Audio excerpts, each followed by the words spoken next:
are learning Tagalog, then you are in the right place. My name is Pat, and I'm here to welcome you to the Tagalog Time video series and podcast, where I will teach you conversational Tagalog. In my Tagalog lessons, we will break down grammar rules, we will learn common phrases that native speakers say, and we will practice so that you can feel confident speaking Tagalog to anyone you meet. Along the way, we will also talk about Filipino culture, history, and geography so that you can have some context to go along with the information we learn about the language. But first, I want to ask you, why are you learning Tagalog? Did you grow up in a home where your parents or your grandparents spoke Tagalog but you were never taught how to speak the language? Or maybe you have a special someone in your life who speaks Tagalog and you want to learn the language so that you can get to know their culture better. Or maybe you are fluent in Tagalog and you just want to understand the language a little bit better. Whatever your reason is, I'm so glad you're here. We will start from scratch, get a good foundation on the language, and build our way up. A little bit about myself. I was born in Manila. My family moved to the United States when I was 2 years old. And growing up, my parents only spoke to me in Tagalog. The only time they spoke to me in English was if I was in trouble. They wanted to make sure that I understood that I was in trouble loud and clear, so they said it in English and in Tagalog. But for the most part, my parents only spoke to me in Tagalog. Also, I watched a lot of TFC, the Filipino channel, growing up, and my family went to the Philippines every other year because we still have a lot of family over there. So all of that really helped me stay fluent in Tagalog. And it wasn't until I was already an adult when I really appreciated the fact that I was bilingual in both English and Tagalog. And I hope to help you in your Tagalog learning journey. I will mention that this Tagalog lesson is available on 2 different platforms. You can find the video on my YouTube channel, Tagalog Time Pat, or you can find the audio wherever you find your favorite podcast. I decided to have this Tagalog lesson available in these 2 different platforms because I know some people prefer the video so that they can see the images on there if they are visual learners, while others are auditory learners and prefer to just listen to the information. However you are catching this episode right now, I do encourage you to try out the other platform at a later time. For example, if you are watching the video on YouTube, maybe try out the podcast later. And vice versa, if you are listening to the podcast, maybe check out the video later. There are certain things in both the video and the podcast that are very beneficial. For example, when you are watching the video, you can see all of the words spelled out. You can see how everything is written and the pattern of all of these phrases. Whereas when you are listening to the podcast, you can really focus on the sounds and the emphasis and the pronunciation of words. The video and the podcast work different parts of your brain, so give each a try and see which one works best for you. Alrighty, let's go ahead and get started with the lesson. This is episode 1. I like to call it Tagalog Fundamentals. Our learning agenda for the lesson includes talking about the history of Tagalog. Where does the name come from? Who speaks Tagalog, like in what regions of the Philippines? And what is the difference between Tagalog and Filipino? So Filipino is actually the national language of the Philippines. How is it different from Tagalog? We'll talk about that. Then we will learn some common introduction phrases so that you can have a conversation with someone you just met. And lastly, we'll do some practice questions and apply what we learned. Alrighty, this is a picture of a river. In fact, this is the Marikina River in Metro Manila. I will just describe it to you. In the back, there are some skyscrapers, really tall buildings. In fact, this is kind of what you would see in the Philippines whenever you visit a big city. So there's skyscrapers. Most of those are probably condos, probably office buildings for both domestic or local businesses as well as international businesses too. And then there's probably some shopping centers all mixed in there as well. Around those skyscrapers, you will see a lot of houses. So big cities are very populated. A lot of traffic can be seen there. However, throughout the city, you will find pockets of nature, like this river, or even parts of wooded areas, or even nature parks where families will often relax together. So what does a river have to do with Tagalog? Well, in Tagalog, the word river is ilog. And back in the day, those who lived near the river were called taga-ilog, Taga means from, ilog means river, so these people were from the river, or also known as river dwellers. The opposite of that would be taga-bundok, from the mountain. So this was just a way to distinguish people in different regions. Taga-ilog are those who were living beside the river. And the name Tagalog comes from this phrase, taga-ilog. It is the language that was spoken by these people who were living near the river. So eventually, the language was called Tagalog. Now, what is the difference between Tagalog and Filipino? Well, before the 1930s, there actually wasn't even a national language in the Philippines. At the time, Spanish and English were considered to be official languages, but there was no national language assigned yet. It wasn't until 1937 when Tagalog was declared to be the national language by the government. However, this was pretty controversial. Tagalog was only spoken in the Central Luzon area. That means people up north and people in the south did not speak Tagalog. There are lots of languages and dialects throughout the country.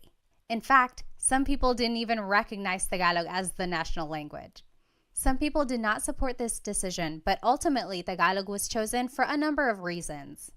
First, Tagalog was spoken in Manila and its surrounding areas. And this is where the government had resided for many years.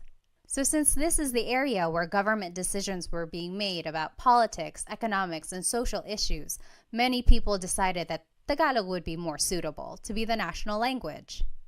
Also, Tagalog was chosen because it didn't have as many smaller dialects like other languages did in the country at the time. Another reason why Tagalog was chosen to be the national language was because there was an extensive amount of historical documents and books written in Tagalog. So this showed that Tagalog had already been a well-established language. Lastly, Tagalog was chosen to be the national language at the time because even though not a lot of regions spoke it fluently, it was the most widely understood language throughout various regions in the Philippines. Eventually, in 1987, it was declared that Filipino would actually be the national language instead of Tagalog. So what is the difference between Tagalog and Filipino? Well, Filipino comes from Tagalog. However, it includes loan words that are also commonly used, but come from Spanish, English, and other languages. For example, let's take the word dictionary. In Filipino, people would just say diccionario, dictionary. However, a true Tagalog purist would say talatinigan. You'll notice that the word diccionario has a lot of Spanish influence. And that is what the Filipino language is all about. It incorporates all of these loan words that have been mixed into Tagalog.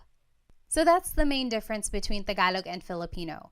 Tagalog is the uninfluenced language, whereas Filipino incorporates all of these loan words and influences from other countries. So speaking of, what are some of the Tagalog influences? Well, Spain colonized the Philippines from 1521 to 1898. So for over 300 years, Spain occupied the country, so it had a big effect on the Filipino culture, language, and traditions. Here are some loan words from Spanish. Caballo, horse; radyo, radio; cuchara, spoon; tinidor, fork. Another country that influenced Tagalog is China.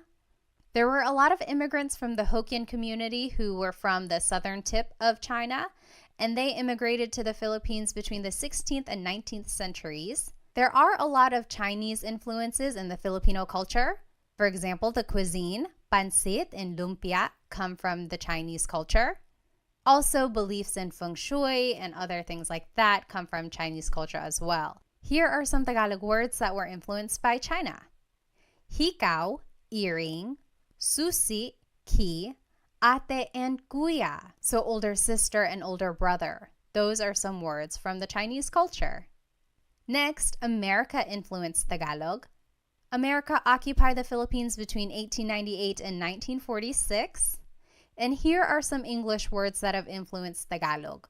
Wais, wise; ballpen, pen; nurse, nurse; driver, driver. Also, Japan influenced Tagalog.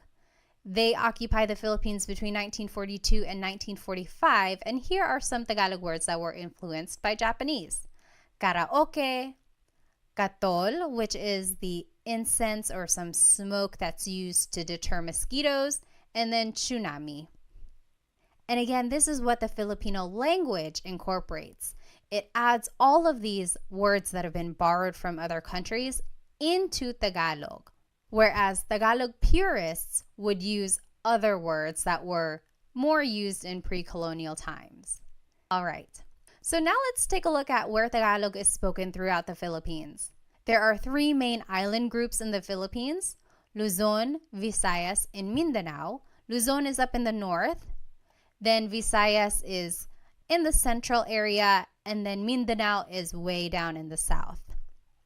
Tagalog is spoken here in this central Luzon area, so it's more up there in the north.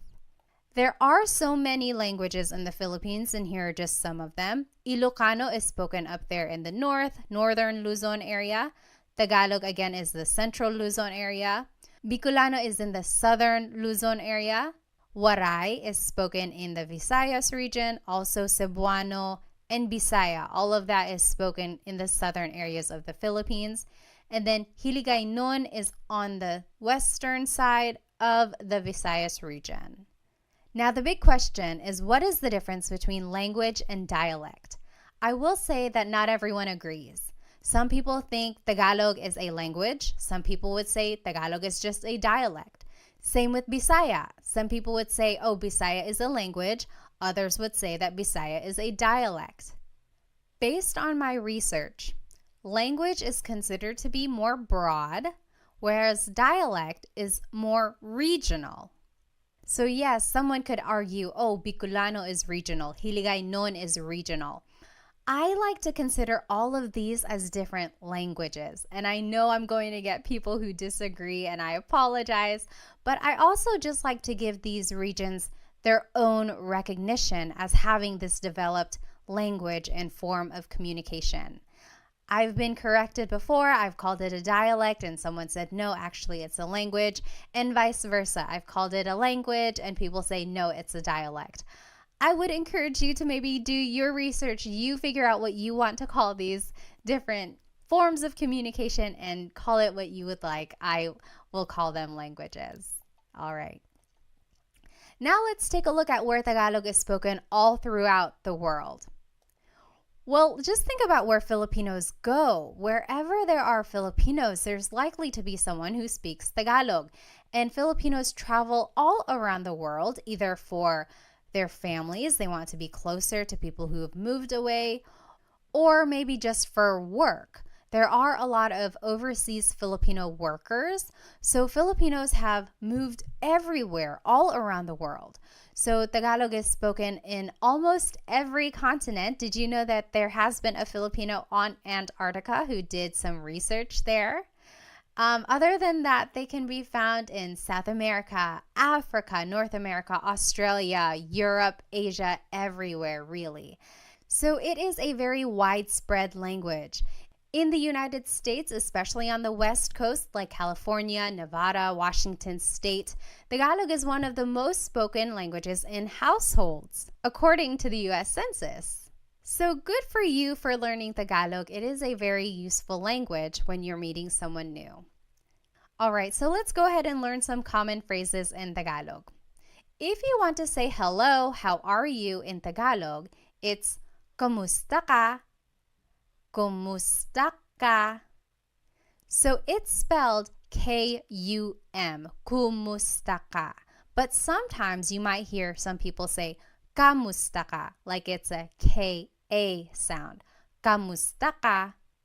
So if you want to say hello, how are you, it is just one phrase, kamusta ka? All right, now here are some responses. If you're doing well, you can say mabuti naman. Mabuti naman. That means I'm doing good. I'm doing great. I'm doing well. Mabuti means good. Naman is an emphasis word. So I'm doing good. Mabuti naman. If you're just doing okay, you can say ayos lang. Ayos lang. Ayos means okay. Lang means only. So I'm only doing okay. Ayos lang. And if you're not doing good, you can say hindi mabuti. Hindi means not. Mabuti means good. So not good. I'm not doing well. Hindi mabuti. Okay, say these phrases with me one more time. Kamusta ka? Hello, how are you? Kamusta ka? Kamusta ka? Mabuti naman. I'm doing well. Mabuti naman. Mabuti naman. Ayos lang. I'm doing okay. Ayos lang. Ayos lang. Hindi mabuti. I'm not doing well. Hindi mabuti. Hindi mabuti. Next, if you want to ask someone's name, you could say, ano ang pangalan mo? Ano means what? Ang means is. Pangalan is name. Mo is referring to you. Ano ang pangalan mo? To reply, you could just say, ako si blank. I am blank. For example, I would say, ako si Pat. Ako si Pat. I will say, the long and formal answer could be, ang pangalan ko ay Pat. That literally means, my name is Pat. Pat is my name. However, this isn't conversational Tagalog. A lot of people would just say, ako si blank. Ako si Pat.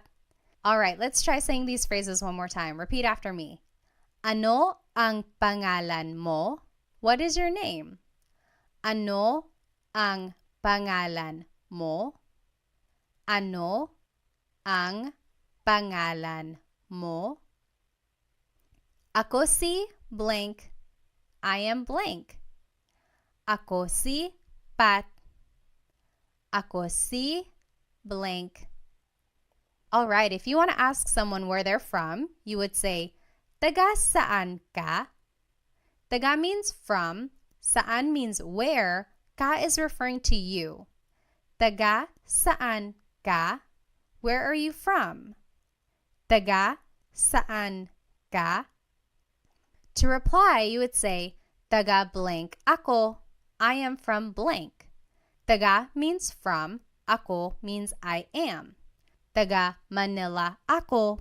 I am from Manila. Taga blank ako. All right, say these phrases with me one more time. Taga saan ka? Taga saan ka? Taga saan ka? Taga Manila ako. Taga blank ako.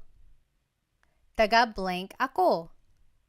Next, if you want to ask about someone's age, you would say, ilang taon ka na? Ilang taon ka na? Ilan means how many. Taon means year. Ka is referring to you. Na means already. Ilang taon ka na? Ilang taon ka na? To reply, you would just say, blank ako. I am blank. 30 ako. I am 30. Blank ako. Usually, when someone is saying their age, they use Spanish numbers. So an 18-year-old might say, 18 ako. I am 18. But you could also say it in Tagalog or in English. 30 ako. Let's say these phrases one more time. Ilang taon ka na? Ilang taon ka na? Ilang taon ka na? Blank ako. 30 ako. Blank ako. The long form of your answer could be, ako ay 30 taong gulang. That literally means, I am 30 years old. Again, this is not so much conversational Tagalog. It's more common for someone to just say, 30 ako. Next, you can ask someone, ano ang trabaho mo? What is your job? Ano means what? Ang means is, trabaho means job, mo is referring to you. Ano ang trabaho mo? Ano ang trabaho mo? Your response would be, blank ako. So very similar to the last response. I am blank. I am a blank. For example, I could say, nurse ako, teacher ako. And here's just some vocabulary on some professions. Guro, teacher. Nurse, nurse. Doktor, doctor. Abogado, lawyer. So you could say, guro ako, nurse ako. All right, say these phrases with me one more time. Ano ang trabaho mo? Ano ang trabaho mo? Ano ang trabaho mo? Blank ako. Nurse ako. Guro ako. The long form answer would be, ako ay isang nurse. Literally, I am a nurse. Ako ay isang nurse. Again, this is not conversational Tagalog. More people would just say, blank ako, nurse ako. Next, someone might ask you, may asawa ka na ba? Are you married? May asawa ka na ba? May means to have. Asawa is a spouse. Ka is referring to you. Na means already. Ba is a question word. May asawa ka na ba? May asawa ka na ba? Your response would be, oo, yes, wala, or hindi, no, wala pa, not yet. So repeat after me, may asawa ka na ba? May asawa ka na ba? And you say your answer, oo, yes, wala, no, wala pa, not yet. Next is a very similar question. May anak ka na ba? May means to have. Anak means child. Ka is referring to you.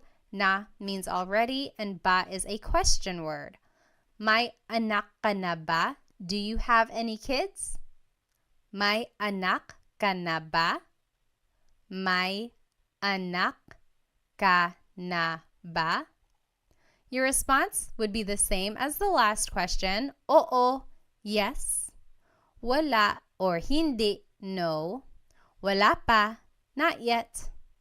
So the difference between wala and hindi. Wala technically means none or nothing. Hindi means no.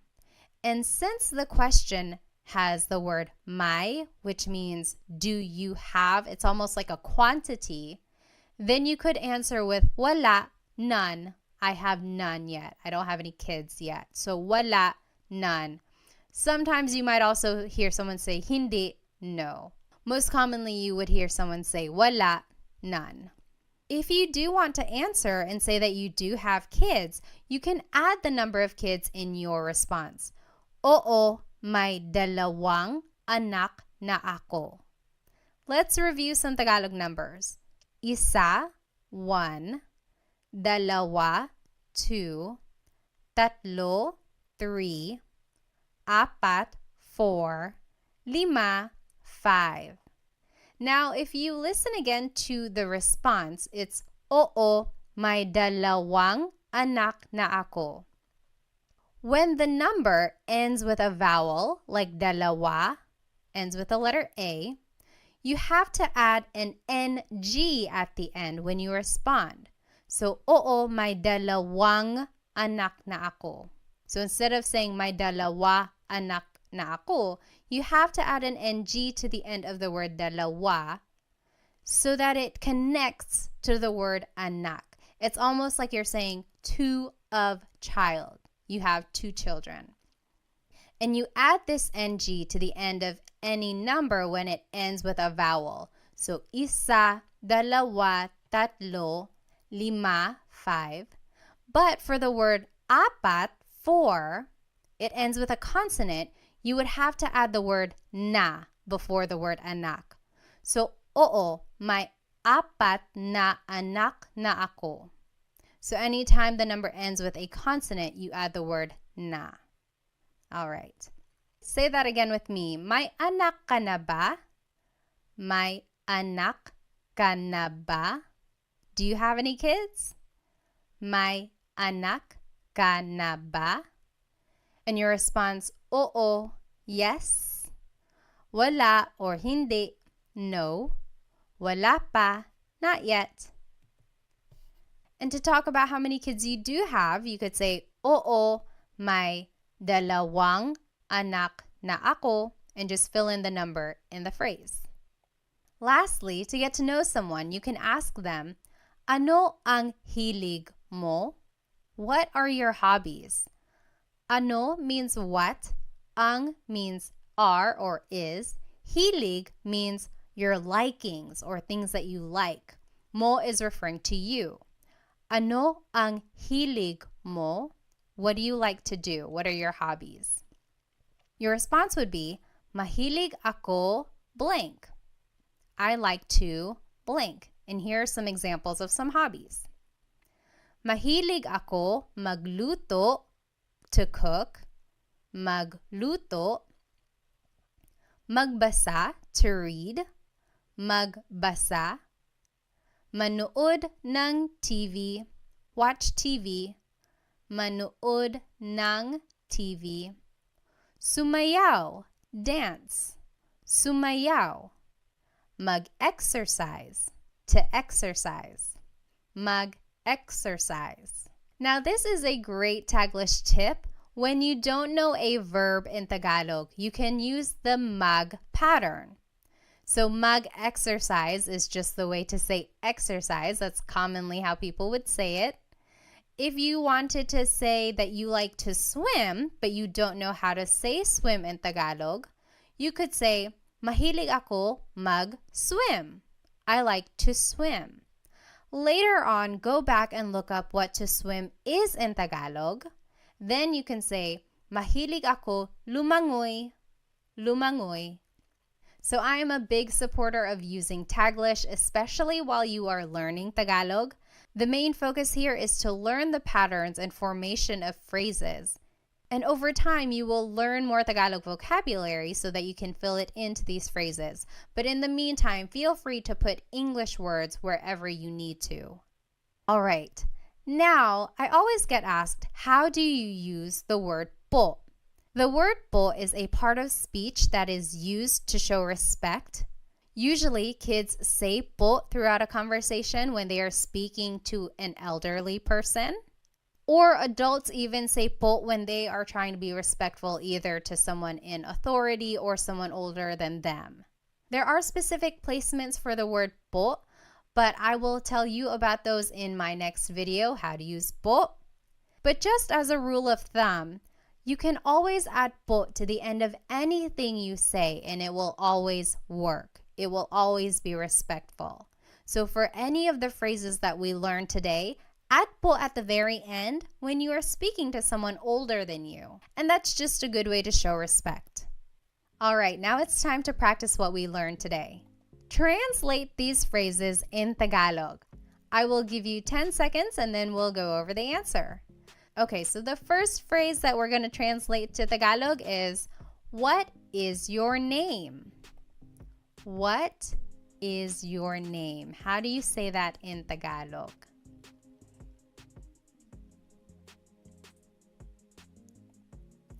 Ano ang pangalan mo? Ano ang pangalan mo? What is your name? Ano ang pangalan mo? Now, how would you reply in Tagalog? If someone asked you, ano ang pangalan mo? How would you reply in Tagalog?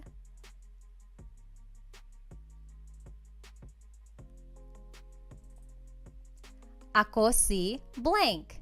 Ako si Pat. Ako si blank.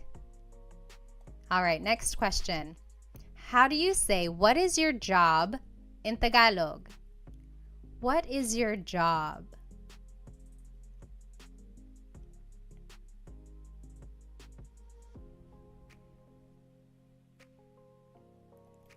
Ano ang trabaho mo? Ano ang trabaho mo? What is your job? Ano ang trabaho mo? Now, how would you reply in Tagalog?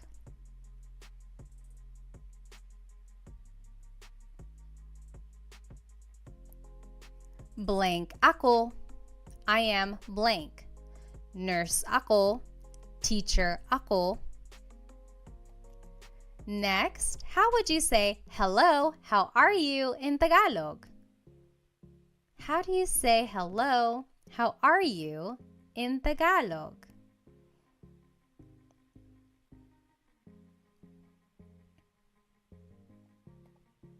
Kamusta ka? Kamusta ka? Kamusta ka? Now, how would you reply in Tagalog? Remember, there are 3 different responses that you could say. How would you reply to kamusta ka?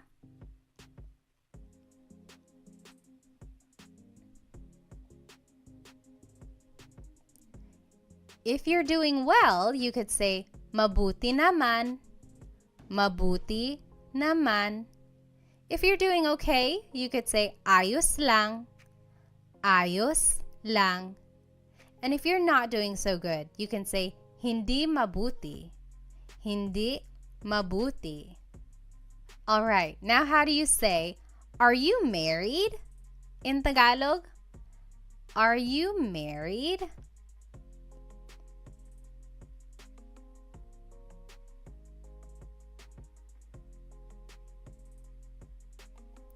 May asawa ka na ba? May asawa ka na ba? Are you married? May asawa ka na ba? Now, how would you reply in Tagalog?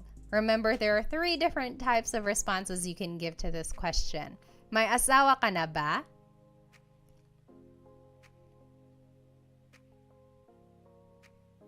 You can say, oo, yes, oo, or wala, hindi, no, wala, hindi, or wala pa, not yet, wala pa. How do you say, where are you from in Tagalog? Where are you from?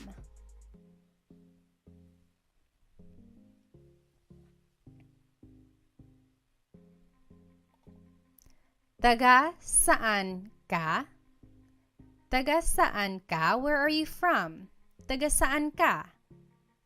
Now, how would you reply in Tagalog?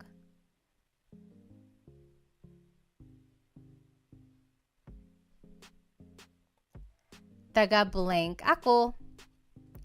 Taga Manila ako. I'm from Manila.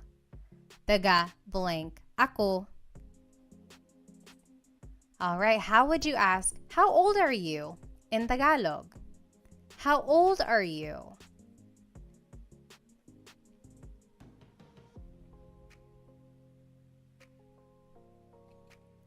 Ilang taon ka na? Ilang taon ka na? Ilang taon ka na?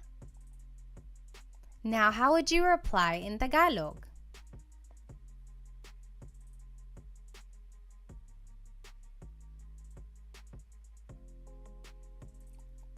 You can say blank ako. For example, I would say 30 ako. So blank ako. All right, next question. How would you ask, do you have any kids? Do you have any kids in Tagalog?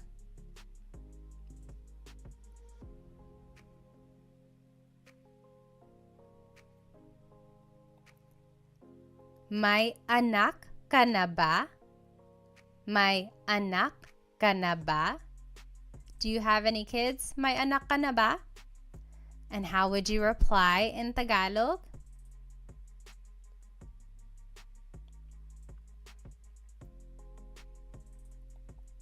You can say, oo, yes. Wala or hindi, no. Wala pa, not yet. And if you wanted to be specific and say how many kids you do have, it would be may blank anak na ako. May dalawang anak na ako. I have 2 kids. Or may apat na anak na ako. I have 4 kids. So that would be the sentence structure if you wanted to say how many kids you do have. Lastly, how would you ask someone, what are your hobbies in Tagalog? What are your hobbies?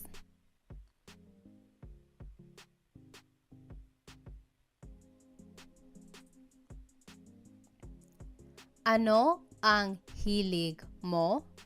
Ano ang hilig mo? What are your hobbies? Ano ang hilig mo? And how would you reply in Tagalog? Mahilig ako. I like to. Mahilig ako magluto, to cook. Magluto. Magbasa, to read. Magbasa. Manood ng TV, to watch TV. Manood ng TV. Sumayaw, to dance. Sumayaw. Mag-exercise, to exercise. Mag-exercise. And remember, you can always use a Taglish tip. If you don't know a verb in Tagalog, just say it as a mag verb. Mahilig ako mag-swimming. Mahilig ako mag-shopping. And later on, go back and try to figure out what these words are in Tagalog. So to swim is lumangoy. Mahilig ako lumangoy. All right, we learned a lot today. We learned about the history of Tagalog.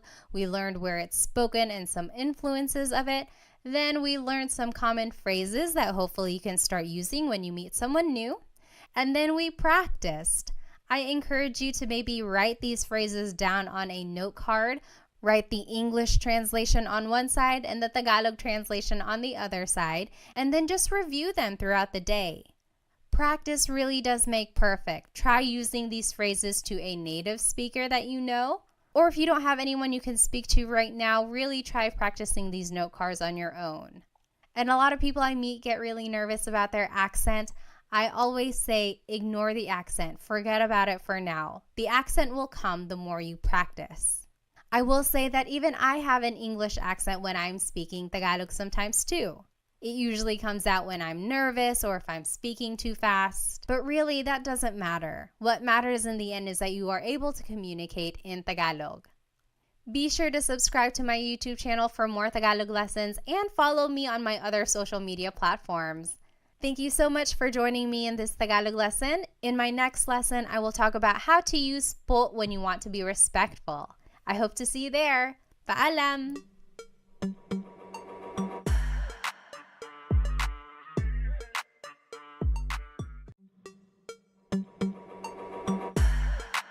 Hello po! Welcome to another episode of Tagalog Time. In today's Tagalog lesson, we will learn how to use the word po.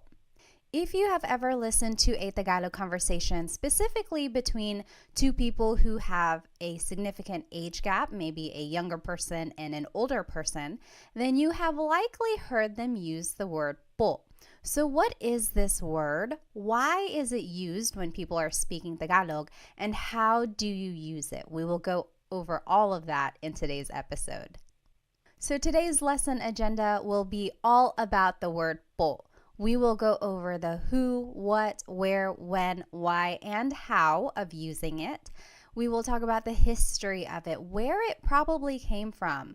We will learn all of the different placements for it, and then we will practice where to put po in certain phrases at the end of the lesson.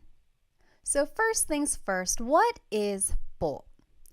Po is a part of speech that is used in Tagalog to show respect. I always tell the kids' classes that whenever you are speaking to an adult, you always have to use po. However, adults can also use po whenever they are speaking to someone who's older than them or if they're speaking to authority, and we'll go over that in just a minute. It's important to note that there really is no direct English translation for the word po. The closest things I can think of in English that are similar to the word po are the words ma'am and sir. I live here in North Carolina in the United States, and down here in the South, using ma'am and sir is a very respectful thing to do whenever you're speaking to someone maybe older than you or to anyone you want to show respect to. For example, someone might say, "Thank you, ma'am, thank you, sir," or "Yes, sir, yes, ma'am," whenever they want to show respect. And that's kind of the same idea with the word po. However, ma'am and sir aren't always used throughout the sentence, so it's not quite the same as po, but the idea is the same. So where did the word po come from?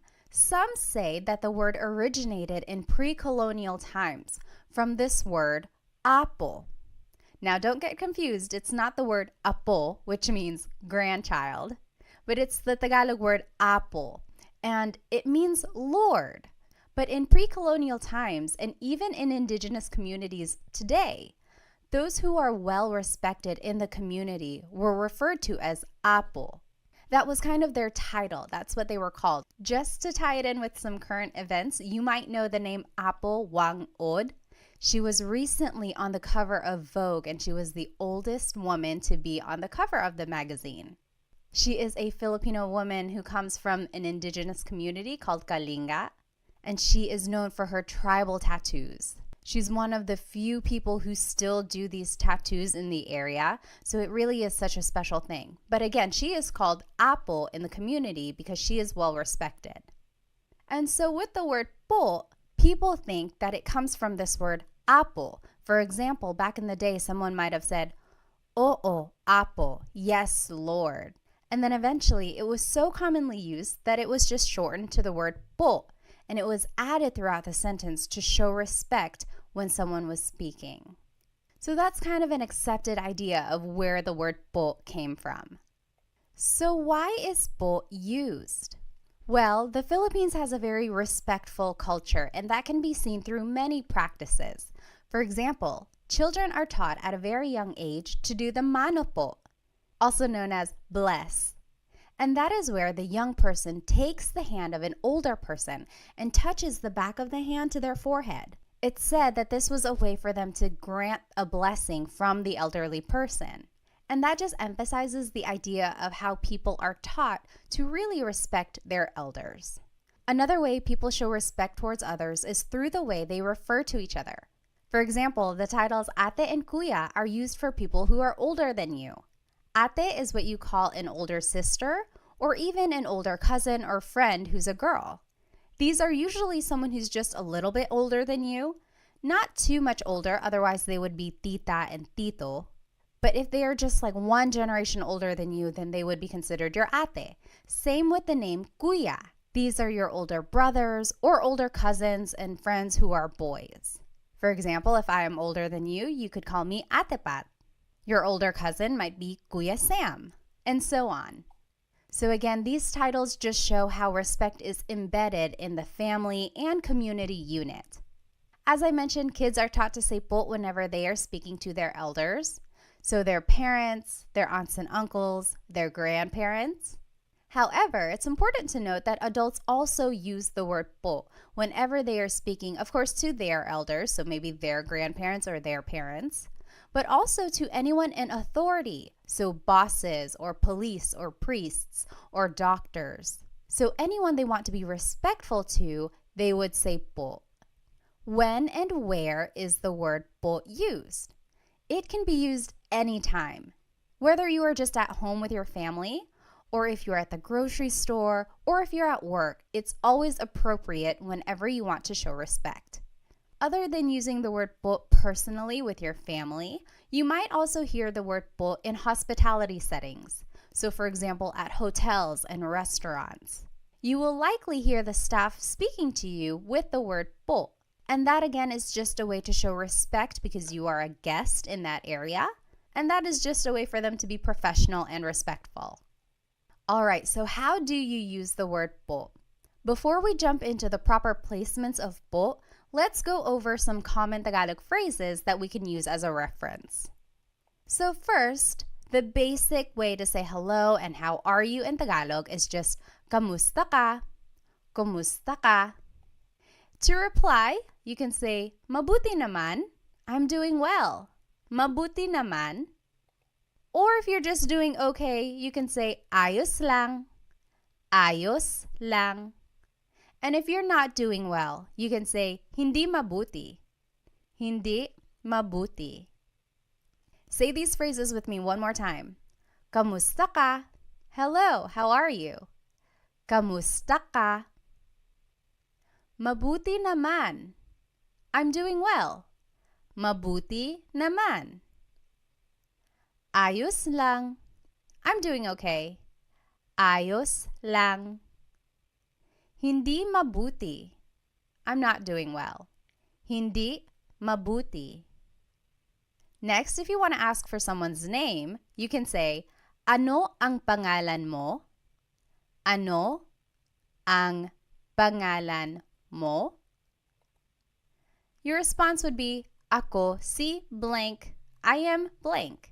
I would say, ako si Pat. Ako si blank. Next, if you want to ask where someone is from, you can say, taga saan ka? Where are you from? Taga saan ka?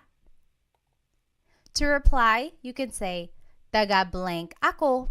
I am from blank. Taga Manila ako. Taga blank ako. Let's say these phrases one more time.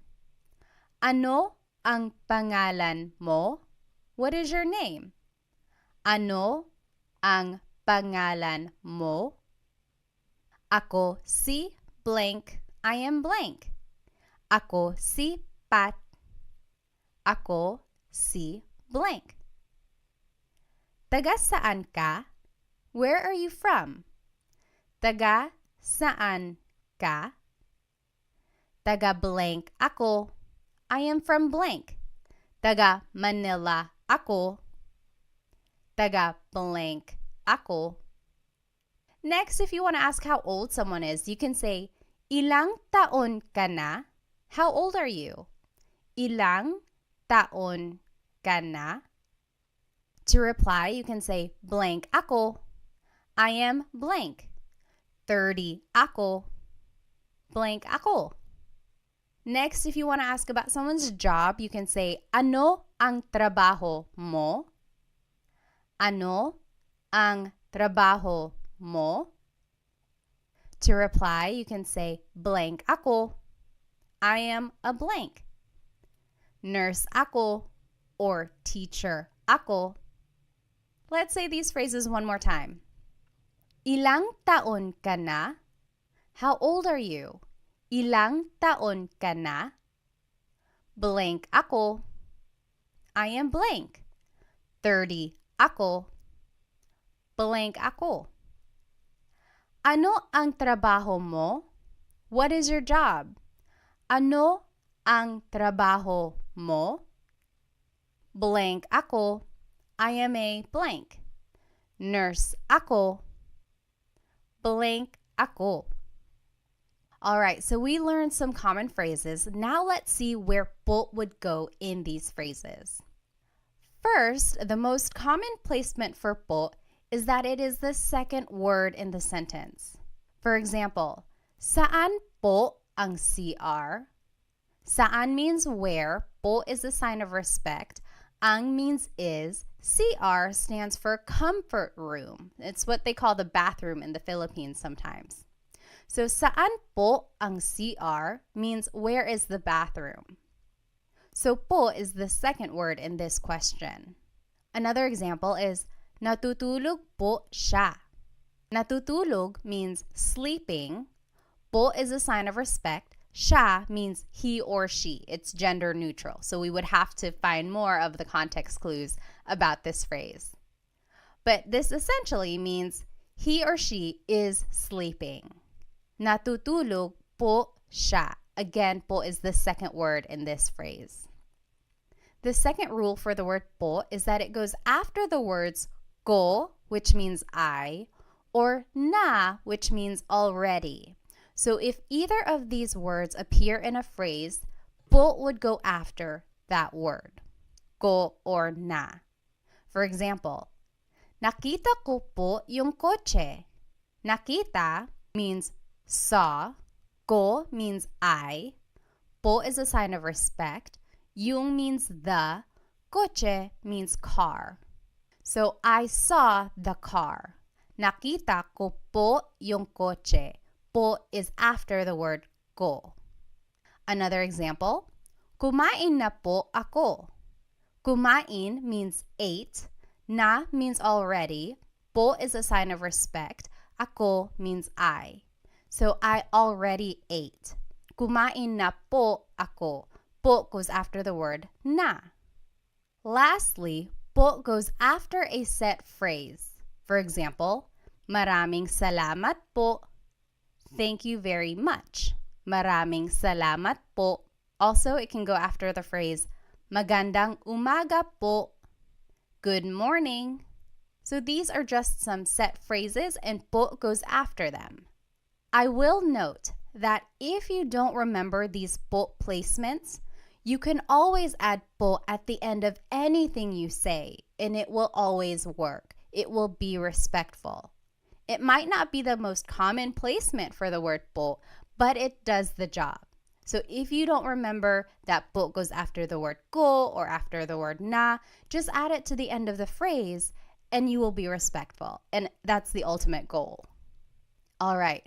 Now let's talk about po pronouns. This is very important. Whenever we are using the word po, you have to change the singular you pronoun to the plural you pronoun.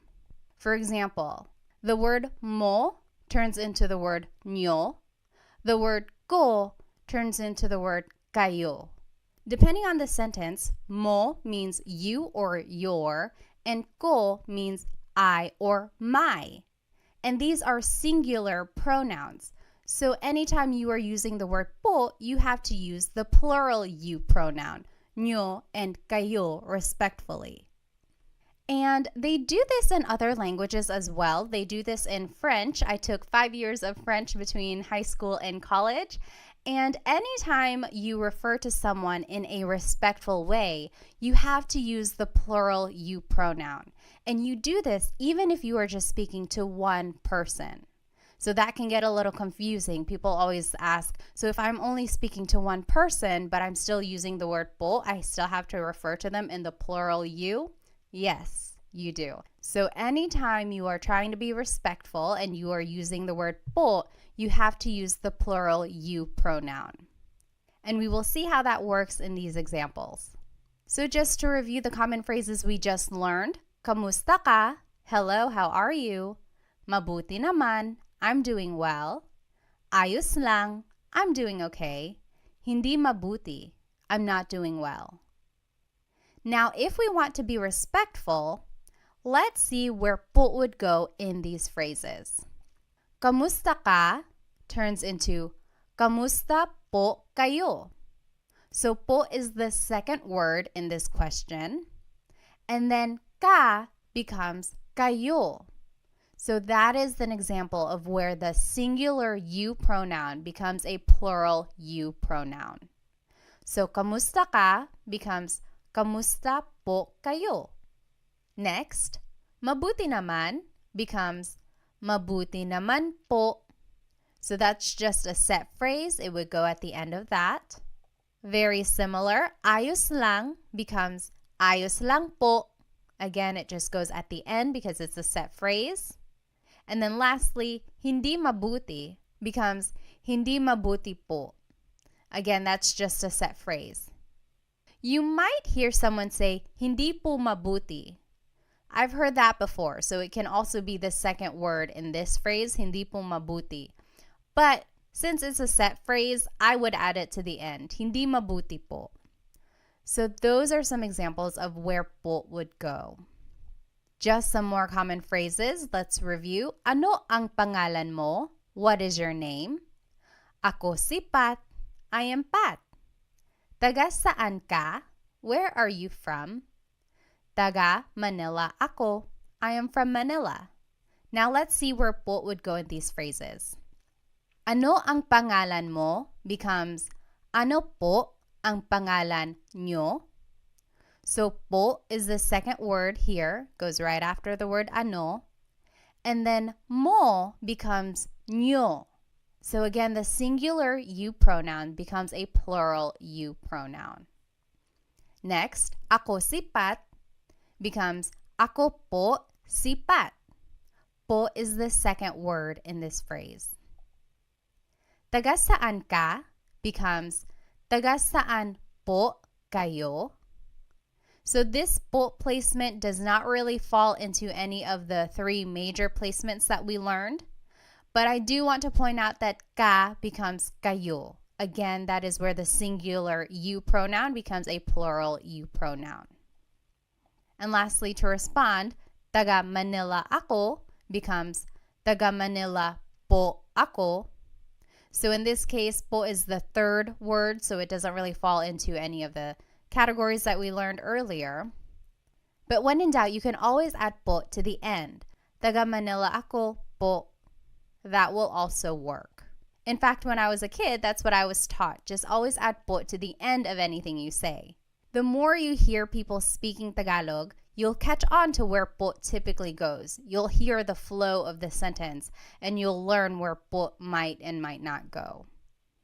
Alrighty, ilang taon ka na means how old are you? 30 ako, I am 30. Ano ang trabaho mo? What is your job? Nurse ako, I am a nurse. Let's see where po would go in these phrases. Ilang taon ka na becomes ilang taon na po kayo. So po goes after the word na anytime it appears in a phrase. And then ka becomes kayo. So ilang taon na po kayo? How old are you? 30 ako becomes 30 po ako. So po is the second word placement there. Ano ang trabaho mo becomes ano po ang trabaho nyo. Po is the second word placement here. And then mo becomes nyo. And lastly, nurse ako becomes nurse po ako. Po is the second word placement in this phrase. All right, let's try some practice questions. Just to review, these are the three common placements of po. Usually it's the second word placement in a phrase, or it goes after the words ko or na if either of them appear in a phrase. And lastly, it goes after a set phrase. And then the most important rule is anytime you are using po, you have to use a plural you pronoun instead of the singular you pronoun. So like the phrase we learned, taga saan ka? Where are you from? Turns into taga saan po kayo? Ka becomes kayo. You would never ever hear someone say, taga saan po ka? The po and the ka are never together since that is a singular you pronoun. You always have to change the ka into kayo, which is the plural you pronoun. Taga saan po kayo? All right, so let's do some practice. What is the proper placement of po in these phrases? Maligayang bati, happy birthday. Maligayang means happy. Bati means a greeting. So happy greeting, usually used for happy birthday. Maligayang bati. I'll give you a hint. This is a set phrase. So think about that. Maligayang bati, happy birthday. Where would po go there? Next, binili ko yung laruan. Binili means bought. Ko means I. Yung means the. Laruan means toy. So I bought the toy. Binili ko yung laruan. Where would po go in this phrase? Binili ko yung laruan. And lastly, kinain ko na yung pagkain. Kinain means ate. Ko means I, na means already, yung means the, pagkain means food. I already ate the food. Kinain ko na yung pagkain. Where would po go in this phrase? Take a minute and try to think of where you would put po in these phrases.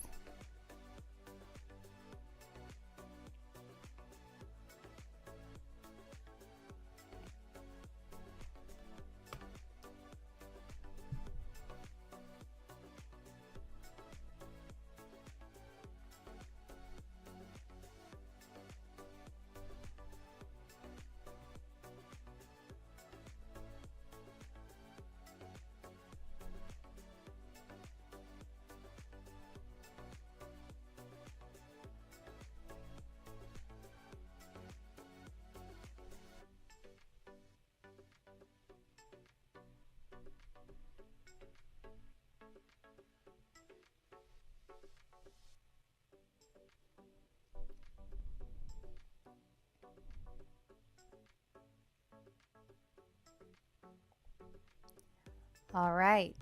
Maligayang bati becomes maligayang bati po. So that is a set phrase, so po would just go at the end of that. Maligayang bati po. Next, binili ko yung laruan. I bought the toy. Becomes, binili ko po yung laruan. Po would go after the word ko in this phrase. Lastly, kinain ko na po yung pagkain. So remember, one of the rules was it goes after the word ko or na if either of them appear in the phrase. What if they both appear in the phrase?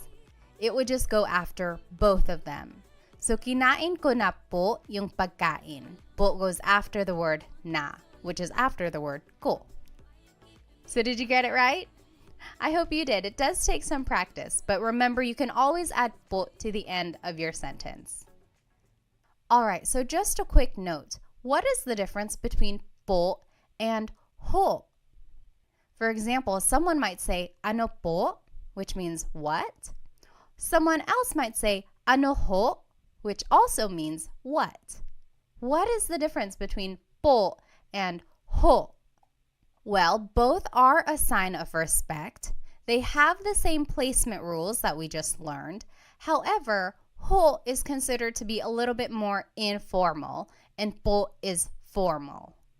Some people might use the word ho when they are speaking to an elderly person who is not really close to them or a stranger who they don't really know well. For instance, some people use the word ho when they are speaking to an older person who they don't really know very well. So maybe an older stranger or just an older acquaintance, they might use the word ho. Whereas po is really saved for older people in their family, people they really know and want to formally respect.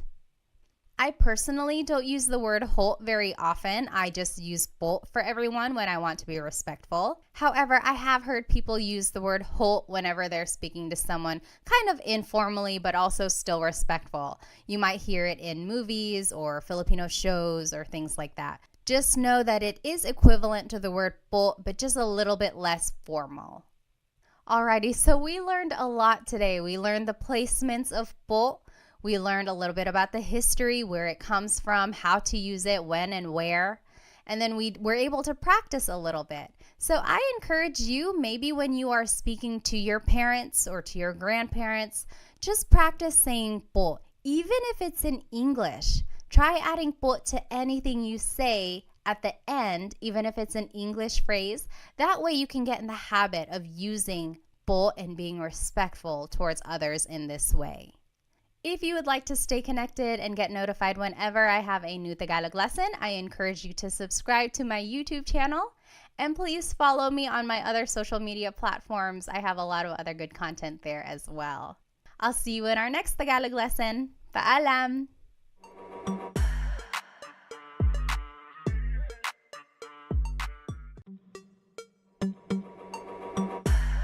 Hello, hello! Welcome to another episode of Tagalog Time with Pat. This is episode 3, and we will be learning how to conjugate Tagalog verbs in the present tense. I encourage you to go back and watch episode 1 and 2 if you have not watched them yet. I have planned these episodes to kind of start from scratch. So if you don't know any Tagalog at all, start with episode 1 to learn about just the fundamentals of Tagalog, learning about basic phrases and everything like that. And then episode 2 will focus on how to use po so that you can be respectful when you're speaking to adults or to authority. And then now episode 3, this is more heavy on the grammar side so that we can start speaking more kind of simple sentences which you can use in a conversation. So let's go ahead and jump right in. In Tagalog, have you ever wanted to say something like, I am eating, she is sleeping, they are cooking? So basically anything in the present tense. If you've ever wanted to talk about what you are doing in this moment in time, or talk about what someone else is doing right now, this is a good episode to watch so that you can learn how to make these sentences to describe what you are doing currently. And this is our agenda for today. We will start by talking about verb conjugation in general. Then we will learn the Tagalog verb types. Then we will go into Tagalog pronouns so that we can start making simple sentences. And then we will learn the verb conjugation patterns and then practice them in some example questions. And then I will finish it off with a Taglish tip, which I think you will find very useful. So what is verb conjugation? First of all, a verb is an action word. So to run, to play, to jump, any kind of movement or action, that is a verb. And to conjugate means to change into a different form. So when we speak, we are constantly conjugating verbs depending on what we're trying to say. If we are talking about something that happened yesterday, we conjugate the verb in the past tense. If we are talking about what we will be doing tomorrow, we conjugate the verb in the future tense. So to conjugate just means to change into a different form. And I like to take the time to kind of explain what conjugate means because one time in a class, I had a student ask, what does conjugate mean? And here I was just throwing the word around thinking everyone knew what it meant. So I like to just kind of start at the basics and just explain what a verb is and what it means to conjugate it. Now, there are many different types of verb tenses. In English specifically, there's a whole bunch. The most common ones are the present tense, like what you're doing right now, past tense, what you did yesterday or last week, future tense, what you will be doing tomorrow or next month. Then in English, there are also lots of other tenses like the present perfect tense, like I have been to his house before. So that means like something happened in the past, but it's still kind of related to the present. Then there's the pluperfect tense. I had eaten lunch. So that's something that happened in the past. It's done. It happened at a specific moment in time. And then there are just so many more verb tenses out there, especially in English. But in today's class, we will focus on how to conjugate verbs in the present tense. Alrighty, so in Tagalog, there are 5 main types of verbs in Tagalog. Mag, ma, in, and e verbs. Now, what makes them different is that some verbs are actor-focused and some are object-focused and some are both. So what does that mean? An actor-focused verb means that the subject is doing the action. For example, the boy is playing. Here, the subject is the boy and he is doing the action. He is playing. Whereas in an object-focused verb, the action is being done to the subject. For example, wash the dishes. Here, the subject are the dishes, and they are being washed. So the action is being done to the subject. So that's the difference between an actor and an object-focused verb. And the difference between them will be important when we are determining the type of sentence that we're going to make. So we'll see that more in the examples later on. Alrighty, so speaking of subjects, let's learn some subject pronouns. Ako means I. Ka means you singular, so it's just you by yourself, one person. Siya means he or she. And I want to point out that siya is gender neutral. That means you have to listen for the context of the sentence to determine who that person is talking about. And also, take a look at the spelling. It looks like it should be pronounced siya, but it's actually pronounced siya. There are some regions in the Philippines that might pronounce it siya, but for the most part, in the Central Luzon, Tagalog-speaking areas, it's pronounced siya. Next, sila is they. Tayo is we inclusive. Kami is we exclusive. So in Tagalog, it's interesting. There are 2 types of we. In English, we just say we, and then you have to kind of distinguish who you're talking about, like we who. So in Tagalog, if everyone is included, that's tayo. So you and me and everyone in the room, we are all eating, kumakain tayo. That's inclusive because everyone is doing the action. Whereas if it were me and my husband Chris, we are eating, that would be kumakain kami. That's exclusive because you're not included. I'm just kind of telling you about it. kumakain kami, we are eating. And then lastly, kayo is you plural. So you all, that's you plural, kayo. Okay, now the simplest sentence structure is verb plus pronoun. If we take a look at the verb to cook, in Tagalog it's magluto. So if you want to say I am cooking, it's nagluluto ako. Or you could say nagluluto ka, you are cooking. Nagluluto siya, he or she is cooking. Nagluluto sila, they are cooking. Nagluluto tayo, we are cooking, inclusive. Again, that's you and me and everyone in the room. We are all cooking together. Everyone is included. Nagluluto tayo. Versus nagluluto kami. Me and my husband Chris, we are cooking. That's exclusive. And then nagluluto kayo, you all are cooking. Maybe you all as a class, nagluluto kayo. All right, so all of these examples just show the simple sentence structure, verb plus pronoun. So the verb goes first, and then the pronoun goes afterwards. It's the opposite of English where the pronoun goes first. Like, I am cooking, I is the pronoun, and then it's the verb cook. So in Tagalog, it's the opposite, verb plus pronoun. All right, so one important thing about Tagalog verbs is that they all have a root word, and then something is added to them to conjugate it to a different tense. So an affix or an infix is added to the word to change it into a different tense. For example, let's take a look at the word magluto, to cook again. You could say nagluluto ako, I am cooking. That's the present tense. Past tense, nagluto ako, I cooked. Future tense, magluluto ako, I will cook. So I underlined here all of the root words. So luto is the root word.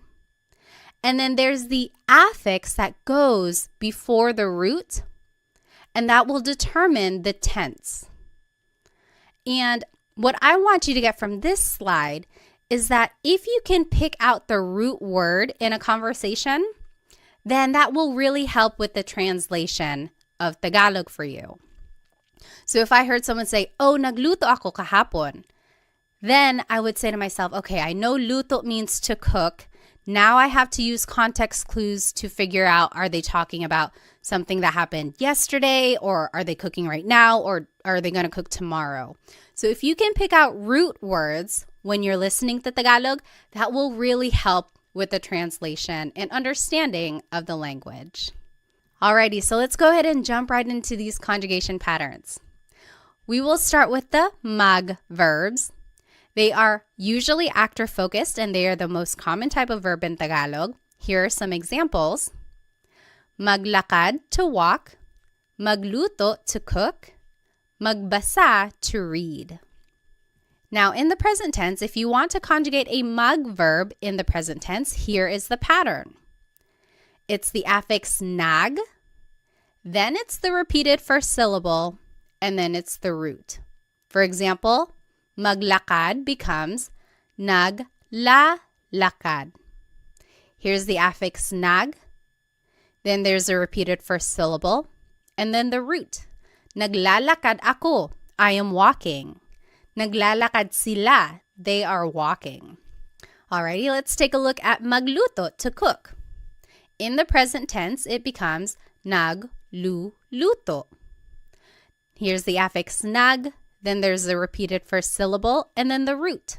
Nagluluto sila, they are cooking. Nagluluto. Lastly, magbasa, to read. It becomes nagbabasa. Here's the affix nag, then there's a repeated first syllable, and then the root. Nagbabasa ako, I am reading.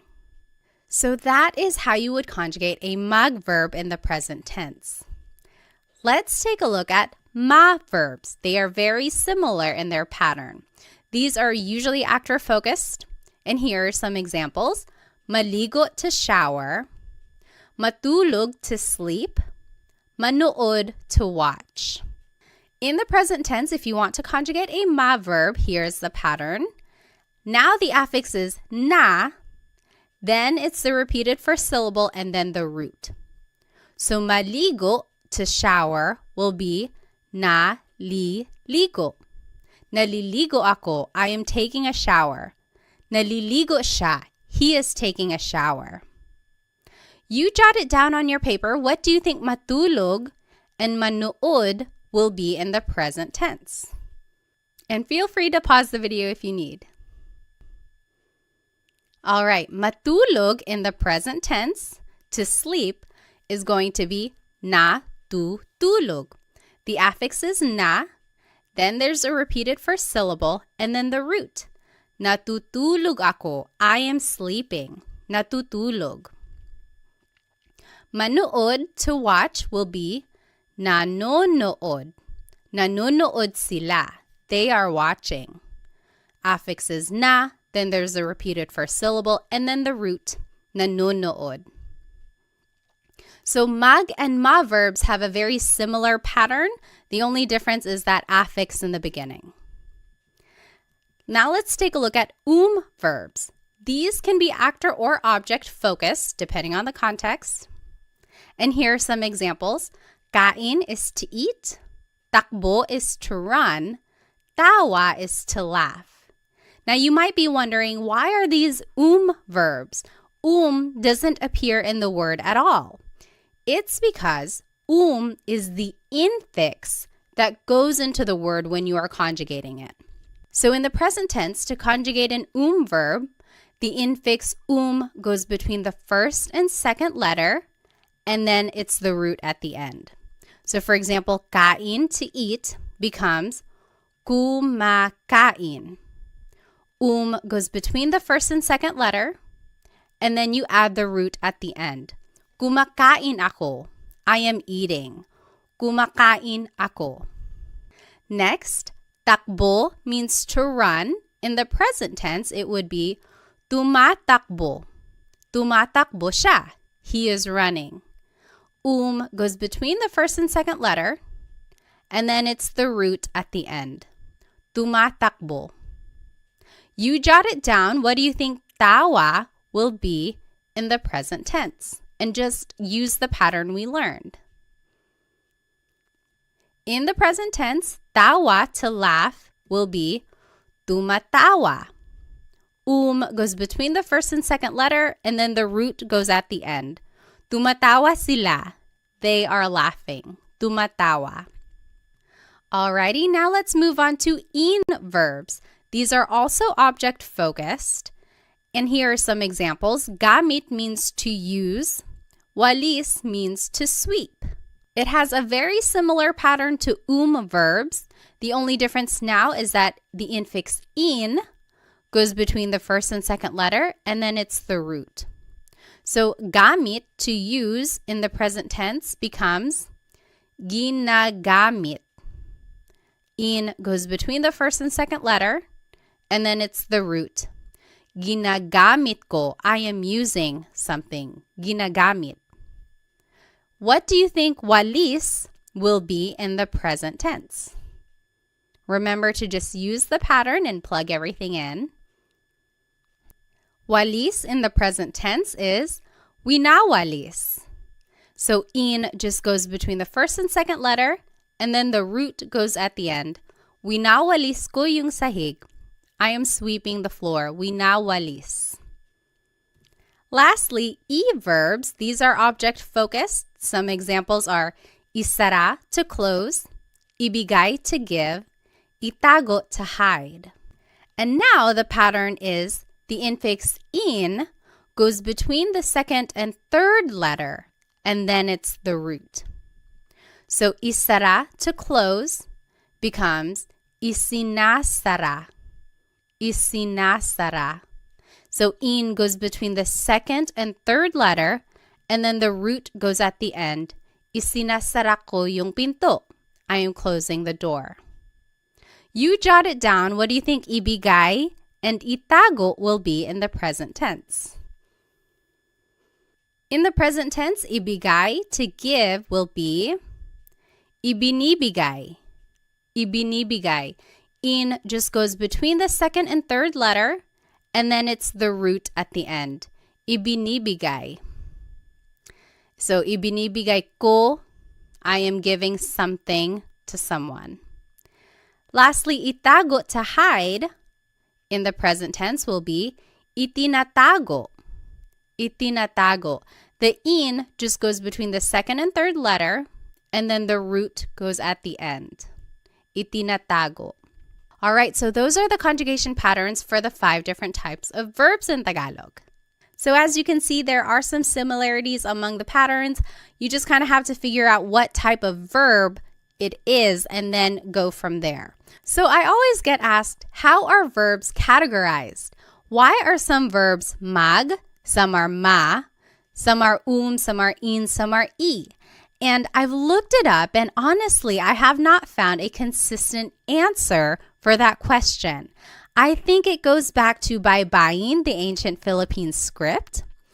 And back in the day, all of these verbs were just organized into these categories, and it was passed down throughout the years. And as Tagalog has evolved over time, all of these verbs have just been accepted into these categories. Unfortunately, there is no rhyme or reason that I know of to explain why magluto is a mag verb, whereas matulog is a ma verb. I'm not quite sure why they were organized like that. But my biggest tip is to really listen when a native Tagalog speaker is conjugating these verbs, and then make a note of that so that you can conjugate it that way in the future. So it's just a matter of acquiring more vocabulary and then using the verbs in those ways in the future. Now, if anyone does know the answer to that, like why are verbs organized in these groups, please let me know because I would love to share it. I have not been able to find a consistent answer to explain why they are the way they are. All right, so now let's go ahead and practice. I'm going to go ahead and turn my video off so that I can use the whole screen. All right, so in this top left corner are the verb patterns that we just learned. Under that are the subject pronouns we learned. Ako is I, ka is you, siya is he or she, sila is they, tayo is we, inclusive, kami is we, exclusive, kayo is you, plural. Then here is the simple sentence structure, verb plus pronoun. And then here are some vocabulary terms to indicate present tense. So ngayon means right now. Ngayong araw means today. And here are some examples. So number 1, I am cleaning right now. Maglinis means to clean. Number 2, she is eating. Kain means to eat.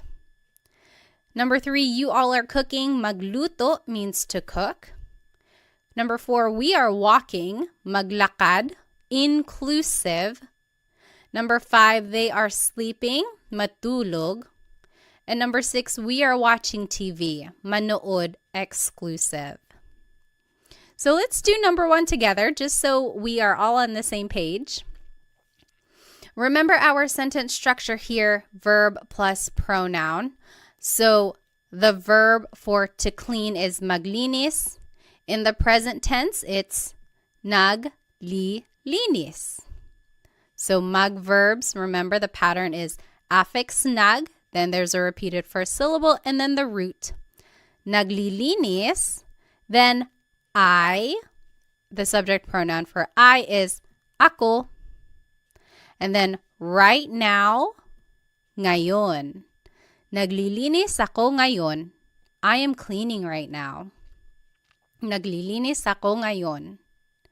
You take a minute and do the last 5 questions and then we'll go over it. And feel free to pause the video now if you think you'll need more time. All right, so let's go ahead and do number 2. She is eating. Kumakain siya. Remember, kain is an verb. So the pattern for verbs is the infix goes between the first and second letter, and then it's the root. Kumakain siya. Number 3, you all are cooking. Nagluluto kayo. Nagluluto kayo. Number 4, we are walking. Naglalakad tayo. So remember, inclusive means everyone is doing the action. Tayo is the inclusive form of we. Number 5, they are sleeping. Natutulog sila. Natutulog sila. And lastly, we are watching TV. Exclusive. Nanonood kami ng TV. So not everyone is doing it. It's just me and someone else. Nanonood kami ng TV. So the TV just goes at the end. Nang means some or a thing. We are watching some TV. Now, I want to take a look at this phrase, she is eating. Kumakain siya. Kain is a good example of a verb that can be actor or object focused. So we just learned, kumakain siya. She is eating. But you could also say, kumakain siya ng kanin. She's eating some rice. Or kumakain siya ng saging. She's eating a banana. So ng can mean some or a thing. And in all of these examples, kain is being conjugated as an verb. But you could also say, kinakain niya yung cake. She is eating the cake. Or, kinakain niya yung pandesal. She's eating the pandesal. Pandesal is like a sweet bread that's usually eaten for breakfast. So these last two examples, kain is being conjugated as an in verb. What's the difference here? When kain is being conjugated as an verb, it is an actor-focused verb. So in these examples, it's like asking, what is she doing? Oh, she's eating. She's eating some rice. She's eating a banana. What is she doing? Versus when it's an object-focused verb, it's almost like you're asking, what is she eating? Oh, kinakain niya yung cake. She's eating the cake. Or kinakain niya yung pandesal. She's eating the pandesal. So when it's an actor-focused verb, it's more answering the question, what is she doing? In an object-focused verb, it's like answering the question, what is she eating? So there you can kind of see the shift in the focus of the sentence. Is it more focused on what the subject is doing or focused on what the subject is eating? So I think that's very interesting how the verbs can take on a different kind of focus depending on the context of your sentence. All right, so let's go back to the examples we just did. If you look closely, you'll notice that all of these examples are mag, ma, or verbs. That is because they are all actor-focused, meaning you can use a subject pronoun like we were using. However, if you want to use an in or verb, now you have to actually use a possessive pronoun. And the idea here is that for in or verbs, since the object is the focus of the sentence, it's almost like you are in possession of that object, so you have to use these possessive pronouns.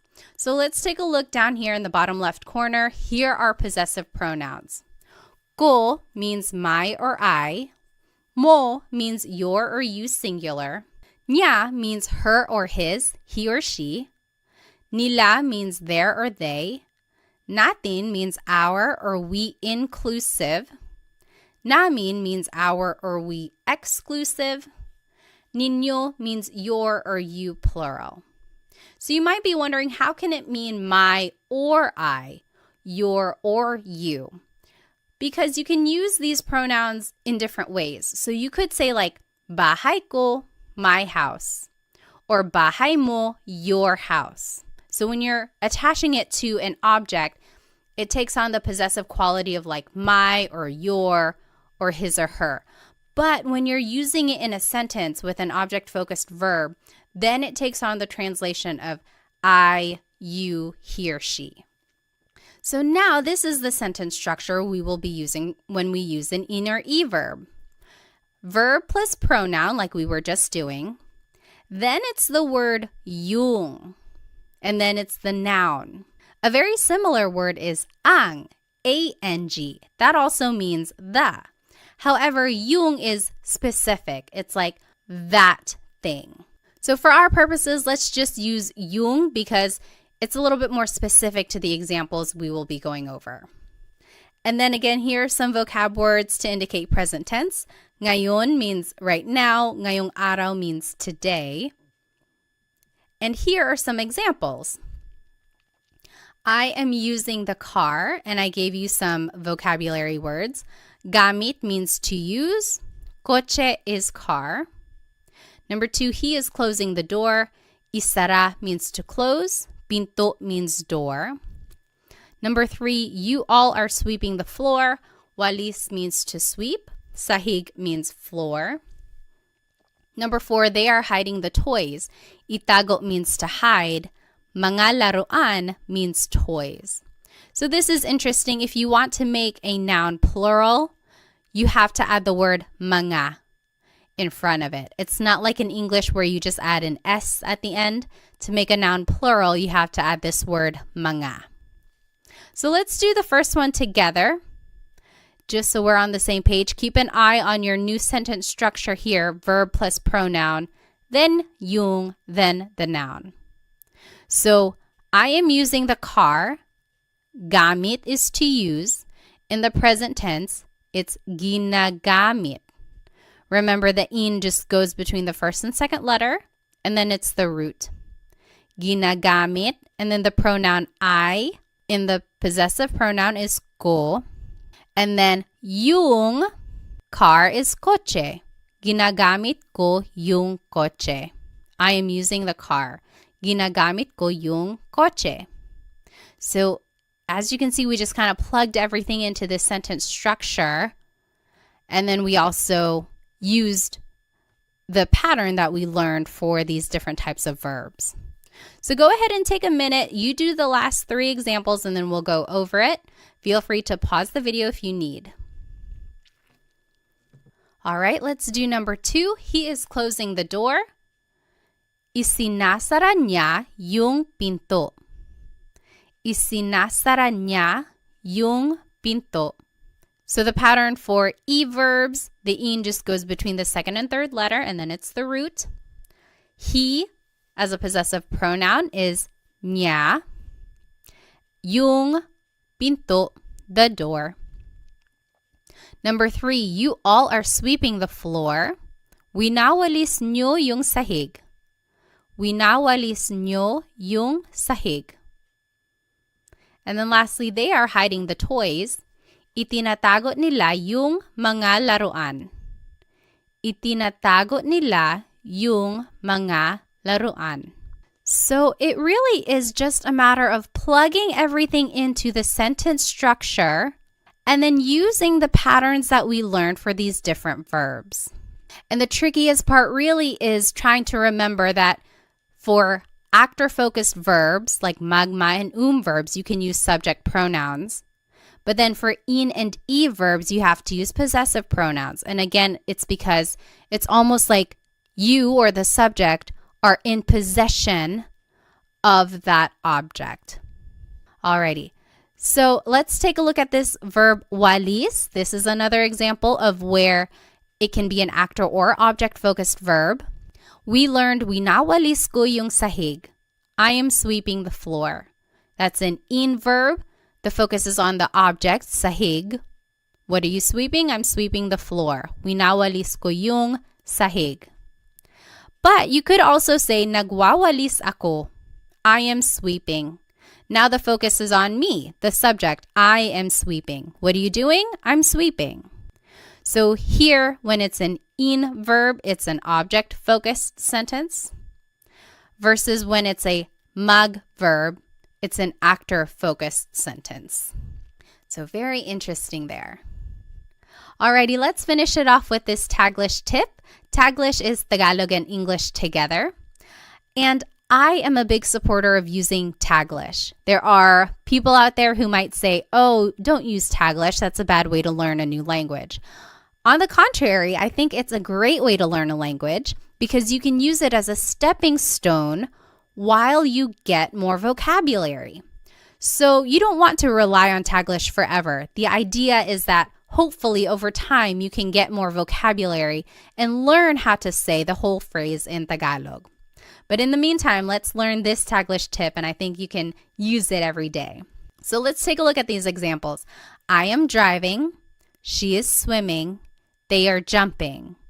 We didn't learn how to say to drive, to swim, or to jump. We didn't learn those verbs. But you could always turn them into a mug verb. So mug plus the English verb, and then you could just conjugate it in the present tense using the pattern we learned. Affix is nug, then there's a repeated first syllable and then the root, and then use the subject pronouns like we learned. So what if for number 1, I said, I am driving, and I told you to use the verb mug drive. Now you could conjugate it as nagdadrive ako. So you see there's the affix nag, then there's a repeated syllable, more like a repeated sound, and then there's the root. Nagdadrive ako. I am driving. Nagdadrive ako. I know it's kind of funny. It's like, is this even allowed? But honestly, I hear this phrase a lot. It's like, oh, sorry, I can't pick up the phone right now. Nagdadrive ako. I am driving right now. Next, she is swimming. What if I told you to use the verb mag-swim? How would you say that in Taglish? In Taglish, you could say, nagsiswim siya. So the affix is nag, then there's the repeated first syllable, and then the root. Nagsiswim siya. Lastly, they are jumping. What if I told you to use the verb mag-jump? How would you write they are jumping in Taglish form? In Taglish, you could say, nagjajump sila. They are jumping. Nagjajump sila. So the affix is nag, then there's a repeated first syllable or sound, and then the root. Nagjajump sila. So I think this tip is useful, but again, try to go back later on and try to figure out what that word is in Tagalog so that you can say the whole phrase in Tagalog. So to drive in Tagalog is magmaneho. So nagmamaneho ako. I am driving. To swim in Tagalog is lumangoy. So lumalangoy siya. She is swimming. And then to jump in Tagalog is talon. Tumatalon sila. They are jumping. So try using Taglish whenever you can, because I think it's a great way to practice using the sentence structure. You also get to practice using the different pronouns, and also it's a way to practice the conjugation patterns that we learned. And then also, of course, it's a good way to gain vocabulary when you go back and look up what these words actually are in Tagalog. Alrighty, so here's just a quick recap of everything we learned today. We went over a lot of information. First, we talked about what it means to conjugate a verb. Then we talked about the 5 different types of Tagalog verbs, mag, ma, in, and e verbs. Then we talked about different Tagalog pronouns, so subject pronouns for actor-focused verbs, and then possessive pronouns for object-focused verbs. Then we learned the different conjugation patterns for all of these verbs and even did some practice questions. And then we finished it off with a Taglish tip, which I hope you can start using in a conversation. I encourage you to go back and rewatch this video if you would like, because I know it'll take some time to kind of learn and understand the different patterns and how they are used throughout a conversation. Maybe go back and try doing the practice questions again. And then, of course, try using the Taglish tip that I taught you so that you can start using a little bit of Tagalog every day. And if you would like some more Tagalog resources, please find me on Instagram, TikTok, and Facebook. I post shorter videos throughout the week that will help you learn Tagalog on the go. Also, check out my Stan store because sometimes I have group classes going or other resources on there that might be helpful to you. Lastly, feel free to check out my Amazon storefront because I have a whole list of Tagalog learning books that I think are very useful. There are some in there that are very comprehensive with some practice quizzes and assessments, and then there are some that are quick and easy reads that will help you learn Tagalog very quickly. So feel free to check out those other resources that I put together for you. Thank you so much for spending some time with me today. Keep an eye out for the next Tagalog lesson where I will be teaching how to conjugate verbs in the past tense and the future tense. And I think it will go a little bit quicker if you were able to follow along with this lesson, because now it's just a matter of learning a new pattern and learning new infixes and affixes. Wherever you are in your Tagalog learning journey, I am here to support you. So thank you so much. I'll see you in the next episode. Paalam!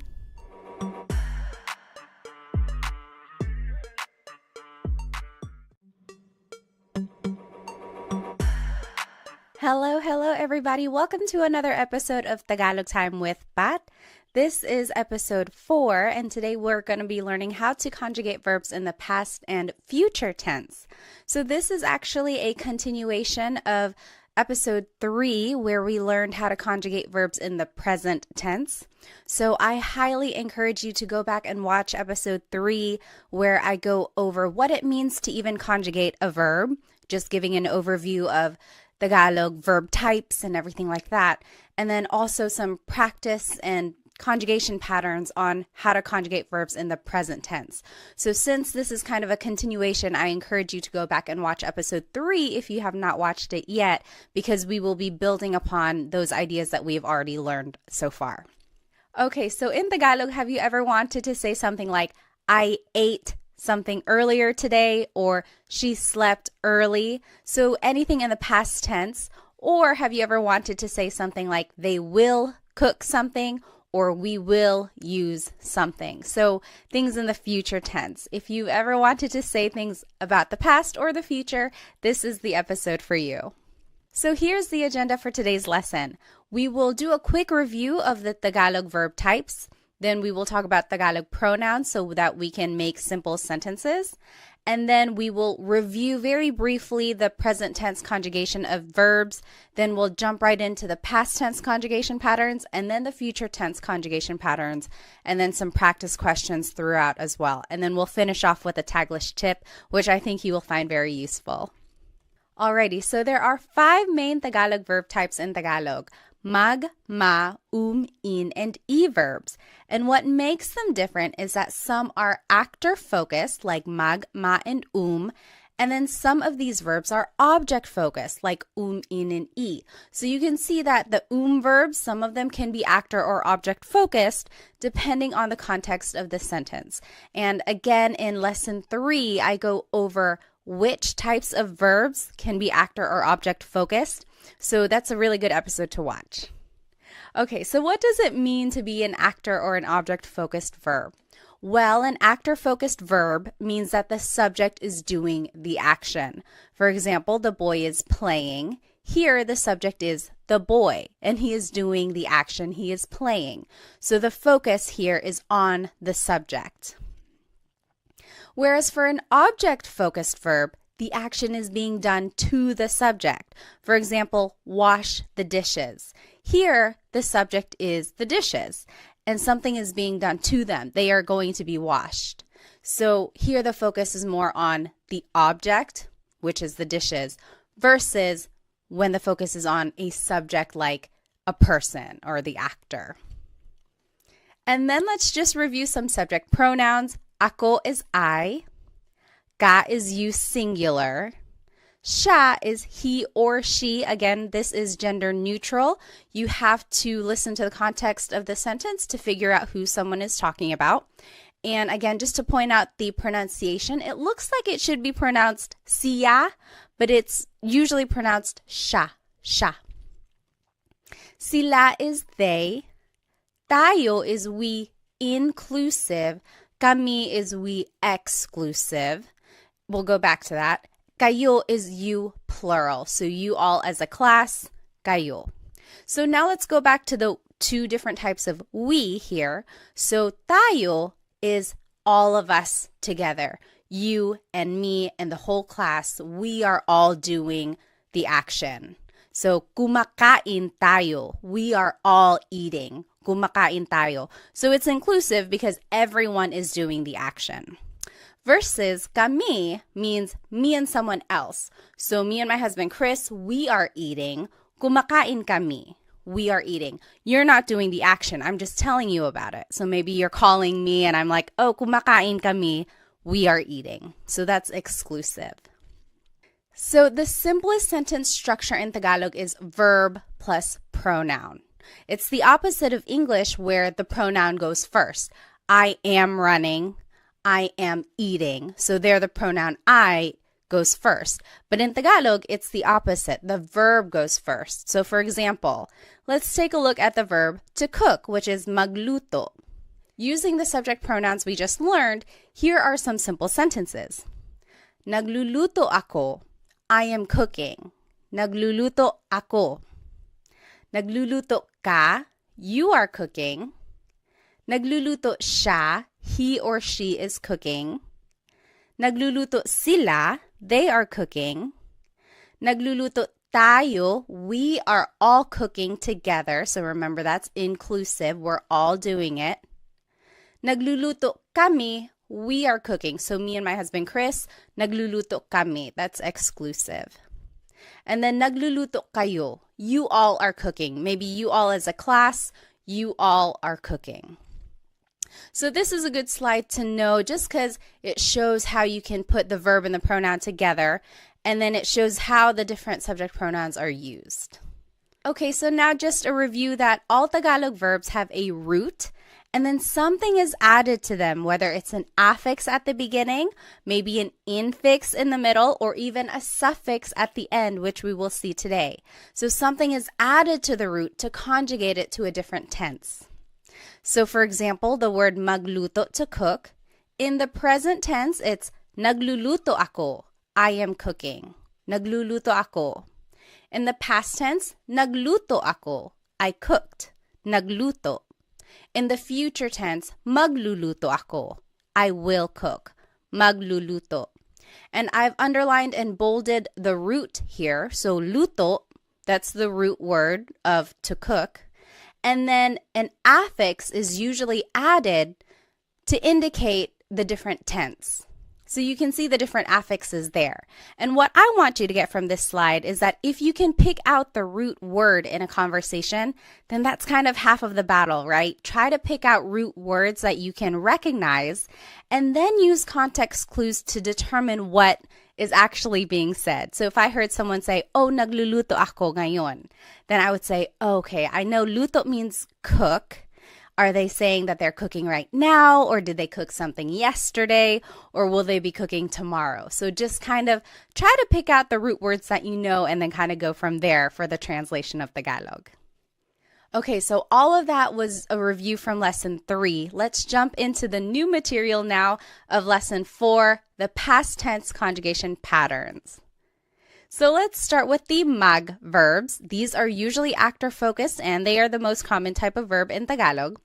Some examples are maglakad, to walk, magluto, to cook, magbasa, to read. Now, in the past tense, you have to add the affix nag in the beginning. So now the pattern is nag plus the root. For example, maglakad in the past tense is naglakad. Naglakad ako, I walked. Naglakad siya, she walked. So naglakad is the past tense of to walk in Tagalog. Magluto becomes nagluto. Nagluto ako, I cooked. Nagluto ako ng kanin, I cooked some rice. So nagluto is the past tense of to cook.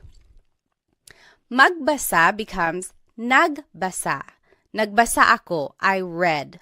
So nagbasa is the past tense of to read. So you can see how the pattern is nag plus the root, right? It's a little different from the present tense.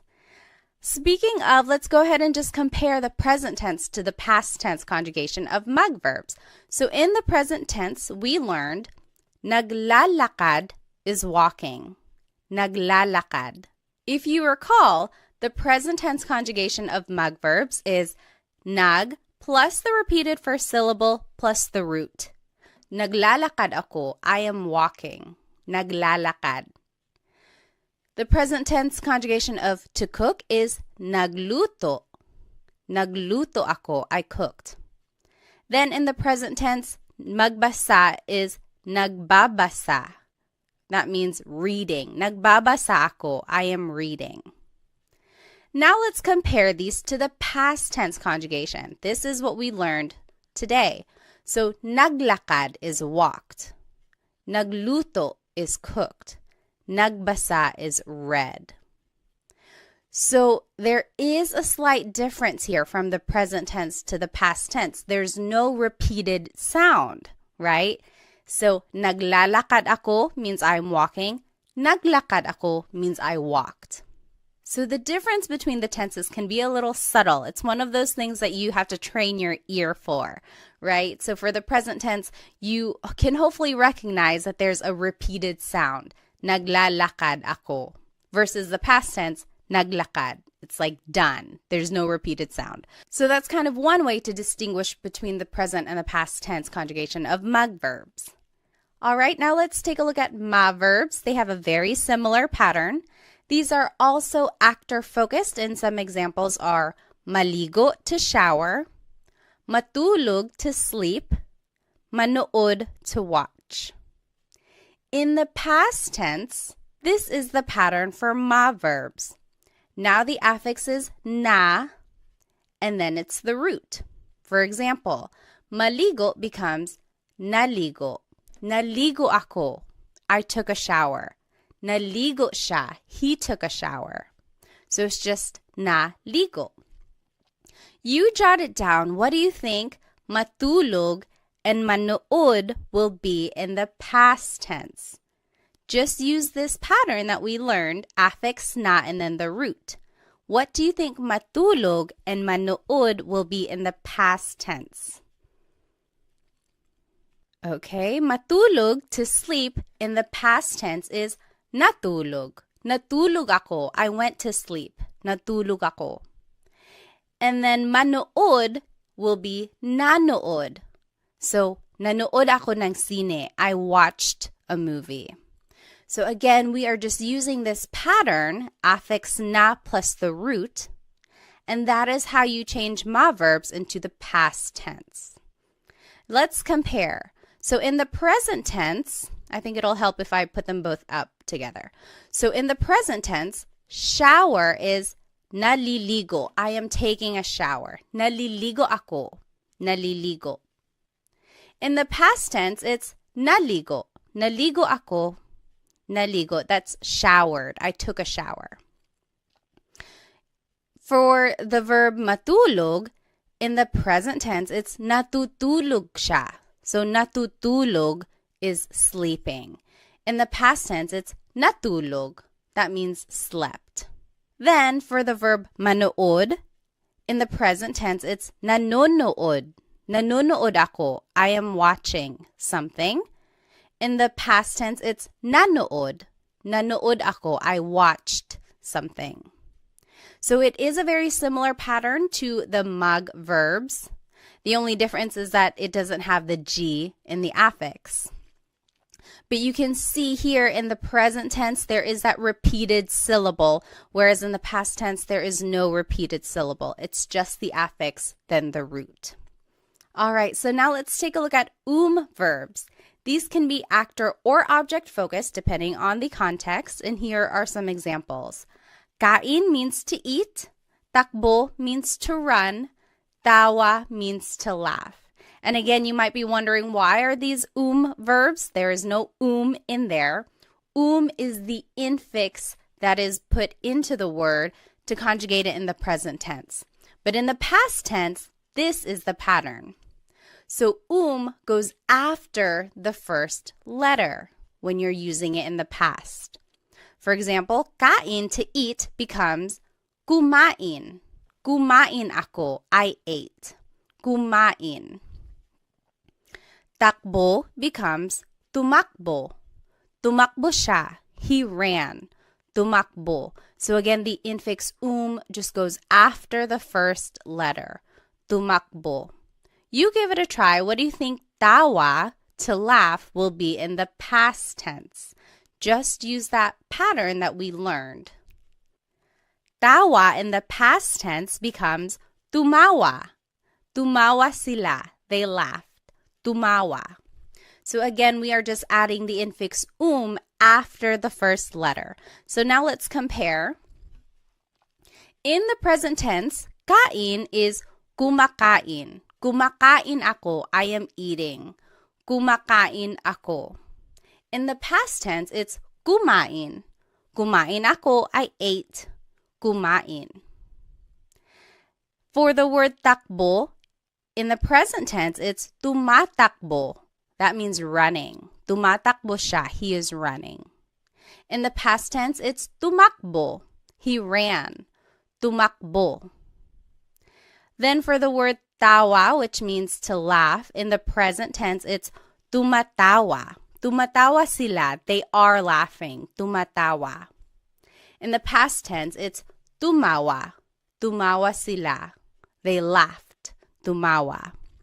Again, if you need to review the present tense conjugation patterns for verbs, be sure to watch lesson 3 because I go over all of that and there are practice questions as well. All right, so let's take a look at in verbs. These are usually object focused and here are some examples. Gamit means to use. Walis means to sweep. In the past tense, the infix in goes after the first letter. So gamit, to use, in the past tense is ginamit. Ginamit ko, I used something. Ginamit. So you can see in just goes after the first letter. You jot it down. What do you think walis, to sweep, will be in the past tense? Walis in the past tense will be winalis. Winalis ko yung sahig. I swept the floor. Winalis. So let's compare. In the present tense, using is ginagamit. Ginagamit ko. I am using something. Past tense, ginamit. That means I used something. Ginamit ko. In the present tense, to sweep is winawalis. That means sweeping, winawalis. In the past tense, it's winalis. Winalis ko yung sahig. I swept the floor. So it looks like for the most part, when a verb is conjugated in the past tense, the conjugation is usually shorter. There's not a repeated syllable, there's no repeated sound or anything like that. So that's kind of one way to recognize if something is being conjugated in the past. Usually it's a shorter word. All right, so now lastly, let's take a look at e-verbs. These are usually object-focused, and here are some examples. Isara means to close. Ibigay means to give. Itago means to hide. In the past tense, the infix in goes after the second letter for e-verbs. So let's take a look at the word isara, which means to close. In the past tense, it becomes isinara. Isinara ko yung pinto. The in goes after the second letter. Isinara. Next, the word ibigay, which means to give, becomes ibinigay. Ibinigay ko yung regalo. I gave the gift. Ibinigay. Alrighty, you give it a try. What do you think itago, to hide, will be in the past tense? Remember to just use this pattern that we learned. Itago in the past tense becomes itinago. The in just goes after the second letter. Itinago ko, I hid something. Itinago. Now let's compare. In the present tense, isara is isinasara, closing. Isinasara. In the past tense, it's isinara, closed. Isinara.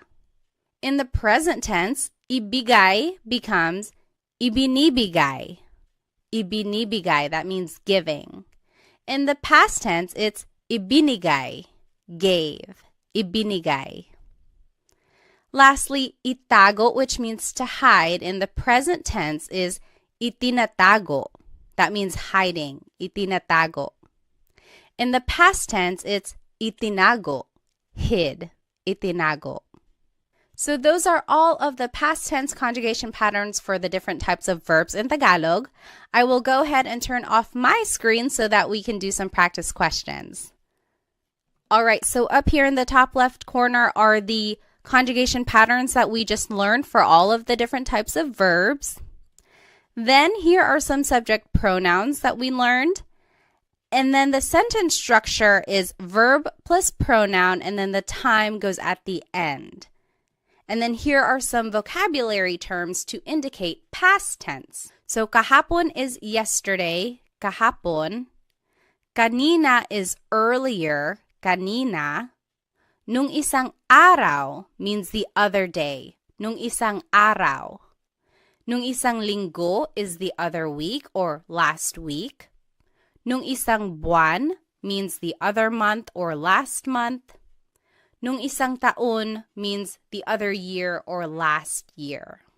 Okay, now let's take a look at these examples here. So he watched a movie yesterday, and I gave you a hint. To watch is manood. So if we were going to do this together, let's review here that the sentence structure is verb plus pronoun plus time. So the verb here is manood.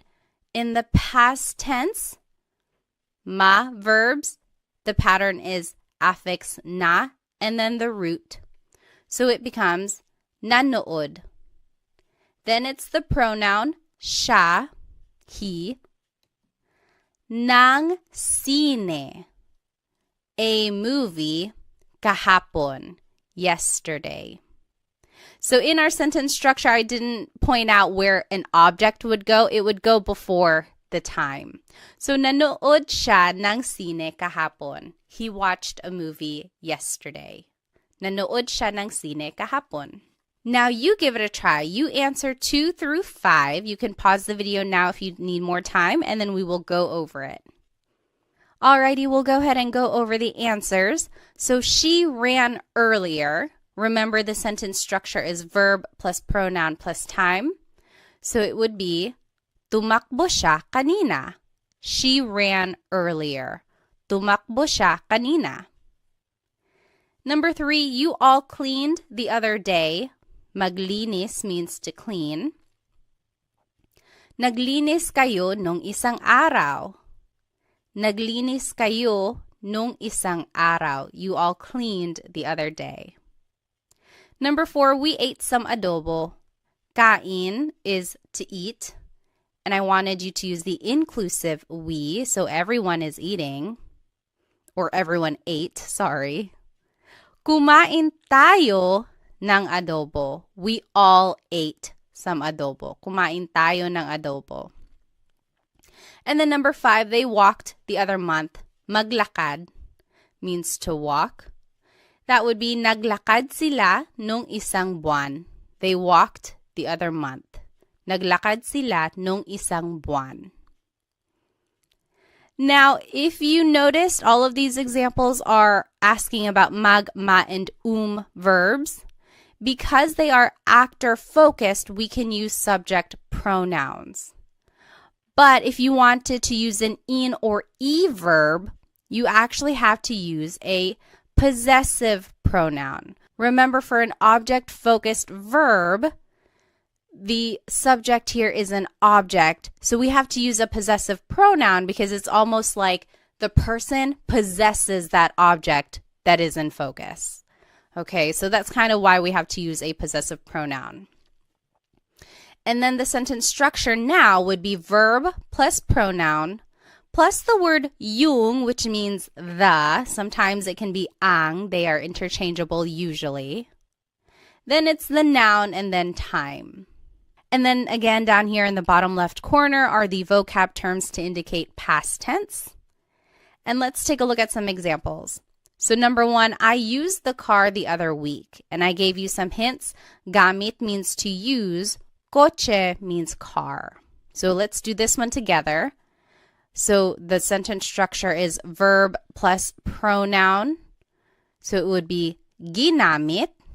That is the past tense conjugation of gamit. Remember, for in verbs, the infix in goes after the first letter. So ginamit Then it's the pronoun ko, which is the possessive pronoun I. Then it's the word yung, which means the. Kotse nung isang linggo. So, ginamit ko yung kotse nung isang linggo. I used the car the other week. Go ahead and try 2, 3, and 4. You can pause the video now if you need more time. And remember to just plug in all of the words into this sentence structure. Remember to use the patterns that we learned, and also remember to use possessive pronouns because we are using an object-focused verb now.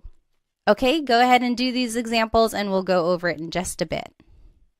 All right, let's go ahead and start with number 2. He closed the door earlier. Isara means to close. Pinto means door. This would be, isinara niya yung pinto kanina. Isinara niya yung pinto kanina. He closed the door earlier. So again, remember for e-verbs, the in just goes after the second letter. Then it's the pronoun niya, which is he or she in the possessive pronouns. Then it's the word yung, which means the. Then it's the noun pinto, which means door. Earlier is kanina. So we are just plugging all of the words into the sentence structure and then using the conjugation patterns that we learned. Okay, number 3, you all swept the floor yesterday. Walis means to sweep, sahig means floor. Winalis ninyo yung sahig kahapon. Winalis ninyo yung sahig kahapon. You all swept the floor yesterday. And lastly, they hid the toys the other month. Itago means to hide. Mga laruan means toys. And to make a noun plural, you have to add this word mga.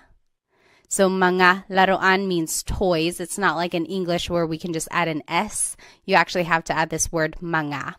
In Tagalog, this would be, itinago nila yung mga laruan nung isang buwan. Itinago nila yung mga laruan nung isang buwan. They hid the toys the other month. All right, so these are just some examples of how to use the past tense conjugation patterns that we learned and how you can plug in all the vocabulary that you learned into this simple sentence structure. Alrighty, now let's go ahead and jump right into the future tense conjugation patterns of these verbs. Let's start with mag verbs. Again, our mag verbs are maglakad to walk, magluto to cook, magbasa to read. Now in the future tense, this is the pattern. Now it's the affix mag, then there's a repeated first syllable, and then the root. So in the future tense, if you wanted to say will walk, maglakad becomes maglalakad. So it's the affix mag, then there's a repeated first syllable, and then it's the root, lakad. So maglalakad ako, I will walk, maglalakad. Magluto, to cook, in the future tense will be magluluto. Again, the affix is mag, then there's a repeated first syllable, and then the root. Magluluto sila, they will cook. Lastly, magbasa, to read, becomes magbabasa.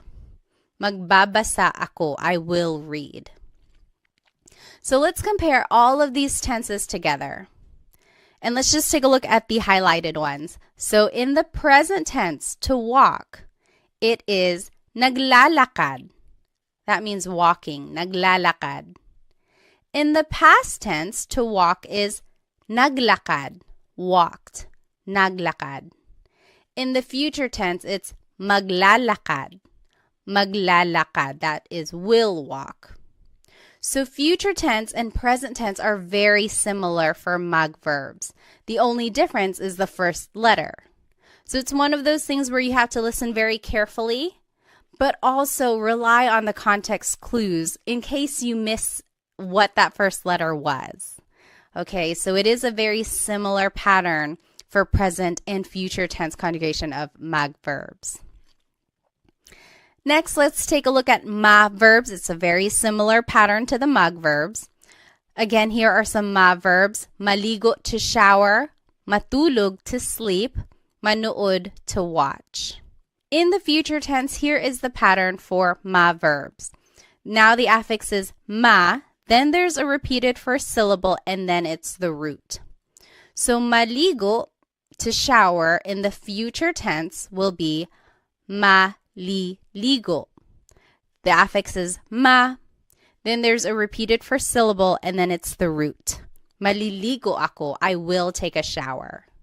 You jot it down. What do you think matulog, to sleep, and manood, to watch, will be in the future tense? And remember to just use this new pattern. Okay, in the future tense, matulog to sleep will be matutulog. Matutulog ako, I will go to sleep. Matutulog. So the affix is ma, then there's a repeated first syllable, and then the root.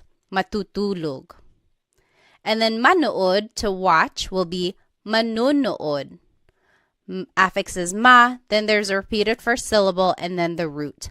Manunood ako, I will watch. Now let's compare all of the tenses together for ma verbs. Let's just take a look at the highlighted ones. Maligo means to shower. In the present tense, it's naliligo ako. Showering, taking a shower. Naliligo ako. In the past tense, it's naligo, showered. Naligo. In the future tense, it's maliligo. Maliligo ako. I will take a shower. Again, for ma verbs, it's a very similar pattern for present and future tense conjugation. The only difference is that first letter. But they both have that repeated first syllable. So again, try to listen carefully or try to rely on the context clues so that you can figure out what they're talking about. Okay, next, verbs. Our verbs are kain, to eat, takbo, to run, tawa, to laugh. Now the pattern for verbs is you repeat the first syllable. So take a look at this. Kain, to eat, becomes kakain. Kakain ako, I will eat. Kakain ako ng pansit. I will eat some pansit. So it's very interesting because now there's no infix at all for future tense conjugation of verbs. You just simply repeat the first syllable. So let's take a look at takbo, which means to run. Takbo in the future tense becomes tatakbo. Tatakbo sila. They will run. Tatakbo. Again, you're just repeating the first syllable. You give it a try. What do you think tawa, to laugh, will be in the future tense? All right. Tawa will be tatawa. Tatawa sila. They will laugh. So you're just repeating the first syllable for the future tense conjugation of verbs. Very interesting. They just dropped the altogether. So let's go ahead and compare all of the conjugation patterns for verbs. We'll just take a look at the verb kain here, highlighted in yellow. In the present tense, to eat, it's kumakain. Kumakain ako. I am eating. Kumakain. In the past tense, it's kumain. Kumain ako. I ate. And then in the future tense, it's kakain. Kakain ako. I will eat. So very interesting. All of the conjugation patterns are different for verbs here. Then in verbs, some examples are gamit, to use, walis, to sweep. Now the pattern for future tense conjugation of verbs is that you have to repeat the first syllable, then it's the root, then in goes at the end. So take a look at the word gamit, which means to use. In the future tense, it would be gagamitin. Gagamitin ko yung kotse. I will use the car. Gagamitin. So you repeat the first syllable, then it's the root, then it's in at the end. So this is very interesting. We haven't seen a suffix yet, so the in goes at the end of the word. This is the first time we've seen this. You jot it down. What do you think walis, to sweep, will be in the future tense? And just use this pattern. All right, walis in the future tense will be wawalisin. Wawalisin ko yung sahig. I will sweep the floor. Wawalisin. So again, you just repeat the first syllable, then it's the root, and then in goes at the end. Let's compare all of the conjugation patterns for in verbs. We'll just take a look at the ones highlighted in yellow. So gamit means to use. In the present tense, it's ginagamit, using, ginagamit. In the past tense, it's ginamit, used, ginamit. And then the future tense, gagamitin, will use, gagamitin. So very interesting there. Lastly, e-verbs. Some examples are isara, to close, ibigay, to give, itago, to hide. Now, for the future tense conjugation of e-verbs, you would just repeat the second syllable. Isara, to close, becomes isasara. Isasara ko yung pinto. I will close the door. Isasara. You just repeat the second syllable.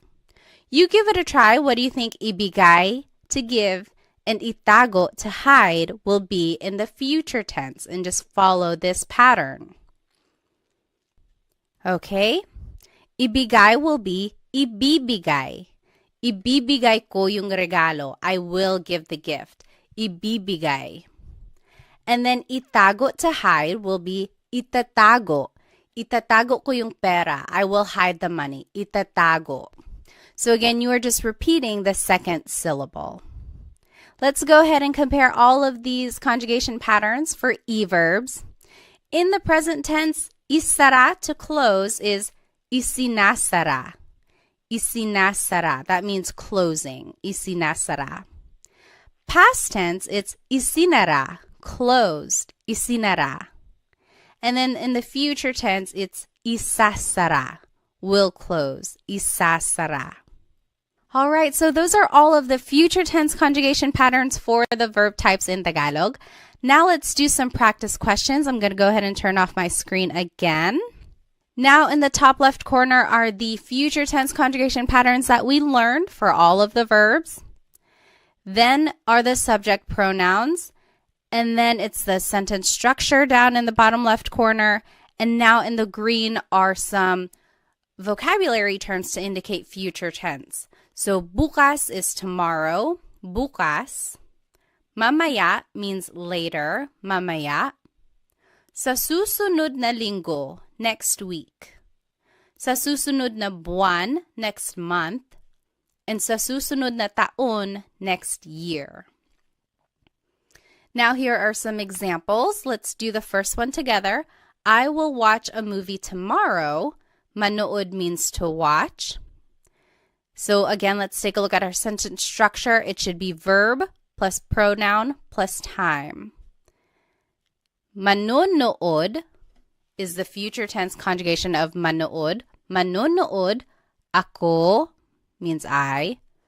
Ng sine, bukas means tomorrow. Manunood ako ng sine. Bukas, I will watch a movie tomorrow. Again, if you're going to add an object, it would just go right before time. So you give it a try. You can pause the video now if you need. You do numbers 2 through 5, and we'll go over them in just a bit. All right, let's start with number 2. They will run later. Takbo means to run. Tatakbo sila mamaya. Tatakbo sila mamaya. Number 3, we exclusive will clean next week. Maglinis means to clean. Maglilinis kami sa susunod na linggo. Maglilinis kami sa susunod na linggo. We will clean next week. Number 4, you singular will eat pansit later. Kain means to eat. Kakain ka ng pansit mamaya. Kakain ka ng pansit mamaya. And then lastly, she will walk next month. Maglakad. Maglalakad siya sa susunod na buwan. Maglalakad siya sa susunod na buwan. All right. Again, these examples focus on the mag, ma, and verbs. Since they are actor-focused, we can use subject pronouns. But if we want to use in or e verbs, we actually have to use possessive pronouns. Remember, when we are using object-focused verbs, we have to use a possessive pronoun because it's almost like the subject or the person is in possession of that object. And the sentence structure is verb plus pronoun plus the word yung, which means the. Then it's the noun, then it's time. And again, the box in green has the vocabulary terms to indicate future tense. And now let's do these examples. Let's start with number 1. We, exclusive, will use the car later. Gamit means to use. Coche means car. So let's take a look at the sentence structure. The verb should come first. So the future tense conjugation of gamit, let's take a look at in verbs. Repeat the first syllable, then it's the root, then you add in at the end. So it would be gagamitin. Gagamitin, then it's we exclusive, namin, yung kotse mamaya. Gagamitin namin yung kotse mamaya. You give it a try. You can pause the video now. You try 2, 3, and 4. Just plug in the vocabulary into the sentence structure and then use the conjugation patterns for in and e verbs. Go ahead and do that and we'll check it in just a bit. Alrighty, let's go ahead and do number 2. He will close the store next week. Isara means to close. Tindahan means store. Isasara niya yung tindahan sa susunod na taon. Isasara niya yung tindahan sa susunod na taon. He will close the store next week. Number 3, you all will sweep the floor tomorrow. Walis means to sweep. Sahig means floor. Wawalisin ninyo yung sahig bukas. Wawalisin ninyo yung sahig bukas. You all will sweep the floor tomorrow. And lastly, number 4, they will hide the toys next month. Itago means to hide. Mga laruan means toys. Itatago nila yung mga laruan sa susunod na buwan. Itatago nila yung mga laruan sa susunod na buwan. So these are just some examples on how to use the future tense conjugation of these verbs. And it gives a good practice on how to use this sentence structure where the verb comes first, then it's the pronoun, and then sometimes an object, and then the time goes at the end. So hopefully you can recognize this pattern when you hear native Tagalog speakers speaking Tagalog. Now I want to finish off our lesson with a quick Taglish tip. And Taglish is Tagalog and English put together. I am a big supporter of using Taglish. I think it's a great stepping stone for learning new vocabulary, especially while you are learning a new language. It's not very attainable to try and speak a language fluently right away, and no one is making you do that, okay? So take your time, try to use as much Tagalog as you can, even if that means having to use Taglish or Tagalog and English put together in a sentence. So let's take a look at these examples. I drove yesterday. She will swim later. They jumped earlier. We didn't learn these verbs. We didn't learn to drive. We also didn't learn to swim or to jump. But you can always turn them into a mug verb. So that means mug plus the English verb.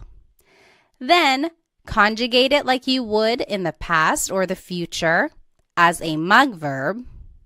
And then you can use subject pronouns in your sentence. So let's take a look at number 1, I drove yesterday. What if I told you to use mug drive? Now conjugate it in the past tense because it's drove. I drove yesterday. It would be nag-drive. Nag-drive ako kahapon. I drove yesterday.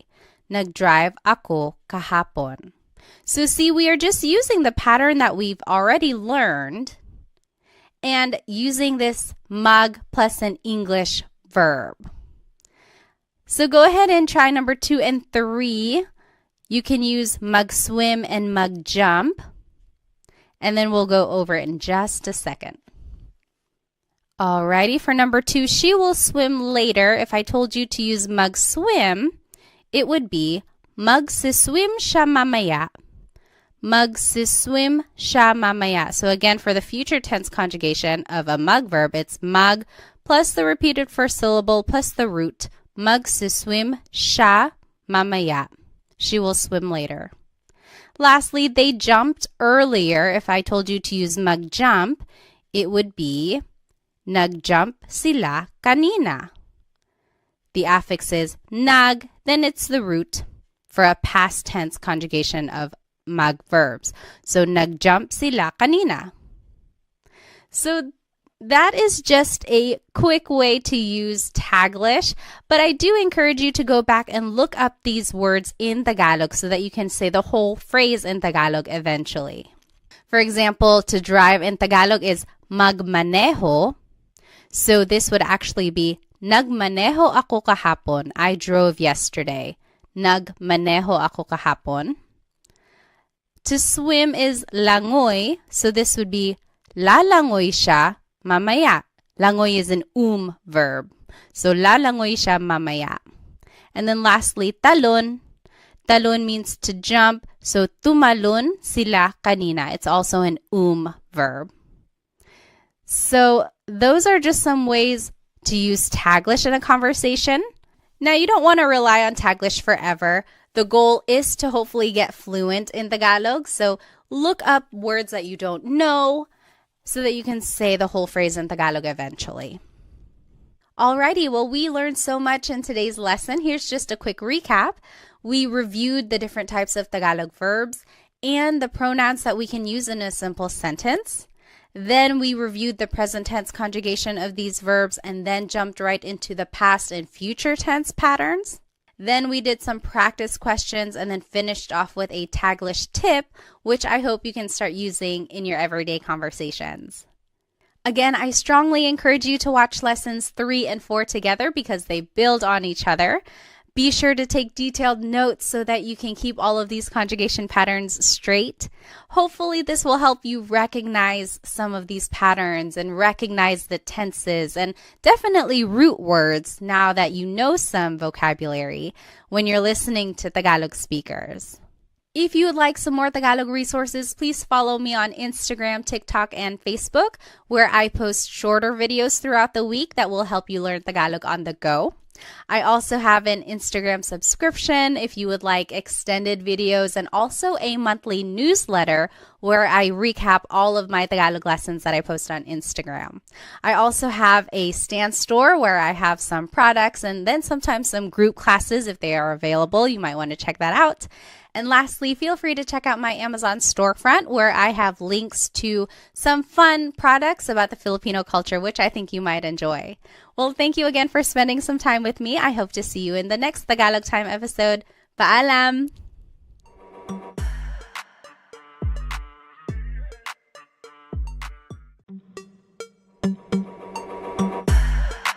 Hello everybody. Welcome to another episode of Tagalog Time with Pat.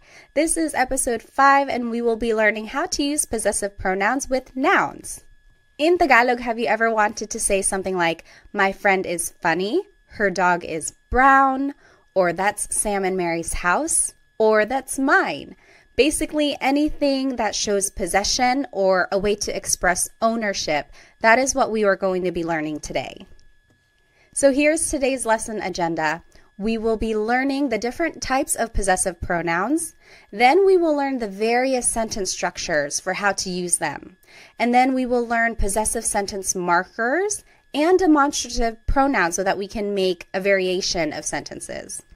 And then we will learn a Taglish tip, and then we will be doing practice questions all throughout the lesson. So go ahead and grab your piece of paper and something to write with so that we can practice.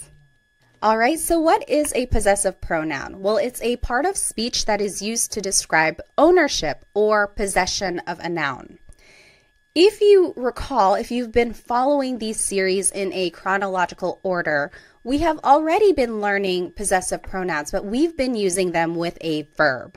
So specifically with an object-focused verb, we've been using a possessive pronoun because the idea is that the person in that sentence is in possession of the object that is in focus. So these three examples are a review of the past couple lessons, lessons 3 and 4. They are straight from those slides. So I am going to use the car tomorrow. Gamit means to use. Kotse means car. In Tagalog, it would be gagamitin ko yung kotse bukas. It's a future tense sentence, so it's gagamitin. And then ko is the possessive pronoun here, meaning I. So gagamitin ko yung kotse bukas. Number 2, she swept the floor earlier. Walis means to sweep. Sahig means floor. In Tagalog, this would be winalis niya yung sahig kanina. Winalis is the past tense form of to sweep. Niya is the possessive pronoun here, meaning she. And then number 3, they are closing the door. Isinasara nila yung pinto. Isinasara is the present tense conjugation of isara, which means to close. Nila means they. So here are the possessive pronouns we already know. We've been using them with a verb, but today we will learn how to use them with a noun. All right, so a possessive pronoun sometimes can be called a possessive adjective or a personal pronoun. And an adjective is something that describes a noun. So if you were to say my house, you are kind of describing it. You're describing whose it is. It's mine, right? It's my house. So it kind of makes sense that sometimes it's called a possessive adjective. And then same with personal pronoun. A pronoun means it's something that is replacing the noun. So if I were to say I am sweeping, ko is that pronoun since it's meaning I. Okay, so these are the different names for possessive pronoun depending on what type of resource you're using. Now let's review the possessive pronouns that we've already learned. Ko means I or my. Mo is you or your singular. Nya, he or she, his or her. Again, this is gender neutral. Nila, they or their. Natin, we or our inclusive. Namin, we or our exclusive. Ninyo is you or your plural. So that's you all as a class. And we will take a look at the difference between this inclusive and exclusive meaning here. So let's take a look at the noun house. In Tagalog, house is bahay. Bahay ko is my house. Bahay ko. Bahay mo is your house, singular. So that's just you, one person, your house. Bahay mo. Bahay niya, his or her house. So niya is gender neutral. You really have to focus on the context of the sentence to determine who someone is talking about. Bahay niya. Bahay nila, their house. Bahay natin, our house inclusive. So if you and me and the whole class, we all lived in the same house, we could say bahay natin. Everyone is included there. Versus bahay namin means our house exclusive. So me and my husband Chris, we have our own house. That's bahay namin. You're not included, I'm just telling you about it. So bahay namin. And then bahay ninyo, your house, plural. So you all as a class, you all have a house. That's bahay ninyo, your house. So I want to point out the word order here is object plus the pronoun. Bahay ko. This is different from English because we would say my house. The pronoun goes first, my house, and then it's the object. So in Tagalog, it's the opposite. The object goes first, and then it's the pronoun. And this is an important note. These types of possessive pronouns never go at the beginning of the sentence in Tagalog. They go after the object. So you would never start your sentence with ko or mo or nya. It just doesn't work like that. All right, so let's do some examples. I'm going to go ahead and turn off my screen here. Now, in order to use these possessive pronouns in a sentence, we have to have a noun and an adjective. So we will learn some of these nouns and adjectives here. In this top left corner are the possessive pronouns we just learned. Now here are some nouns. So aso is dog, pusa is cat, coche is car, bahay is house, pagkain, food, mga damit, clothes, buhok, hair, ulo, head, mga kamay, hands. So again, that's how you make something plural. You have to add the word mga before it. Mga kamay means hands. Now here are some words for people that you might know. Tatay, father, nanay, mother, kapatid, brother or sister. So that's gender neutral. Kapatid is a brother or a sister. Mga anak, children, kaibigan, friend. And now here are some adjectives. So here are different colors, mga kulay. Pula is red, kahel, orange, dilaw, yellow, verde, green, azul, blue, lila, purple, puti, white, itim, black, abo, gray, rosas, pink, ginto, gold, kayumanggi, brown.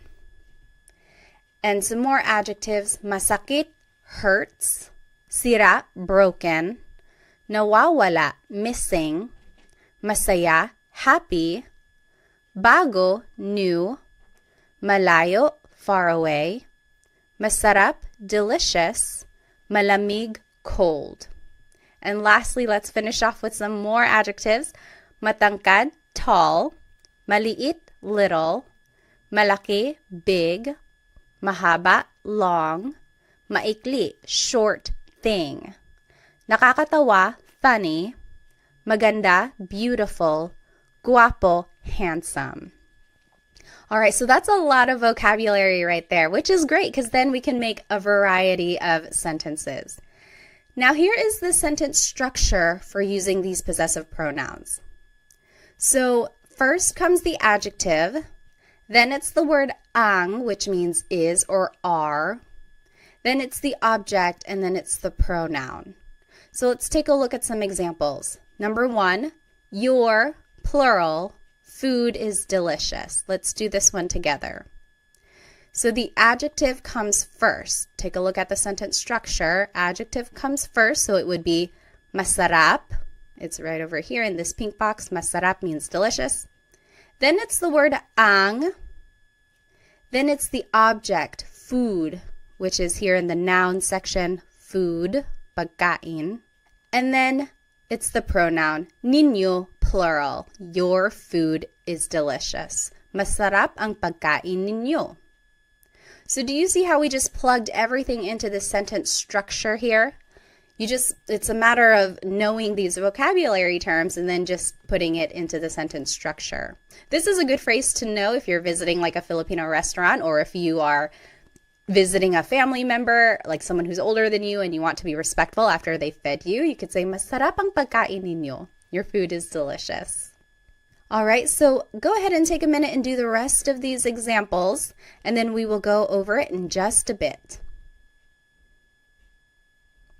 All right, so let's start with number 2. My head hurts. It would be, masakit ang ulo ko. Masakit ang ulo ko. My head hurts. Number 3, his brother is funny. Nakakatawa ang kapatid niya. Nakakatawa ang kapatid niya. So kapatid is one of those words that's gender neutral. If you wanted to be specific and say brother, like this sentence is perfectly fine, but you could go further and say, nakakatawa ang kapatid na lalaki niya. Or nakakatawa ang kapatid niya na lalaki. So, but usually you can just say nakakatawa ang kapatid niya. Number 4, their car is broken. Sira ang kotse nila. Sira ang kotse nila. Number 5, our exclusive house is far away. Malayo ang bahay namin. Malayo ang bahay namin. Number 6, your singular hands are cold. Malamig ang mga kamay mo.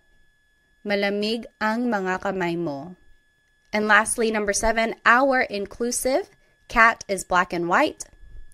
Itim at puti ang pusa natin. And that is how you say and. It's just the word at, A-T. Itim at puti ang pusa natin. All right, so here is a quick Taglish tip.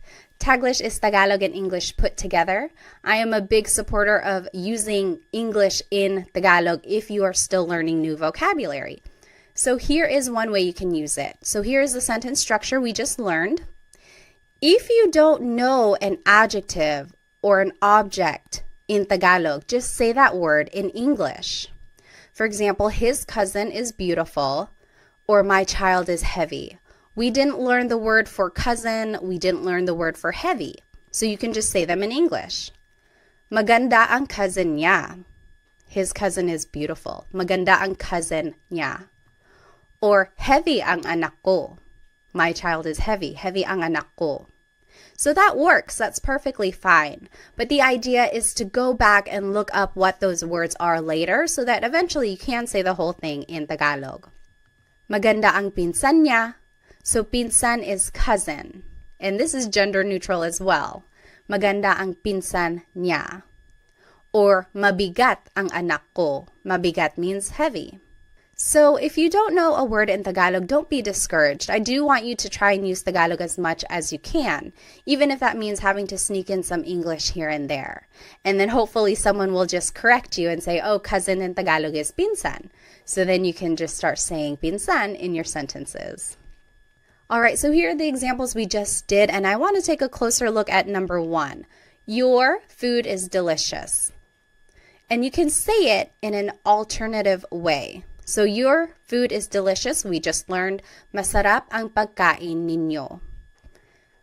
Adjective comes first, then it's the object, then it's the possessive pronoun. That's the sentence structure we just learned. However, you could switch it up and say, ang pagkain ninyo ay masarap. That also means your food is delicious. Ang pagkain ninyo ay masarap. Now the object is at the beginning. Then it's the possessive pronoun, then it's the adjective. So there is kind of a change in the grammar structure here. And now you are using this word ay, which is a sentence connector, which means is. So ang in this phrase means is, but then when you're switching it up, I is the connector here. Not a lot of people use this second form. It's more formal. It's more casual to just say, masarap ang pagkain ninyo. But this is not wrong. Ang pagkain ninyo ay masarap. That is perfectly correct. It's grammatically correct. It's just not very colloquial. It's not what's used in common conversation every day. Okay, so that's just a note on how you can say or hear things if you happen to hear it this way. All right, and then I just want to point out that all of these phrases could be turned into that alternative phrase. So, masakit ang ulo ko could turn into, ang ulo ko ay masakit. That also means my head hurts. It's kind of more poetic. It's like not a lot of people say it that way. Ang ulo ko ay masakit. It's just very literal. So, it's more common for someone to say, masakit ang ulo ko. But you could hear it as, ang ulo ko ay masakit. That's right. It's correct. And then, nakakatawa ang kapatid niya. That could be said as, ang kapatid niya ay nakakatawa. So again, you're just switching up the word order here, but it means the same thing. All right, so now let's learn some demonstrative pronouns. It started to rain over here. I wonder if you can hear it. So what is a demonstrative pronoun? Sometimes they're called demonstrative adjectives, again, because it's describing a noun. Well, it's a part of speech that helps identify someone or something. So here are some examples. Ito means this or these. Yan means that or those. So I'm saying yan, but it's technically iyan, iyan. But it's more common to just hear someone say yan. So here's the sentence structure for how demonstrative pronouns can be used. Ito or iyan goes first. It's taking the place of the adjective. Then it's the word ang, then it's the object, then it's the pronoun. So the last part of this sentence structure is the same as what we've just learned. So here's how it's used. This is my house would be Ito ang bahay ko. Ito ang bahay ko. This is my house. So ito goes first, then it's the word ang, then it's bahay, and then it's the pronoun. Ito ang bahay ko. That is my house would be iyan ang bahay ko. That is my house. Iyan ang bahay ko. So ito means this, iyan means that. And it can be used in a plural way as well. They can mean singular or plural things. So these are my kids is still ito ang mga anak ko. Ito ang mga anak ko. These are my kids. Those are my kids. Iyan ang mga anak ko. So ito means these. Iyan means those. Now there is an alternative way to say these phrases, which is still correct. So this is my house, we just learned. Ito ang bahay ko. You might also hear it as bahay ko ito. Bahay ko ito. So it's using that demonstrative pronoun ito, and then there's the object and there's the pronoun. So the word order is switched up, and we took out the word ang. It's just kind of included in that phrase already. Bahay ko ito, this is my house. Same with that is my house. We learned iyan ang bahay ko. But you could also hear bahay ko yan. Bahay ko iyan. Both forms of these phrases are correct. There's not one wrong way to say it. Ito ang bahay ko might be a little bit formal, but it's said just as much as bahay ko ito. Okay, so these are the two ways you might hear the demonstrative pronoun being used with a noun. So let's do some examples. These are my kids is ito ang mga anak ko. We learned that. And then those are my kids. Yan ang mga anak ko. I want you to think of the alternative. Remember, we took out the word ang, and then we had to switch up the order. So if you need to take a look at the last slide, you can flip back. But go ahead and pause the video now if you'd like, and then we'll go over it. Okay, so the alternative for ito ang mga anak ko would be mga anak ko ito. So the object goes first, then it's the pronoun, then it's the demonstrative pronoun. Mga anak ko ito. Yan ang mga anak ko can also be said, mga anak ko yan. Mga anak ko iyan. Okay, so those are the different ways you could say these phrases. They are both used equally as much. Okay, so this is just a review of the sentence structure for using these pronouns. Usually it's the adjective first, or it could be the demonstrative pronoun ito, iyan. Then it's the word ang, and then it's the object, and then it's the pronoun. So that's the sentence structure.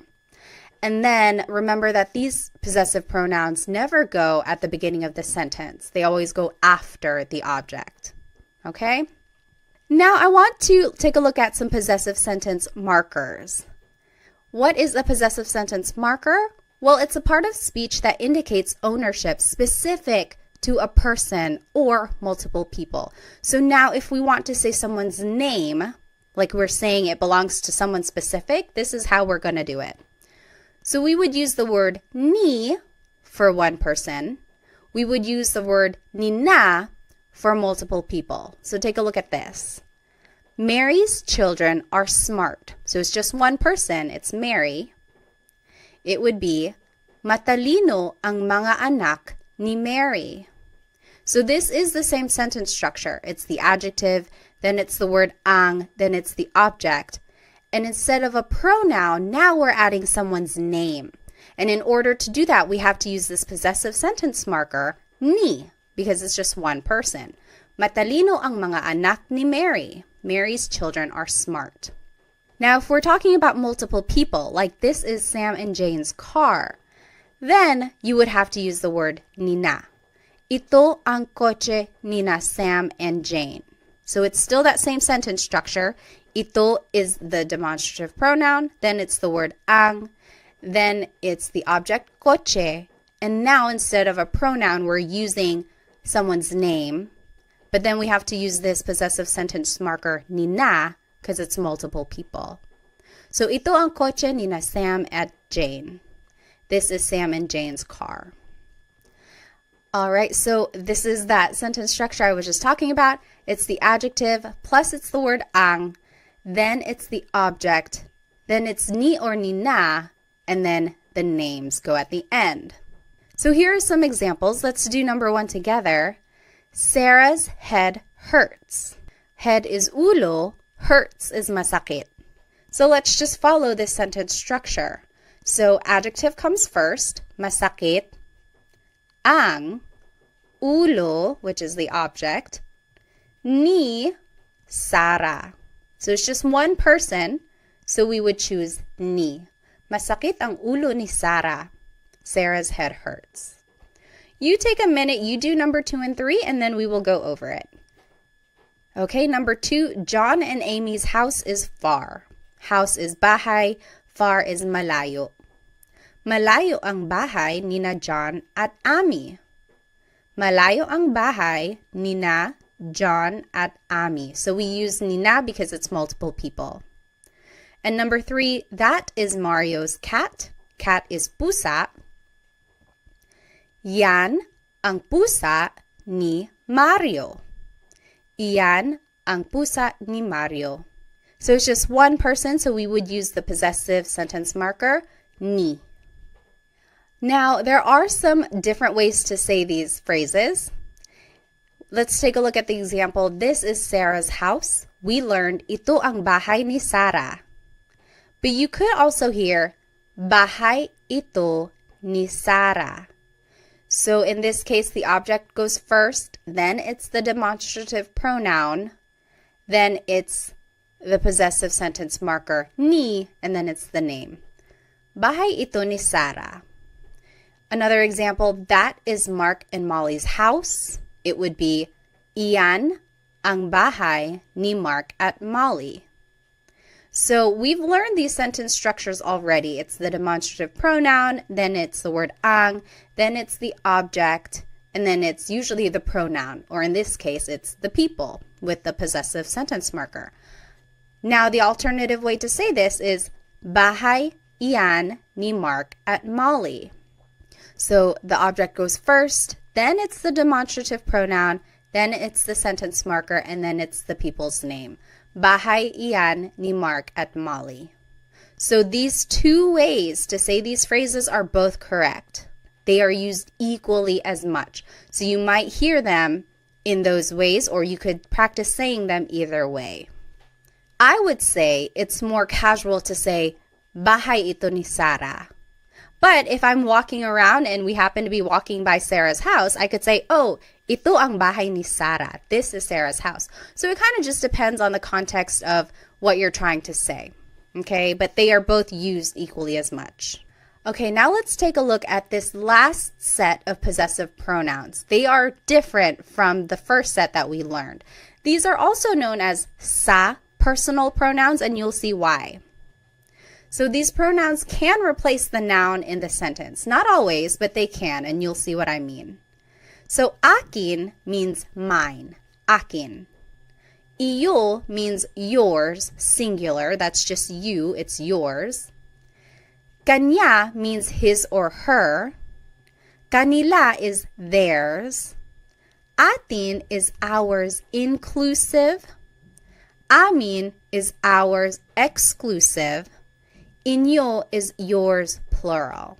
So these are all pronouns that still show possession or ownership, but they are different from the ones we just learned. So it's not ko or mo or nya, but now it's akin, iyo, kanya, and it means mine, yours, his or hers. Okay, so we'll take a look at how they are used. Let's take a look at car. Car in Tagalog is kotse. And remember how I said that these possessive pronouns are usually considered sa pronouns, and this is why. Usually you would use them with the word sa. Sa akin ang kotse. The car is mine. Sa akin ang kotse. Sa by itself is a preposition which means to, but it can be used in a number of different ways in Tagalog. And with these possessive pronouns, it's usually said before the possessive pronoun when you're using it in a sentence. So, sa akin ang kotse, the car is mine, sa akin. Sa iyo ang kotse, the car is yours, singular. Sa kanya ang kotse, the car is his or hers. And that's gender neutral, kanya. Sa kanila ang kotse, the car is theirs. Sa atin ang kotse, the car is ours, inclusive. Maybe we are all sharing a car. Sa atin ang kotse, the car is ours. Sa amin ang kotse, the car is ours, exclusive. So me and my husband Chris, the car is ours. Mine and his. It's ours. Sa inyo ang kotse, the car is yours. So maybe you all as a class, you are sharing a car. The car is yours, you plural. So this is the word order now. So it's the pronoun first, then it's ang, then it's the object. Sa akin ang kotse, the car is mine. And these pronouns go before the object. Remember, I had been saying that the pronouns ko, mo, nya never go at the start of the sentence. Well, for these pronouns, akin, iyo, kanya, they actually do go at the beginning and they go before the object. So that's kind of a difference there. Okay, let's take a look at some examples. I think I have to turn off my screen, so let me go ahead and do that. Now here is the word order that we just talked about. Pronoun first, then it's ang, then it's the object. And here are some examples. And here are the pronouns that we just learned. So go ahead and take a minute to do these 3 examples and then we'll go over them together. All right, so let's start with number 1. The dogs are yours, plural.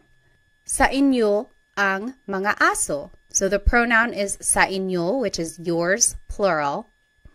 Ang, and then it's the object, mga aso. Mga makes it plural. So sa inyo ang mga aso, the dogs are yours.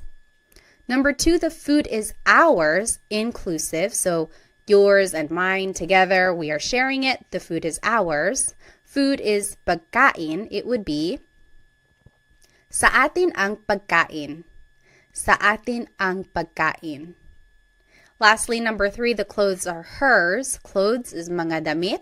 It would be sa kanya ang mga damit. Sa kanya ang mga damit. Now I want to take a look at the difference between ang and yung. Both of these words mean the, so it's an article leading up to a noun. So far, we've been practicing with the word ang, and that just means the in a general sense. But in common conversation, and oftentimes I say yung, which is specific to a thing, like that one thing over there or that specific one. So for example, the dogs are yours, plural. Sa inyo ang mga aso. That just means, oh, the dogs are yours. The dogs, any dogs, the dogs are yours.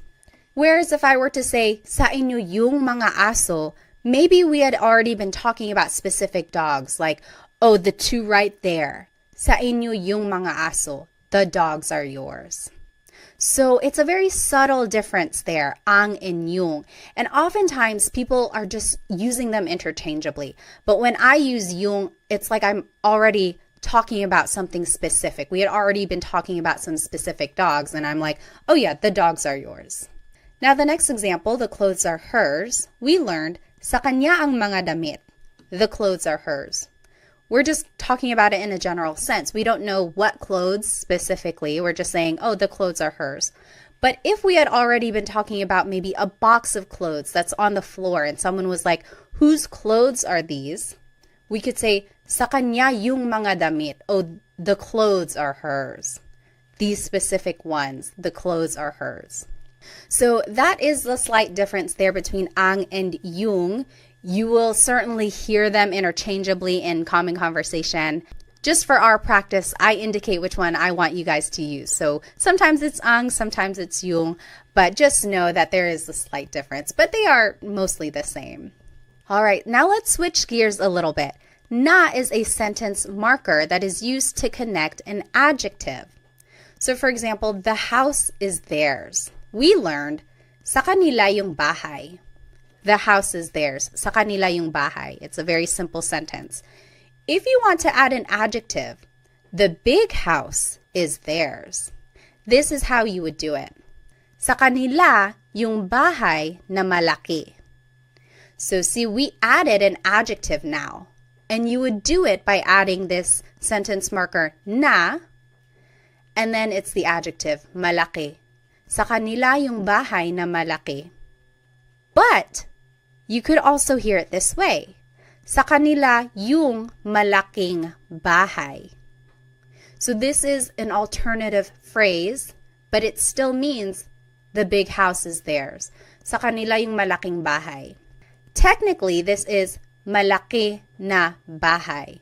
The na is in there, but it's being incorporated into the adjective malaki. And you only make this contraction if the adjective ends with a vowel. So see, malaki ends with an I, and when you are putting the adjective first, instead of saying malaki na bahay, you could just say malaking bahay. So it's a contraction. Now let's take a look at another example. The little house is theirs. Sa kanila yung bahay na maliit. So there's that sentence marker na, and then the adjective maliit means little. You could also hear sa kanila yung maliit na bahay. So we just switched it. We put the adjective first. And now we don't make the contraction. We don't put it together because it doesn't end with a vowel. You would still use the sentence marker na. So that's just one important thing. If the adjective does end with a vowel, you can make a contraction and just know that the sentence marker na is there. Malaking bahay technically is malaki na bahay. But we just made the contraction just to make it easier to pronounce and make the sentence flow a little bit better. But if the adjective ends with a consonant, you don't make the contraction because it doesn't really work like that. And these two ways to say these phrases are used equally as much. There isn't a formal way, there isn't a casual way. It's just kind of personal preference or depending on what someone wants to say. Now let's do some examples.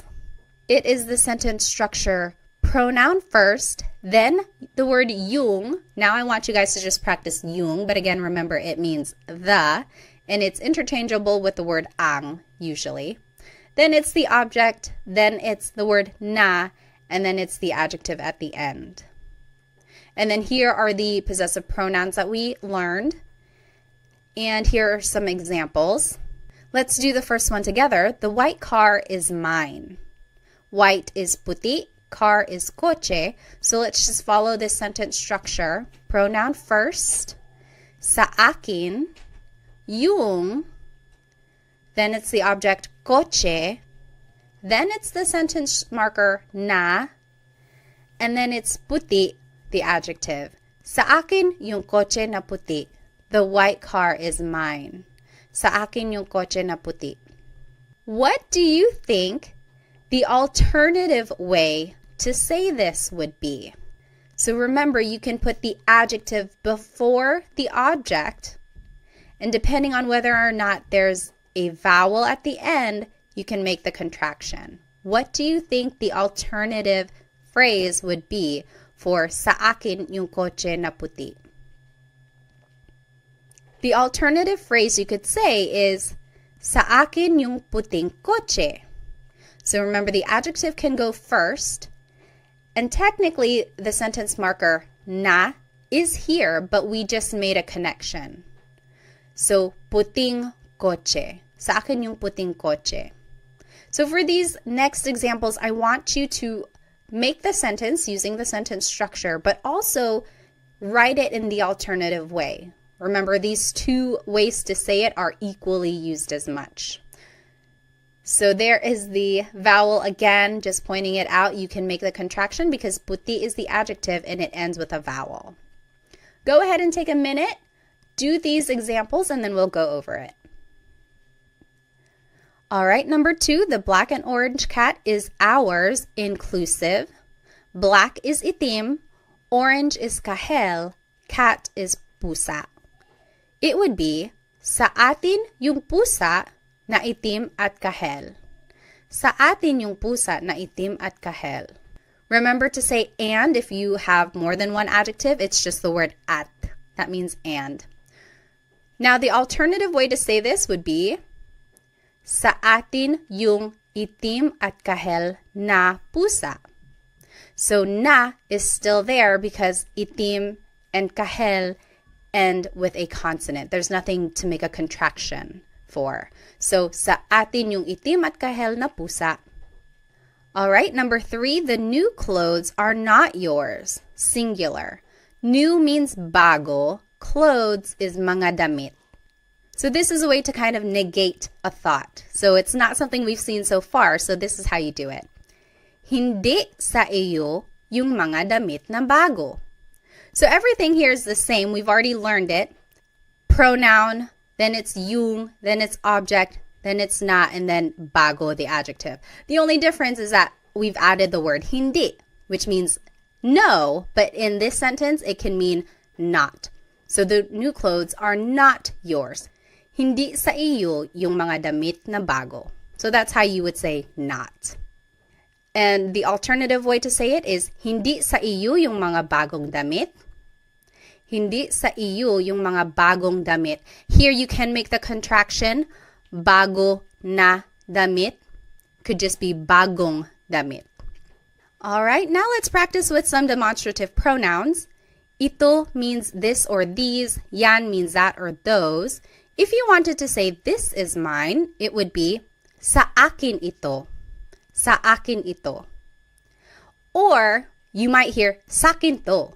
Sakin to. So a lot of people just put all the words together or shorten it. Sakin to, this is mine. That is yours is sa iyo yan. Sa iyo yan. So the pronoun goes first, and then it's the demonstrative pronoun. You might hear sa'yo yan. Sa'yo yan. And then lastly, that's not mine. Again, negating the thought. It would be hindi sa akin yan. Hindi sa akin yan. Or hindi sa akin yan. Hindi sa akin yan. All right. Now let's do some examples. First, it's the pronoun, and then it's the demonstrative pronoun. And these are the pronouns we learned. So now take a minute and do these examples. If you wanted to say those are his, it would be sa kanya yan. Sa kanya yan. Number 2, these are ours. Exclusive would just be sa amin ito. Sa amin ito. So we are just following that sentence structure, pronoun, then the demonstrative pronoun. Number 3, that's not yours. Plural is hindi sa inyo yan. Hindi sa inyo yan. So you just add the word hindi at the beginning to mean not. Okay, so let's just do a quick recap. We learned so much in today's episode. We learned the different types of possessive pronouns. Certain pronouns can go at the beginning of the sentence, and some do not ever go at the beginning, so remember to keep track of that. We also learned the different sentence structures and how to use the possessive sentence markers and demonstrative pronouns throughout these sentences. We also learned how to use English throughout these phrases if we don't know the word in Tagalog. And then we did lots of practice questions throughout the lesson, which I hope will help you understand some of these concepts. Now, let's go back to these phrases that we learned at the beginning. I want you, for your homework, to try and translate them, and I will put the answers in the video description. And then you can go over it. If you have any questions, feel free to write them in the comments. And if you need some more Tagalog resources, please feel free to follow me on Instagram, TikTok, or Facebook. I post shorter videos throughout the week to help you practice. And then feel free to check out my Amazon storefront. I have lots of good links in there for Tagalog resource books that I think are helpful. Also some Filipino-inspired products which I think you might enjoy. I also have a Stan store which has products in there, and then also I have some group classes. So if I'm holding any group classes, you might be able to sign up. Well, thank you so much for spending some time with me today. I will see you in our next Tagalog Time episode. Paalam!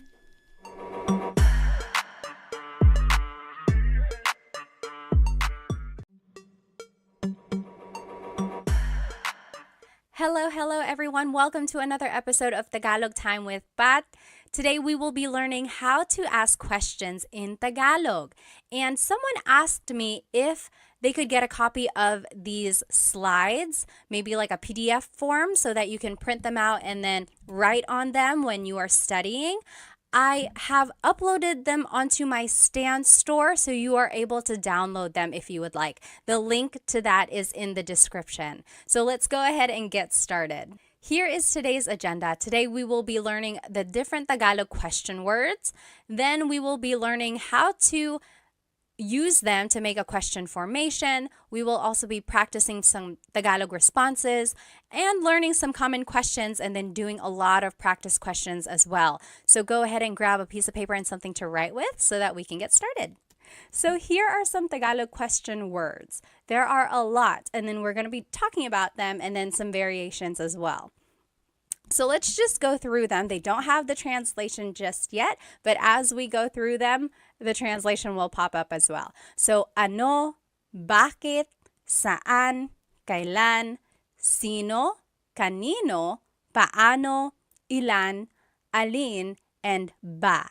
So these are all of the question words that we're going to be talking about today. The very first question word that we're going to learn is ano. So that means what? Ano.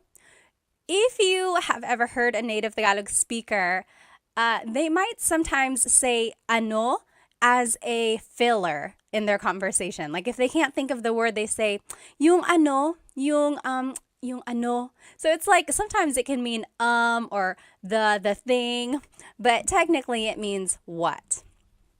So here are the different ways to use ano in a question. So ano, then the word ang, then a noun. So for example, ano ang pangalan mo? What is your name? Ano ang pangalan mo? And I underlined pangalan because that's the noun. Your response could be, ang pangalan ko ay Pat.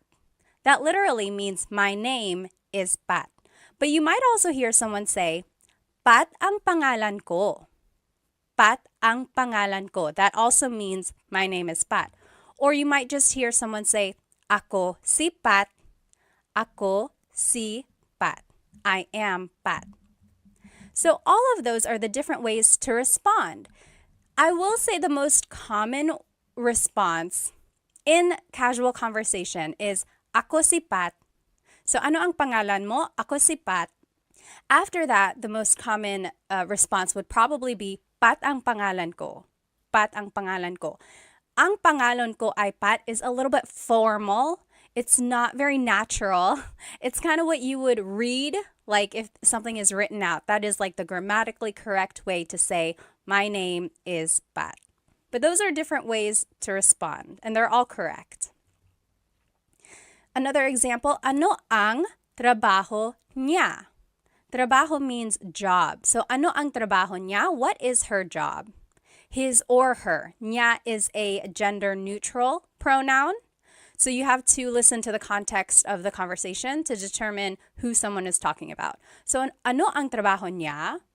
And the responses could be, ang trabaho niya ay nurse. Ang trabaho niya ay nurse. Or it could be, nurse ang trabaho niya. Nurse ang trabaho niya.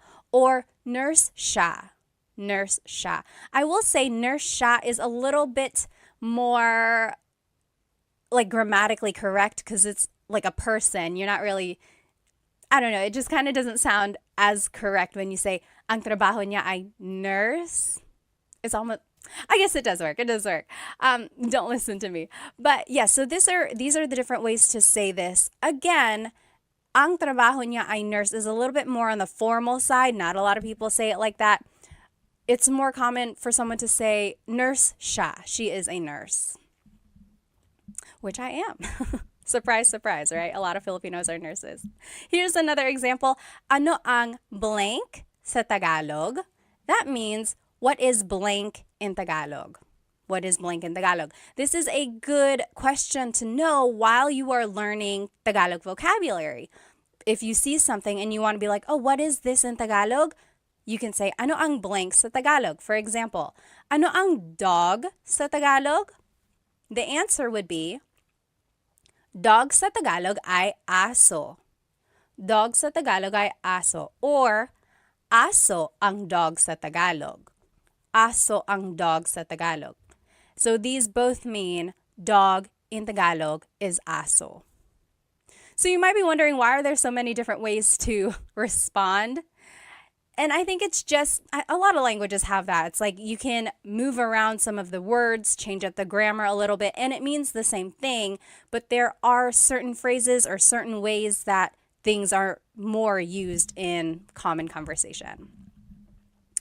In this case, I think aso ang dog sa Tagalog, or actually dog sa Tagalog ay aso.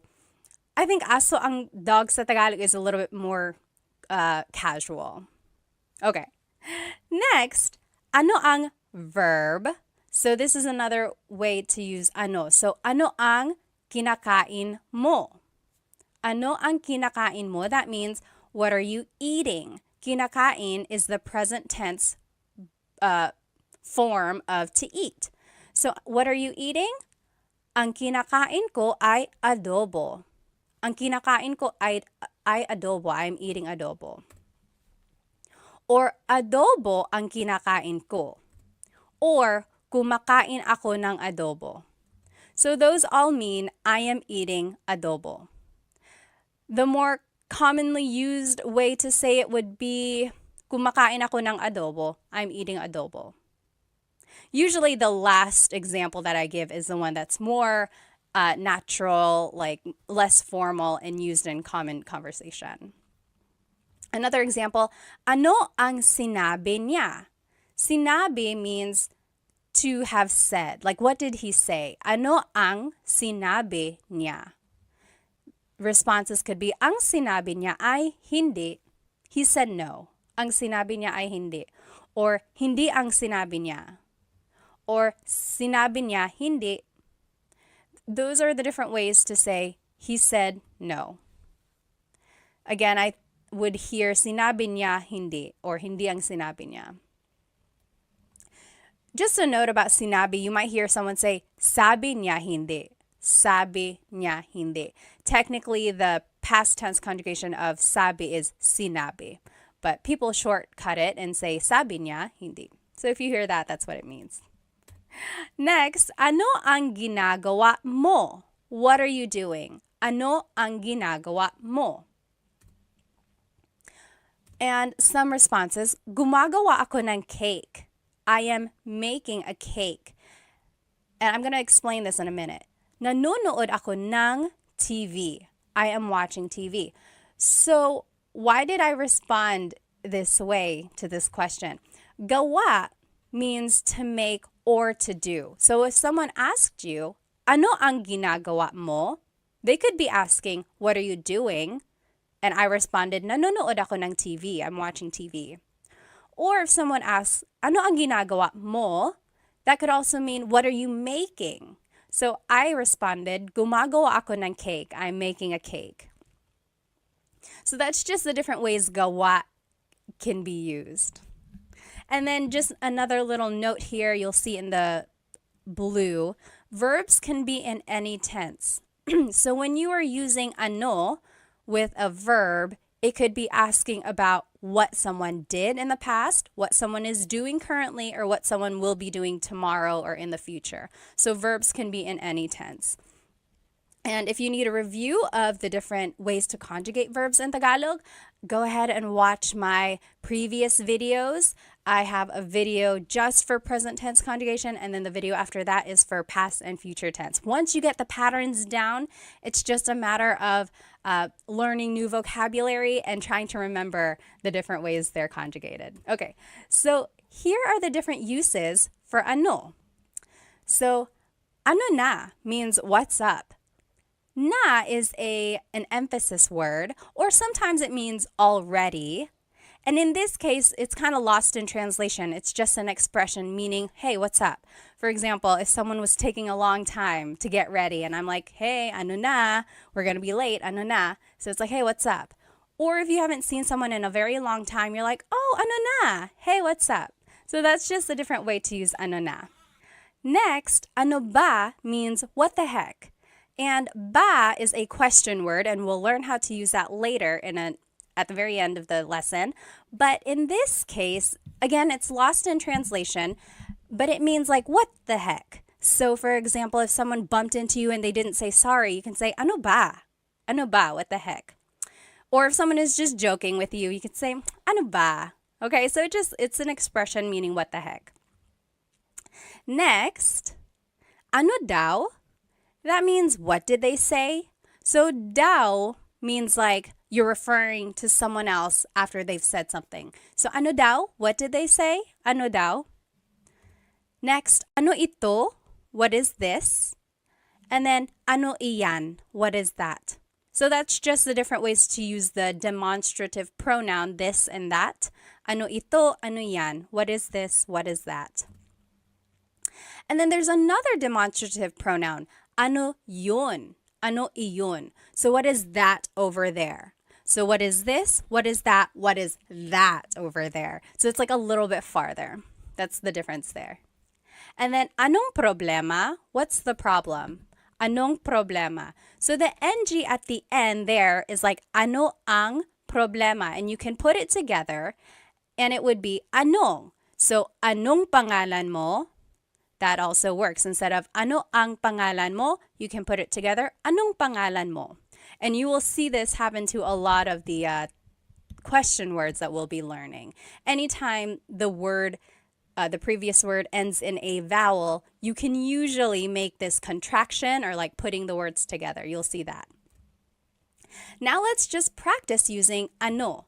So on the left side, let me turn off my screen. So sorry. So on the left side here, you will see the rules that we just learned. So ano ang plus a noun. The example was, ano ang pangalan mo? Ang pangalan ko ay Pat. Or Pat ang pangalan ko, or ako si Pat. Again, remember, ako si Pat is the more casual way to respond.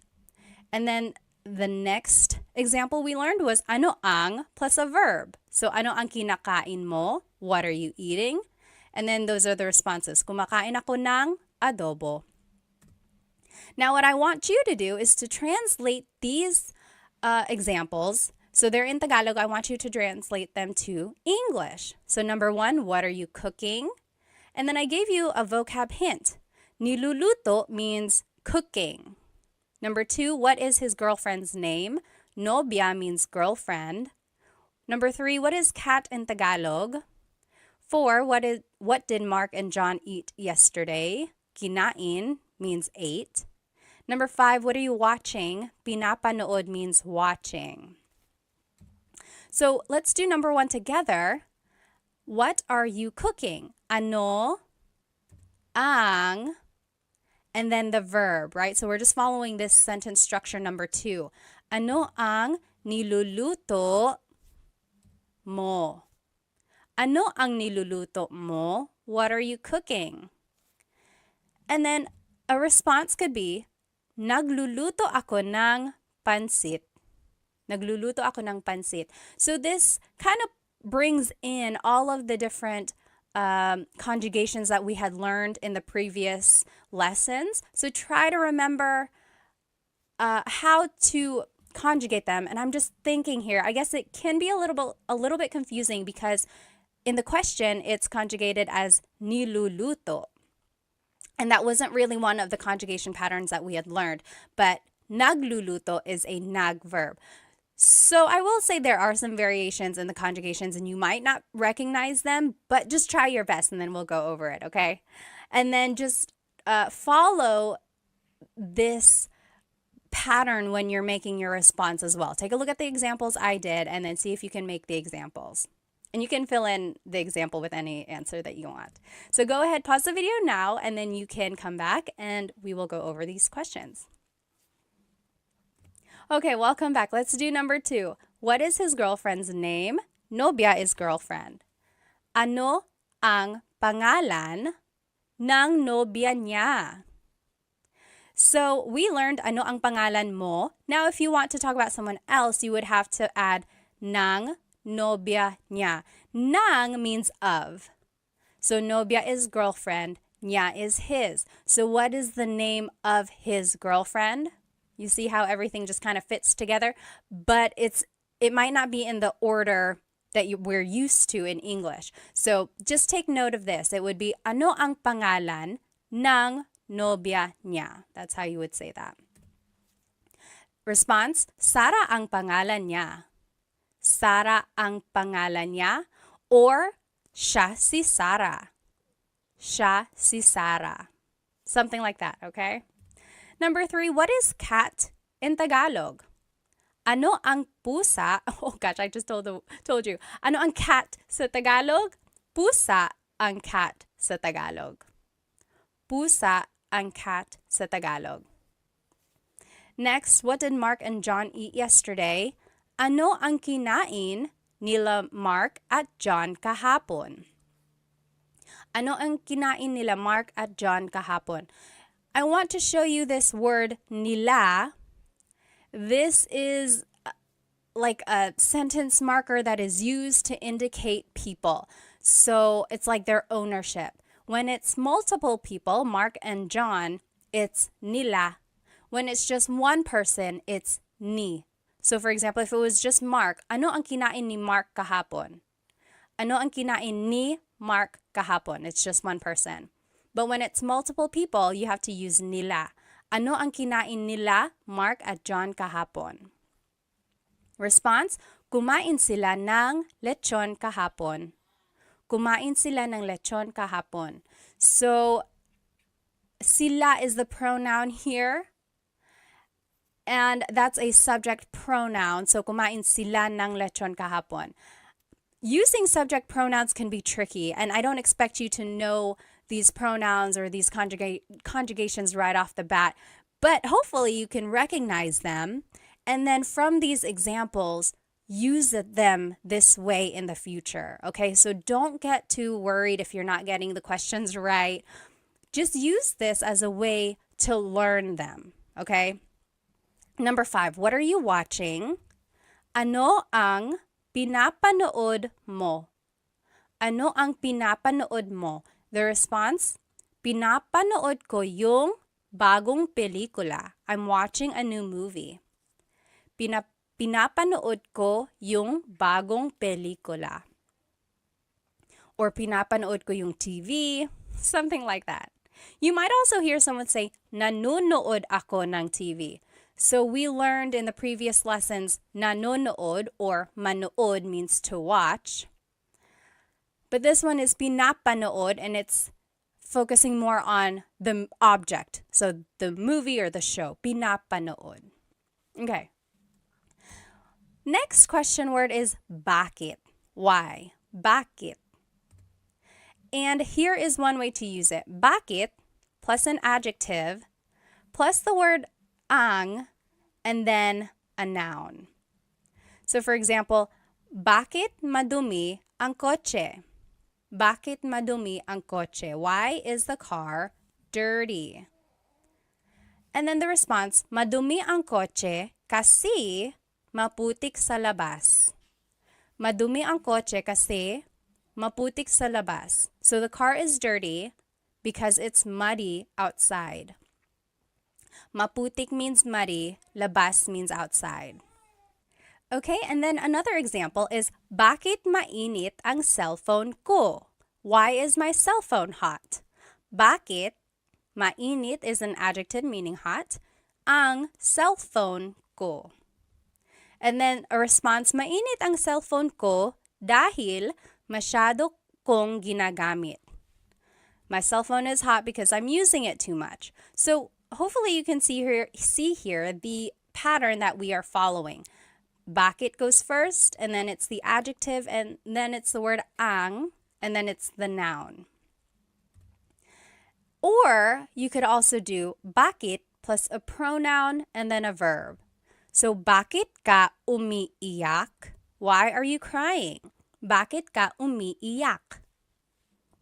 Some responses, umiiyak ako kasi nawawala yung aso ko.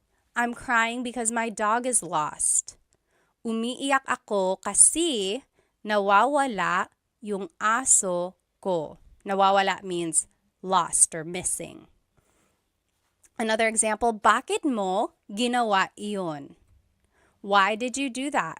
Bakit mo ginawa iyon? Ginawa ko yun dahil mahal kita. I do that because I love you. Ginawa ko yun dahil mahal kita. You might hear me saying yun, as if there's no I, and that's commonly how it's pronounced. You might hear people say, ginawa ko iyon dahil mahal kita, but usually the letter I sound is dropped. And then another way to use bakit plus a verb. Bakit umiiyak si Michelle? So bakit plus a verb, bakit umiiyak si Michelle? Why is Michelle crying? Umiiyak si Michelle kasi nakakalungkot yung palabas. Michelle is crying because the show is sad. Nakakalungkot means it's like feeling sad, makes someone feel sad. Yung palabas, the show. So those are the different ways bakit can be used. And again, verbs can be in any tense, like we saw in ano. I want to point out the different responses that you can say when you're using bakit questions. So because can be kasi, or dahil, or sapagkat. Sapagkat. Okay, so kasi is informal. It is most commonly used. You'll hear it a lot in common conversation. Kasi. Dahil is also used a lot. We saw it in the examples. But it's a little bit more formal. But it can also be used casually. And then sapagkat is very formal. It's rarely used. It's almost like Shakespearean. You'll see it in like writing, or someone might use it maybe to prove a point or something, but it's not used a lot. It's almost like a deep Tagalog, really. So here are those examples again, and you'll see the kasi and dahil. So umiiyak ako kasi nawawala yung aso ko. I am crying because my dog is lost. So there's kasi. And then ginawa ko yun dahil mahal kita. I did that because I love you. So there's the kasi and there's the dahil. And they are used interchangeably, but kasi is more casual, dahil is a little bit more formal, but can also be used casually. Okay? Now, here are the different ways bakit can be used, and it doesn't really have a direct translation. So you might hear, bakit ganito? Bakit ganito? Ganito means like this. So why like this? Or why is this happening? So for example, it's like, oh no, I got a flat tire. I ran out of gas and I'm late for work. Oh, bakit ganito? Why is that happening? Why is it like this? And then bakit ba? Again, there's that ba question word. When it's added to bakit, it's why with emphasis. So maybe someone is annoying you. They're like, hey Pat, hey Pat. And you're like, oh, bakit ba? Why? What do you need? Bakit ba? And then, bakit na naman? Na naman means like, it's a sign of emphasis, or it means like again. Again. So, why again? So, again, maybe someone is pestering you. They're like, hey Pat. You're like, oh, bakit na naman? What now? And then, bakit daw? So, daw again is like, what did they say? So, it's like, why did they say? So, it's like, oh, we can't go in yet. And you're like, oh, bakit daw? Why? Why not? What did they say? So those are the different ways bakit can be used. And just a Taglish tip, I am a big supporter of using Tagalog and English together, Taglish, especially while you are learning Tagalog. So here's one way to do that. Maybe use kasi and then finish your English answer. For example, why are you sad? Kasi I stayed up late why are you tired? And it would be kasi I stayed up late to finish a movie. So instead of saying because, say kasi. And then the more vocabulary you learn, you'll eventually be able to say the whole phrase in Tagalog. Why are you tired? Kasi natulog ako ng late dahil nanonood ako ng movie. Okay, so just insert Tagalog words here and there And then before you know it, you'll be able to say longer phrases in Tagalog. Now I want us to practice bakit. Here on the left side, again, are the different ways to use bakit. So bakit plus an adjective, then ang, then a noun. Bakit madumi ang kotse? Why is the car dirty? Or bakit plus the pronoun plus a verb. Bakit ka umiiyak? Or bakit plus a verb. Bakit umiiyak si Michelle? Why is Michelle crying? Okay, so those are the different sentence structures when using bakit. And just a tip, when you're making a response, you can use kasi or dahil. Remember, that means because. Here are the questions that I want us to translate. So why are you sad? Malungkot, to be sad. Let's do this one together. Why are you sad? It would be bakit. Then it's the pronoun ka. And then it's the adjective malungkot. Bakit ka malungkot? So that kind of falls under the rule number 2. Bakit plus a pronoun. Instead of a verb, it can be an adjective. Okay, so bakit ka malungkot? Your response, malungkot ako kasi ... I am sad because, malungkot ako kasi namimiss ko ang tatay ko. I'm sad because I miss my dad. Okay, so you can fill in the rest of your response with whatever you want, but hopefully it starts with this same format. So, malungkot ako kasi ... So take a minute, pause the video now, and then we will go back and answer these questions together. Okay, welcome back. Let's start with number 2. Why is Bea laughing? Tumatawa is laughing. So, bakit tumatawa si Bea? Bakit tumatawa? So, there's the bakit, there's the verb. Si Bea. So, it's referring to Bea. Bakit tumatawa si Bea? Tumatawa si Bea dahil Bea is laughing because nanonood siya ng comedy, because she's watching a comedy. Next, why is Sam's car broken? Kotse is car, sira is broken. Bakit sira ang kotse ni Sam? So this one kind of falls under the rule number 1, bakit, and then adjective, and then ang, and then the noun, kotse. And then ni Sam just indicates the ownership of Sam. So, bakit sira ang kotse ni Sam? Response could be, sira ang kotse ni Sam kasi luma na siya, because it's old. Sira ang kotse ni Sam kasi luma na siya. Next, why are the kids fighting? Mga bata is kids, nag-aaway is fighting. Bakit nag-aaway ang mga bata? So there's bakit and then there's a verb. So there's rule number 3. Bakit plus a verb. Bakit nag-aaway ang mga bata? Why are the kids fighting?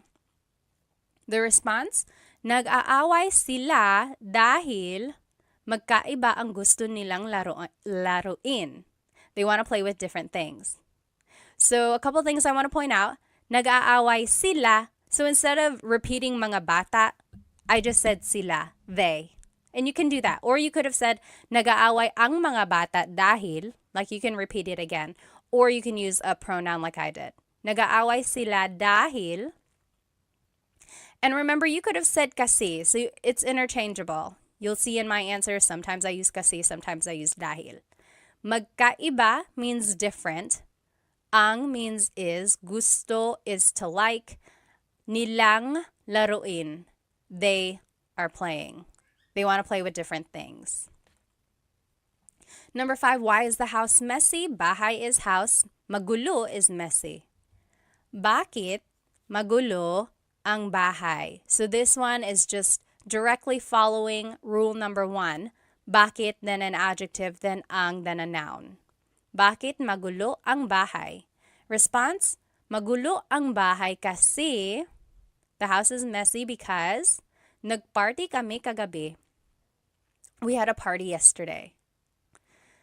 So if you can recognize the different patterns that were used here, that's kind of where it comes from, these questions. And you can add things afterwards to make it specific, like, is it belonging to someone? Are we talking about a place or something like that? So follow these rules on the left side, and then if you have to, add more information at the end. And then when you're making a response, that is where you choose kasi or dahil, and then bring in part of the question into your response as well. If you have any questions about anything we're learning, please feel free to write it in the comments and I will try to respond. The next question we are going to learn is saan. Saan means where. So saan plus a verb. That's an example of how to use this. Saan matutulog si Bobby? Saan matutulog si Bobby? Where is Bobby going to sleep? A response is matutulog si Bobby sa sala. Bobby is going to sleep in the living room. Matutulog si Bobby sa sala.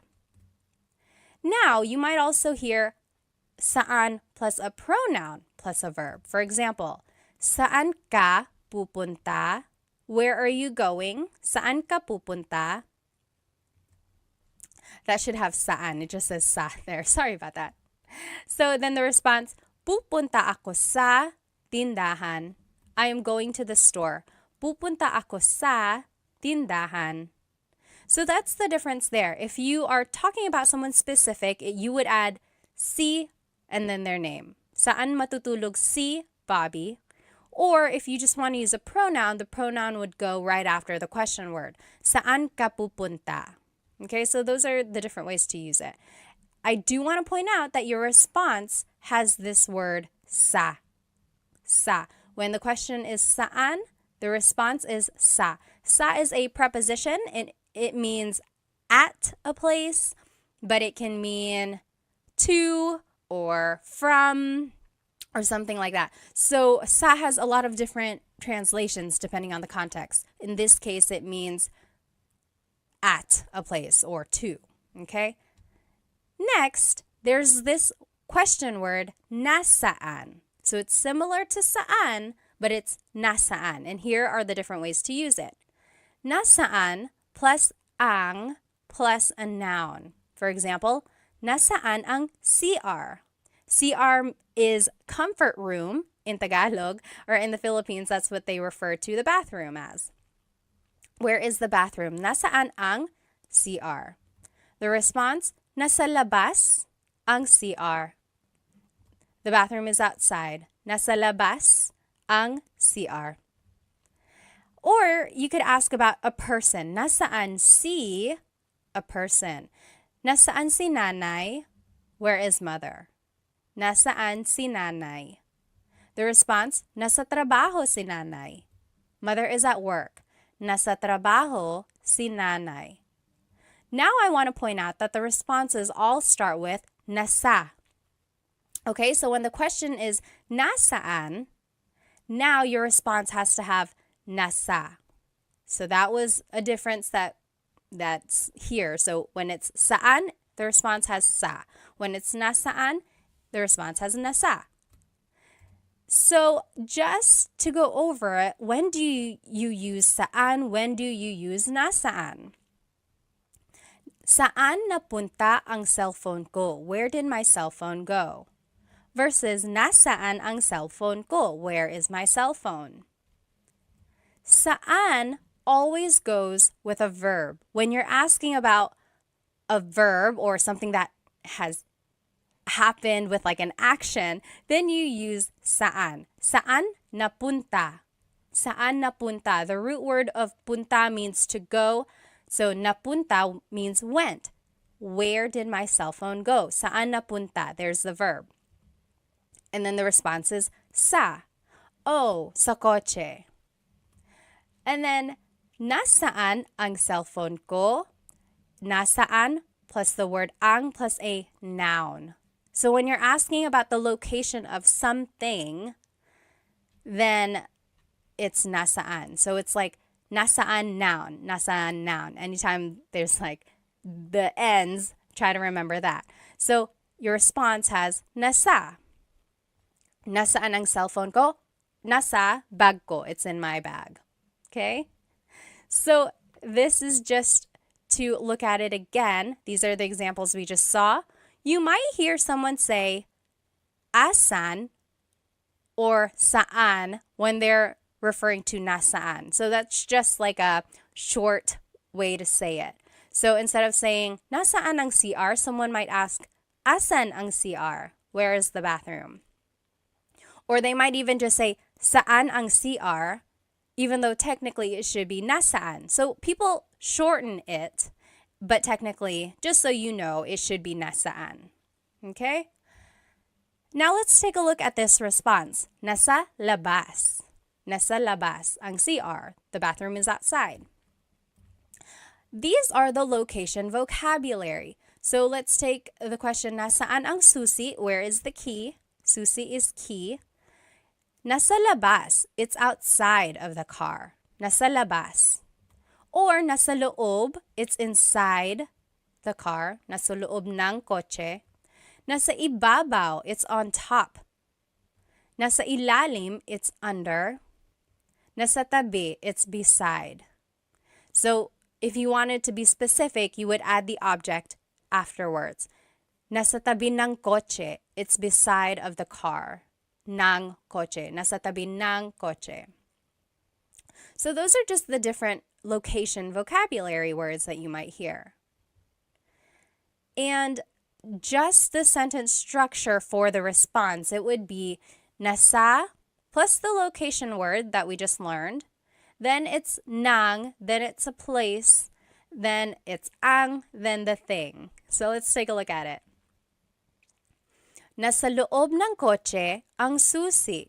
The key is inside the car. Nasa, loob is the location. There's nang. Kotse is a place or thing. Ang, and then susi is the thing. Okay? Nasa loob ng kotse ang susi. Or nasa ilalim ng kama ang susi. The key is under the bed. Nasa ilalim ng kama ang susi. So people ask me all the time, when do I use nang? When do I use ang? So these words, sometimes they are prepositions, sometimes they are articles that go before a noun. Just try to think about it as the translation. So the key is under the bed. So under of the bed, the key. That's how this is like literally translated. Ng kama is like of the bed. It's under of the bed. And then ang susi, the key. So a lot of it doesn't make sense. It's not the same grammar structure as in English. So just follow this pattern that I'm showing you now. And with more practice, it'll kind of come more naturally. Next, nasa location plus si plus the person. So nasa bahay si tatay. Nasa, and then the location is bahay. Si, and then the person. Si tatay. Father is at the house. Or nasa loob ng bahay si tatay. So this one is just a little bit more specific of where the father is. The father is inside of the house. So there's the difference there when you're using a location vocabulary versus when you're not. So nasa bahay si tatay, father is at the house. Versus nasa loob ng bahay si tatay, father is inside of the house. Okay, so that's kind of the difference there. And then here are just some other uses for saan and nasaan. Nasaan ka? Where are you? Nasaan ka? Saan napunta yun? Where did that go? So if you're looking for something just rhetorically, you can be like, nasaan napunta yun? Saan napunta yun? Where did it go? Nasaan na? Where is it already? It's like maybe if you're waiting for a pizza to be delivered and they're taking a long time, you're like, nasaan na? Where is it? Where is it? Na again is an emphasis word. Sometimes it means already. Taga saan ka? Where are you from? Taga means from. Saan means where. Ka is referring to you. Where are you from? Taga saan ka? So those are the different ways saan can be used. Now let's practice saan. And on the left side of your screen, you will see the sentence structures that we practiced. So saan plus a verb or saan plus pronoun plus a verb. Remember, anytime we're asking about a verb, you have to use saan. Anytime we're asking about a noun, you have to use nasaan. So nasaan plus ang plus noun. Or nasaan plus si plus a person. Okay, let's put these into use and I think it'll help clarify any questions. So translate these questions to Tagalog. Where is dad going? Pupunta means going. So let's do this one together. Saan, because it's asking about an action. Pupunta si dad. Saan pupunta si dad? And then the response, pupunta si dad sa simbahan. Dad is going to church. Pupunta si dad sa simbahan. So you're kind of taking the second part of this question and using it in your response. Okay, so try practicing that. And there's that preposition sa again, to the church. Okay? Pause the video now. You try the next 4 examples and we'll go over it together. Okay, so now let's do number 2. Where is the store? Tindahan is store. It would be, nasaan ang tindahan? So we're asking about a noun, the store, so we have to use nasaan. Nasaan ang tindahan? The response, nasa tabi ng post office ang tindahan. Nasa tabi means beside. Ng post office means of the post office, so beside of the post office. Ang tindahan means the store. The store is beside the post office. Next, where will we be eating later? Kakain means will eat. Mamaya means later. Saan tayo kakain mamaya? So we have to use saan because we are talking about an action. Where will we be eating later? And then the pronoun just goes right after the question word. Saan tayo kakain mamaya? Your response, kakain tayo sa McDo mamaya. We're going to eat at McDonald's later. You ready? Let's go. You pay. Kakain tayo sa McDo mamaya. Next, where is my husband? Asawa means husband or wife. Nasaan ang asawa ko? So we're asking about a noun or an object. So nasaan is what we used. Nasaan ang asawa ko? Where's my husband or wife? Husband in this case. Number 5, where is John? Oh, your response, nasa kusina siya. Nasa kusina siya. He is in the kitchen. So remember, anytime you're using nasaan, your response has to have nasa. And then up here in the previous example, anytime you're using saan, your answer has to have sa. And then last one, where is John and Simon? Nasaan sina John at Simon? So it's nasaan because we're just asking about them, not about what they're doing or where they are doing something. And then it would be nasa labas sila, they are outside. Or nasa labas sina John at Simon. So you can add their names again. Or you could just add the pronoun. And then I added that here in the number 4 example, nasa kusina ang asawa ko. So you can repeat that part of the question, or you can just use a pronoun. Okay, so up to you. So these are the question words that we have learned so far. Ano means what. Bakit means why. Saan means where. Okay? And this is where we're going. We're going to see what these other ones mean.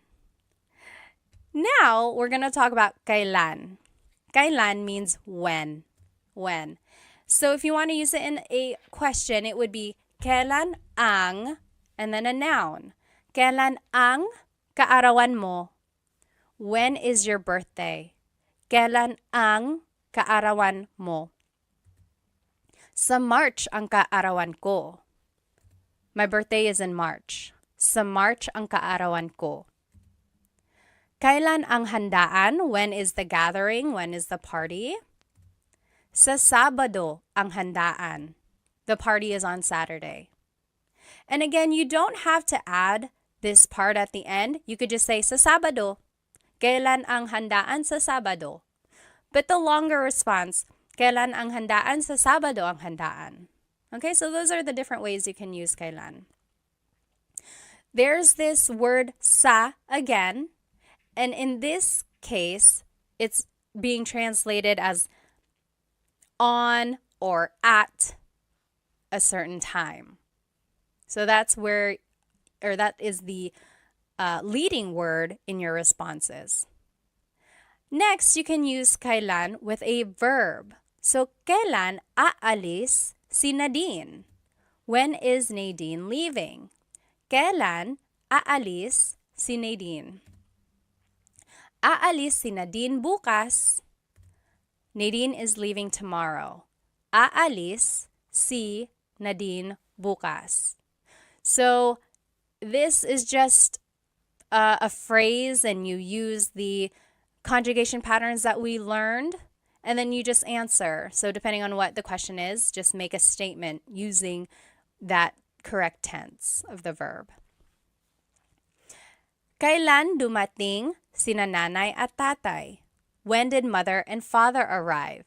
Kailan dumating, so kailan plus a verb, sina nanay at tatay? Dumating sila kahapon. They arrived yesterday. So here, sina is a sentence marker that's indicating mother and father, whereas sila is the pronoun that replaces them. So if we were going to say nanay and tatay in the response, we would use sina again. For example, dumating sina nanay at tatay kahapon. But if we're just using the pronoun, it's dumating sila kahapon. Okay, so that's how you would use kailan in a verb. So there are the different sentence markers when you are using a name in your question. When it's one person, it's si. Kailan aalis si Nadine? When it's more than one person, it's sina. Kailan dumating sina nanay at tatay? All right, then you could do kailan plus a pronoun plus a verb. Kailan ka uuwi? When are you going home? Kailan ka uuwi? So there's kailan, there's the pronoun, there's the verb. We're just following the pattern here. Then, uuwi ako mamaya. I am going home later. Uuwi ako mamaya. Another example, kailan sila ikakasal? When are they getting married? Kailan sila ikakasal? Ikakasal sila sa susunod na buwan. They are getting married next month. So hopefully you're recognizing some of this vocabulary from our previous lessons. So we're pulling those patterns of conjugation and the vocabulary words from those lessons, and now we are using them in like a hypothetical conversation, right? So it's all building on each other. Now I want to show you the responses. The response might have the word nung or sa. We already talked about sa. Let's see what nung means. So nung means something happened in the past. Sa means something will happen in the future. So for example, kailan sila ikakasal? When will they get married? The response, sa susunod na buwan, next month. So sa July or sa June, in June or in July. But sa is thinking of the future. When are they getting married? Next month or in June, in July. So sa is the future. However, nung is talking about the past. So kailan sila ikinasal? So that's the past tense conjugation of to get married. They got married when? Nung nakaraan buwan. So last month. Or nung February, nung January. So last February, last January. So that's the difference there. Sa versus nung. Okay? And there's the emphasis there. And here are just some other ways to use kailan. Kahit kailan, that's just an expression meaning anytime, whenever. So maybe someone is inviting you to eat out for dinner. They're like, oh, when are you available? When can you go out for dinner? You're like, kahit kailan, anytime. Or hanggang kailan means until when. So maybe your car is broken, it's in the shop. They're like, oh, you have to keep the car here. And you're like, hanggang kailan? Until when? How long does it stay here? Have to stay here.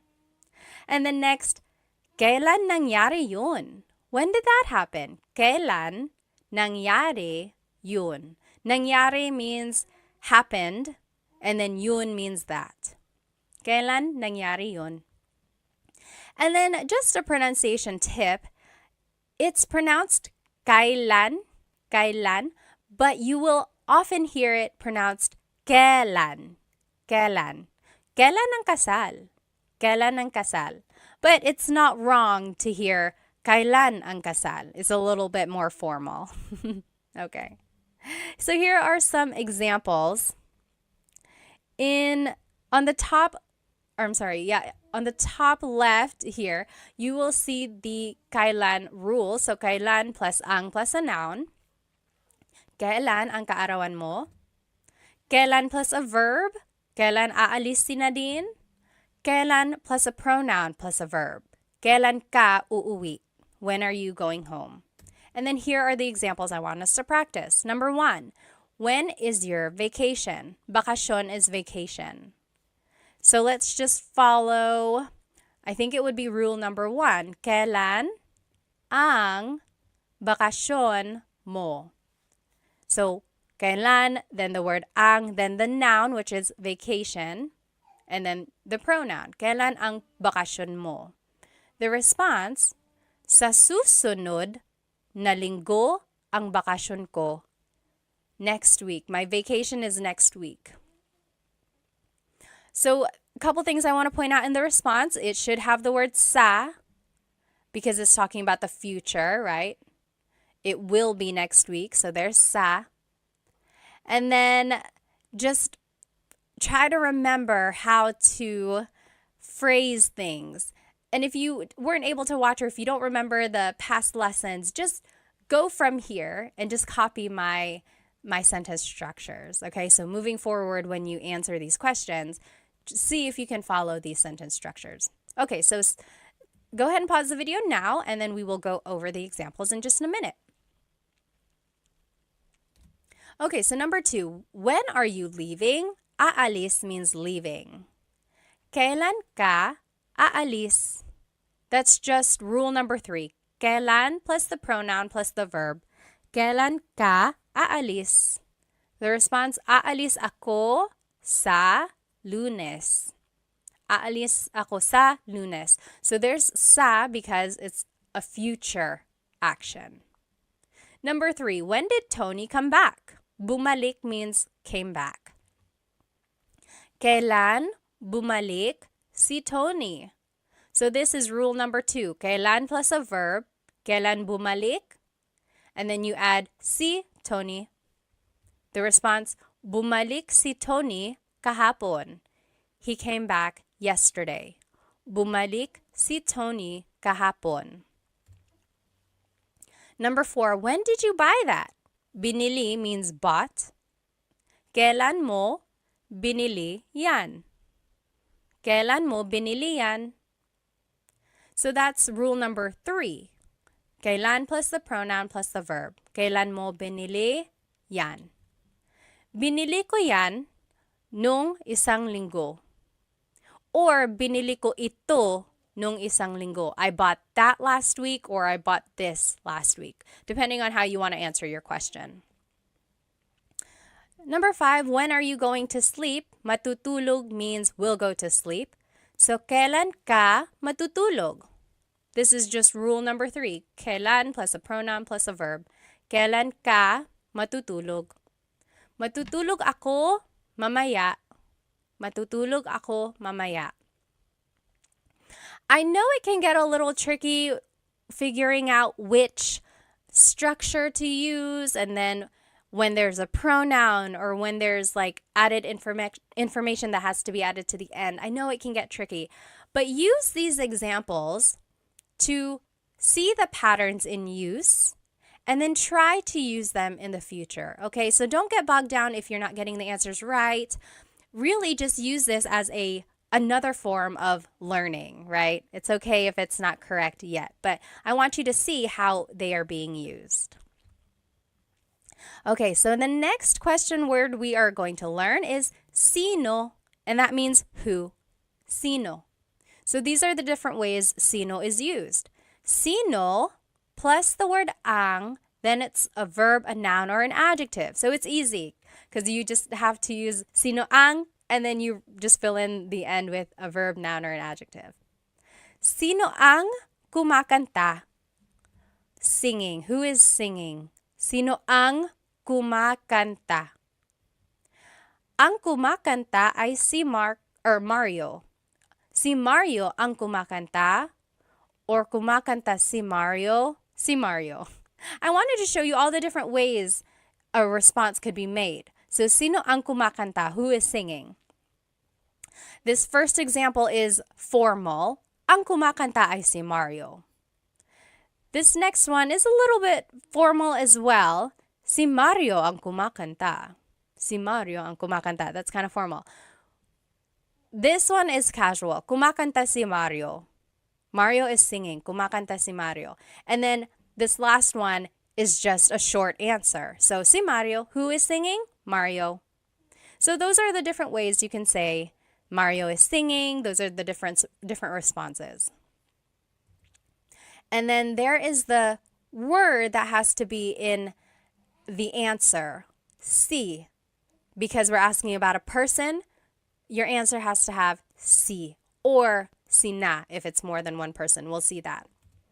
So now if you are going to fill it in with a noun, sino ang mga magulang mo?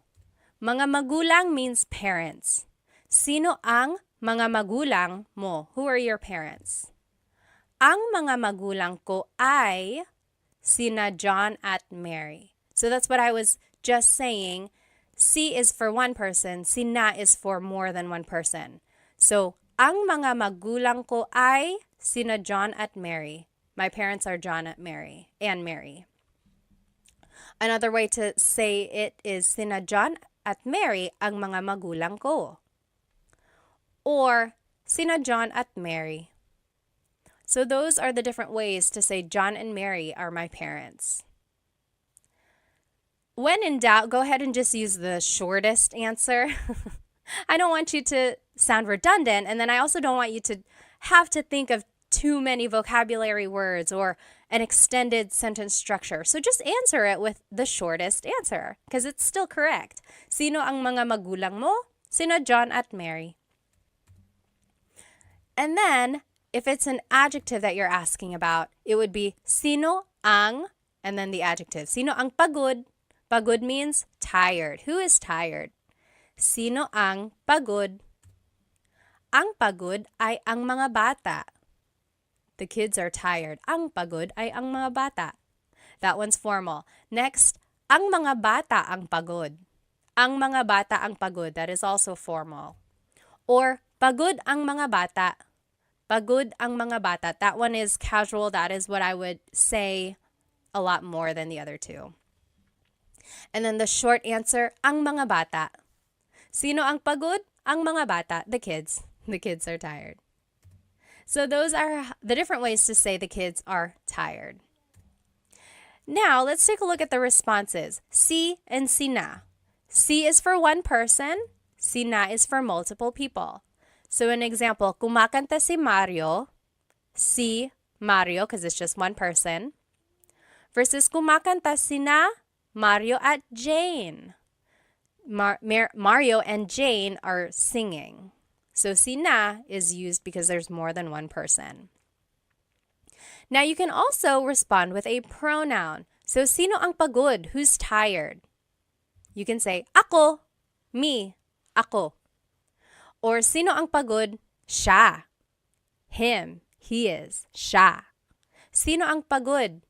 Ikaw, you. You are tired, ikaw.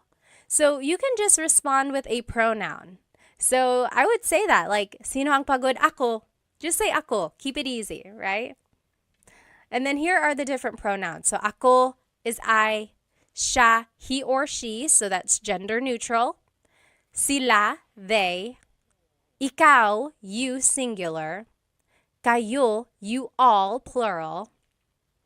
Tayo is we inclusive. That's you and me, all of us. We are all tired. Maybe we all ran a race together. We are all tired. Pagod tayo. And then pagod kami, me and my husband Chris, we ran. Only us, we did. So pagod kami, we are tired. Not you. I'm just telling you about it. Okay? Now here are other ways sino is used. Sino siya? Who is he? Who is she? Sino siya? The response, siya si Pat. She is Pat, or that is Pat. Sino ito? Who is this? Sino ito? Ito si Pat. This is Pat. Ito si blank. Sino yun? Who's that? Sino yun? Yun si Pat. That's Pat. Or sino ka? Who are you? Sino ka? The response, ako si Pat. Now I do want to say, you really shouldn't say sino ka if you want to be polite. Sino ka is kind of rude or just a little blunt. Like, sino ka? Who are you? So it would be more polite to say, sino po kayo? So for one thing, add po to be respectful. And then when you're adding po, you have to use the plural you pronoun. So kayo, sino po kayo? That's a lot more polite instead of saying sino ka. If you want to ask, who are you again? Sino po kayo? And then just a pronunciation tip. If you have sino ang in a question, you might hear sinong. So they put it together. So sinong kumakanta? Who is singing? Sinong kumakanta? Instead of sino ang kumakanta, it's sinong kumakanta. Okay? Now let's practice some translations when we're using sino in a question. So sino ang plus a verb, noun or object or adjective. And here are the examples there. And let's do number 1 together. Who is taking a shower? Naliligo means to take a shower or taking a shower. So it would be sino ang naliligo. Sino ang plus the verb. Sino ang naliligo? Easy, right? The response, si George ang naliligo. Si George ang naliligo. Or the simplest answer, si George. Si George. But you have to add si or si na because that is the indicator of a person. You have to add that in your response. So go ahead and take a minute, pause the video now. You finish the examples and then we'll go back and do them together. Okay, welcome back. Let's do number 2. Who is your sibling? Sibling in Tagalog is kapatid. Sino ang kapatid mo? So kapatid is a noun. So sino ang kapatid mo? The response, kapatid ko si Sam. Kapatid ko si Sam. Or it could be, si Sam ang kapatid ko. Si Sam ang kapatid ko. Remember, there are different ways to respond. Number 1, we said, si George ang naliligo. It could have also been, naliligo si George. So again, you can look back at the different ways a response can be made. When in doubt, just say the shortest answer. So this one could have been, si Sam. Sino ang kapatid mo? Si Sam. Number 3, who is scared? Natatakot is scared. Sino ang natatakot? Who is scared? Natatakot ang mga bata. The kids are scared.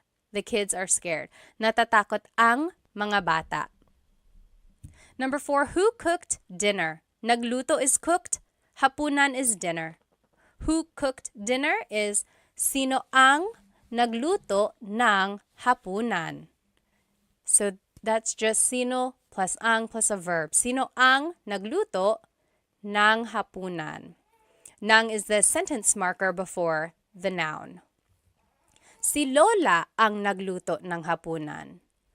Lola cooked the dinner. Si Lola ang nagluto ng hapunan. And then last example, who called? Tumawag is called.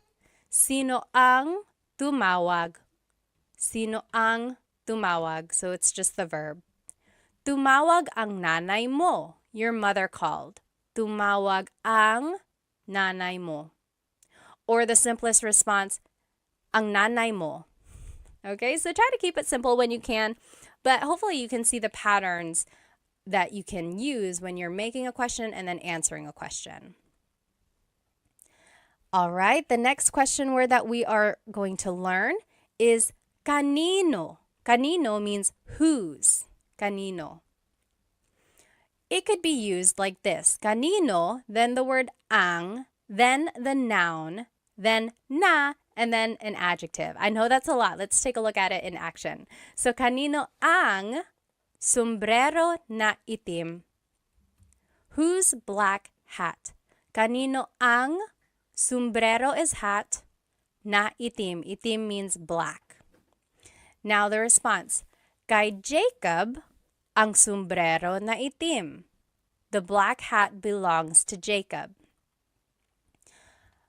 And I want to move forward and then we're going to go back and make everything make sense. Okay, so the next sentence structure or question structure would be kanino ang plus the noun plus na and then a demonstrative pronoun. So it's similar to this previous structure. Instead of an adjective though, it's going to be a demonstrative pronoun. So kanino ang sombrero na ito? So whose hat is this? Whose hat is this? Kanino ang sombrero na ito? And the response, kay Jacob ang sombrero na iyan. That's Jacob's hat. Okay, so hopefully you can see here, there's just this pattern of kanino, then the noun, ang plus a noun, na, it's like a sentence marker. Again, sometimes it doesn't have a direct translation, but it's like the linking word for the adjective or for the pronoun. And then just a pronunciation tip, kanino ang can be put together in a contraction. It would be kaninong. Kaninong sombrero na itim. Or kaninong sombrero ito. All right, when using the contraction though, you drop the na if there's a demonstrative pronoun. So kaninong sombrero ito, you wouldn't say kaninong sombrero na ito. So that's just one thing. It's kind of redundant when you add the na again. So just to respond, you would use an ownership marker, then the person, then the word ang, then the noun, then na iyan. So let's see what that would look like. Kanino ang bahay na iyan? Whose house is that? Kanino ang bahay na iyan? Here are the different ownership markers. So one of these has to be in your response. If there's only one owner, it's kay, kay. If there's multiple owners, it's kina, kina. More than one person, it's kina. If there's not a person, if there's no one's name, then you would have to use sa, sa. So it's an improper noun or an unnamed person. So we'll see what that would look like. So an example here, kanino ang bahay na iyan? Whose house is that? Or kaninong bahay yan? If it's just one person, it would be kay Rose ang bahay na iyan. Kay Rose yan. So we are using kay because it's just Rose. It's just one person, Rose. Versus if there's multiple owners, so kaninong bahay yan? Whose house is that? Kina Mike at Ana ang bahay na iyan. Or kina Mike at Ana yan. That is Mike and Anna's house. So I want to point out there's kina. that is when you would use kina when there's more than one person owning that thing. Now, kanino ang bahay na iyan? Whose house is that? Sa kapatid ko ang bahay na iyan. That is my sister's house. That is my sibling's house. Sa kapatid ko ang bahay na iyan. Or sa kapatid ko yan. That is my sister's. That is my siblings. So you see how the person is unnamed? It's just kind of an improper noun. It's like a general answer. So that is when you would use sa, when the person is unnamed. It's just like a person in general speaking.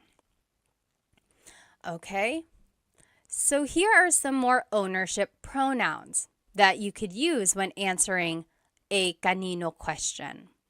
So, akin means mine, iyo means yours singular, kanya means his or hers, inyo means your plural, maybe it's your house, bahay ninyo, or inyo.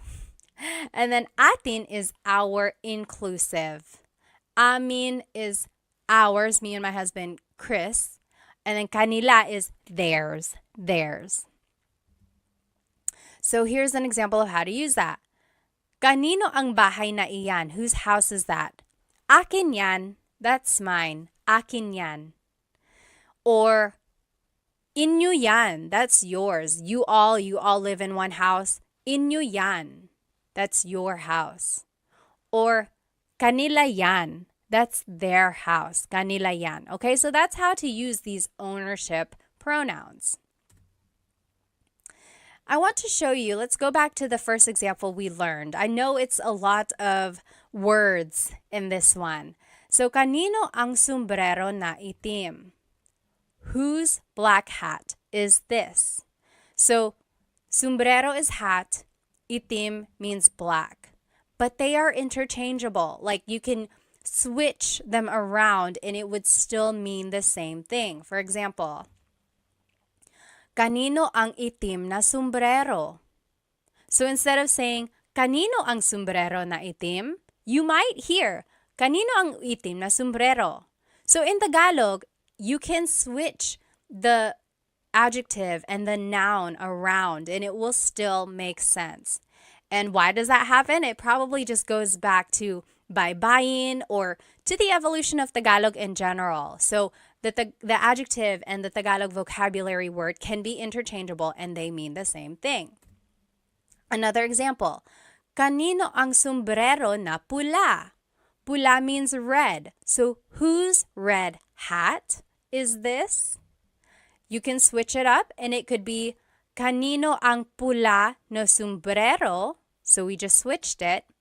But I want to show you that when you switch it, you can make a contraction, meaning you can put pula and na together. And now it would be kanino ang pulang sombrero? Whose red hat is this? Okay, so those are the two things I want you to get out of this slide. First, you can switch the adjective and the noun. So you can switch them in the question and it will still make sense. Second, when your adjective ends with a vowel like pula, then you can make the contraction.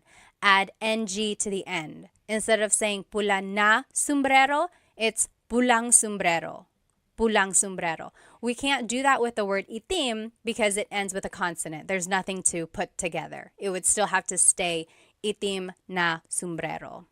Okay, so to respond to this question, kanino ang sombrero na pula? It would just be, kay Mary ang pulang sombrero. That is Mary's hat, or that hat belongs to Mary. Kay Mary ang pulang sombrero. Okay, so your response has to have the ownership marker, kay, because it's one person, and then you can add the rest of the phrase. But remember, your simplest answer would be kay Mary, kay Mary. Now, let's practice using kanino in a question. So, kanino ang plus a noun plus na plus the adjective. Or kanino ang plus a noun plus na plus a demonstrative pronoun. Kanino ang sombrero na ito versus kanino ang sombrero na itim. And then the response has to have the ownership marker. Remember, kay or kina or sa. Then it's the person. Then it's ang noun na iyan. Or you could just use the simplest answer. Let's take a look at these examples. Whose house is the big one? Whose house is the big one? Malaki means big. Bahay means house. It would be kanino ang, then it's the noun bahay na malaki. So whose house is the big one? Kanino ang bahay na malaki? The response, oh, here's another way to say it. Kanino ang malaking bahay? So this just goes back to the previous slide. Remember, the adjective and the noun can be switched. And if the adjective ends in a vowel, then you can make a contraction. Malaking bahay. Instead of malaki na bahay. Malaking bahay. And then the response would be, oh, that's it. The response is actually example number 2. So pause the video now, answer the rest of these questions, and then we will go through it. Okay, welcome back. Number 2, that is Teddy's house. It would be, kay Teddy ang bahay na malaki na yan. Or kay Teddy ang malaking bahay na iyan. Or the simplest answer, kay Teddy. Kay Teddy. Okay, so see if you can recognize kind of where the noun would go, where the adjective would go, and then see that you can switch them up and it would still make sense. Next, number 3, whose child is that? Child in Tagalog is anak. Kanino ang anak na iyan? Kanino ang anak na iyan? So that's rule number 2. Kanino plus ang plus noun plus na plus the demonstrative pronoun. Or kaninong anak yan? Kaninong anak yan? This second part is how it would be pronounced. I just want to show you how it would be pronounced. It's not technically the correct spelling of things, but that's how you would hear it or say it quickly. Kaninong anak yan? Whose child is that? Number 4, that is Chris and AJ's child. Kina Chris at AJ ang anak na iyan. Kina Chris at AJ ang anak na iyan. I want to point out kina, that is the ownership marker that you use when there's multiple people. And then the short answer, kina Chris at AJ. Kina Chris at AJ. Number 5, whose cell phone is this? Kanino ang cellphone na ito? So that's following sentence structure number 2. Kanino ang, the noun is cell phone, na, ito is the demonstrative pronoun. And just quickly speaking, someone might say, kaninong cellphone ito? Kaninong cellphone ito? So the na is dropped usually. Whenever someone is speaking quickly, the na is dropped. But I want to point out that technically there is a na. I don't think I would be a very good teacher if I didn't tell you the correct technology, like the technically correct way to say these things. But in colloquial speaking or in common conversation, the na is dropped. Kaninong cellphone ito? And then the response, that is my cousin's cell phone. Cousin in Tagalog is pinsan. Sa pinsan ko ang cellphone na iyan. So I want to point out sa is the ownership marker that you use because it's not a specific person, right? The person is unnamed. So sa pinsan ko ang cellphone na iyan. Or just in common conversation, you might hear, sa pinsan ko yan. Sa pinsan ko yan. Or even the shortest answer, sa pinsan ko. Sa pinsan ko. Okay, let's just look at all of the questions that we have learned here. So we learned ano means what, bakit means why, saan means where, sino means who, kanino means whose. Then we're going to learn these last 4 here. Next, paano means how. Paano means how. So, paano plus a verb. Paano magluto ng adobo? How does one cook adobo? Paano magluto ng adobo? Or paano gumawa ng video? How do you make a video? How does one make a video? Paano gumawa ng video? So there's the paano question word. Then it's a verb that follows. And then ng plus a noun. Another way to use paano is paano plus a pronoun plus a verb. So paano ka uuwi? Paano ka uuwi? Paano ka umuwi? How did you get home? Paano ka umuwi? Or, paano mo nalaman yung balita? How did you discover the news? Paano mo, there's the pronoun, nalaman, there's the verb, yung balita. And just to note, there's no particular response formation for these paano question words. There's no pattern or anything like that, because your answers will just be a statement using the appropriate tense of the verb. So just answer as if it's a statement, right? So that brings in all of our conjugation patterns and using the correct pronouns and things like that. So just make a sentence with what you know. Now I want to show you this other question word. We learned paano, but there's also gaano. This also means how, but in a different sense. For example, gaano plus an adjective plus ang plus a noun. For example, gaano katangkad ang anak mo? Even if you've never heard the word katangkad, but you know the word matangkad. Matangkad means tall. Hopefully you can kind of maybe guess that this is asking about the height of someone's child, right? So, gaano katangkad ang anak mo? How tall is your child? Let's see another example. Oh, the answer would be 5'10" siya. He is 5'10". 5'10" siya. Here's another example. Gaano kadalas ka namimili? Kadalas means often. Madalas means often. Namimili means to go shopping. So how often do you go shopping? Gaano kadalas ka namimili? Namimili ako linggo-linggo. I go shopping every week. Namimili ako linggo-linggo. So I want to point out that when it says to use an adjective, we're actually using the adjective with a ka prefix.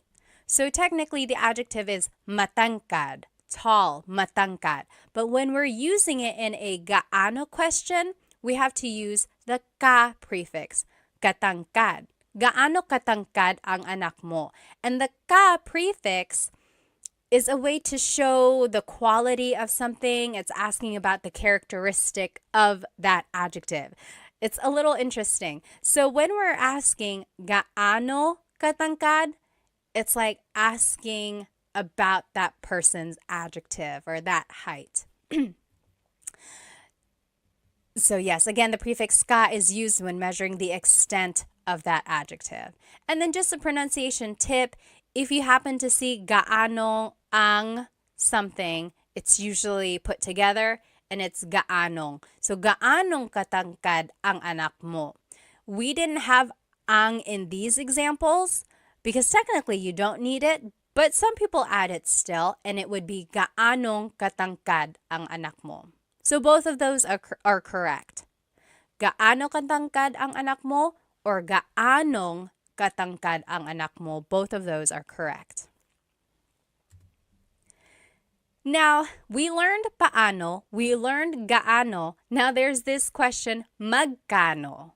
Magkano. Let's see what they all mean. So, paano is asking about an action, right? Paano gumawa ng adobo? How do you make adobo?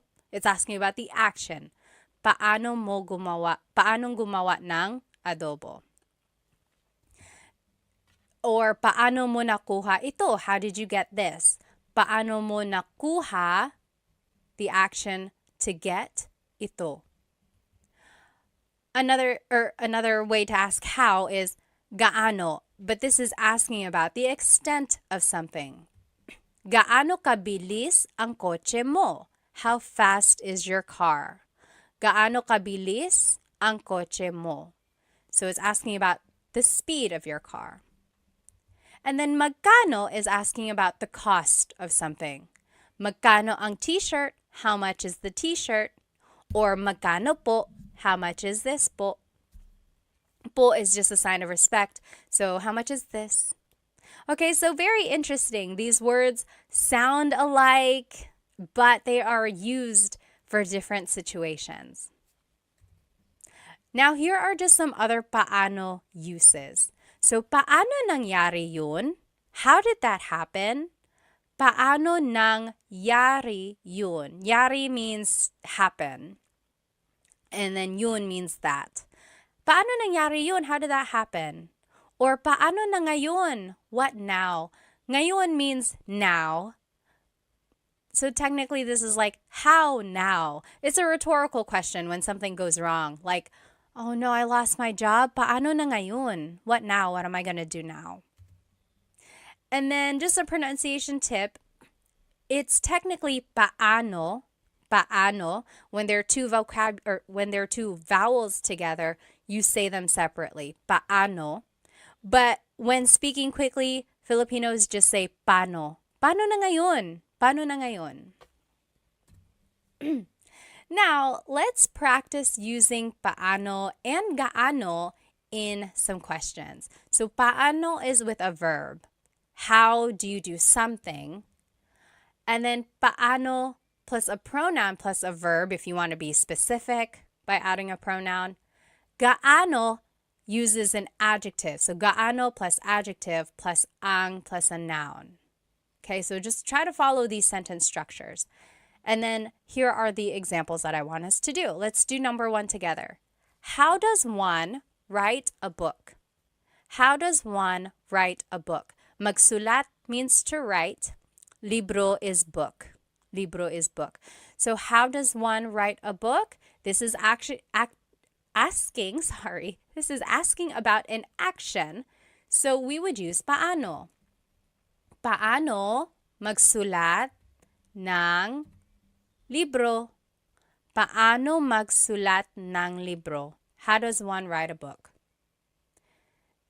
Go ahead and pause the video now, and we will do the rest together. Okay, welcome back. Let's do number 2. How did you make this? Ginawa means made. Paano mo ginawa ito? So that's following rule number 2. Paano, then the pronoun, then the verb. Paano mo ginawa ito? Number 3, how far is your house? Malayo means far, bahay is house. So, gaano kalayo ang bahay mo? Do you see that it's asking about the distance of your house? So it's like an extent of that adjective. So, gaano kalayo ang bahay mo? That's why we're using gaano instead of paano, because we're asking about like an adjective related to your house. How did you get that?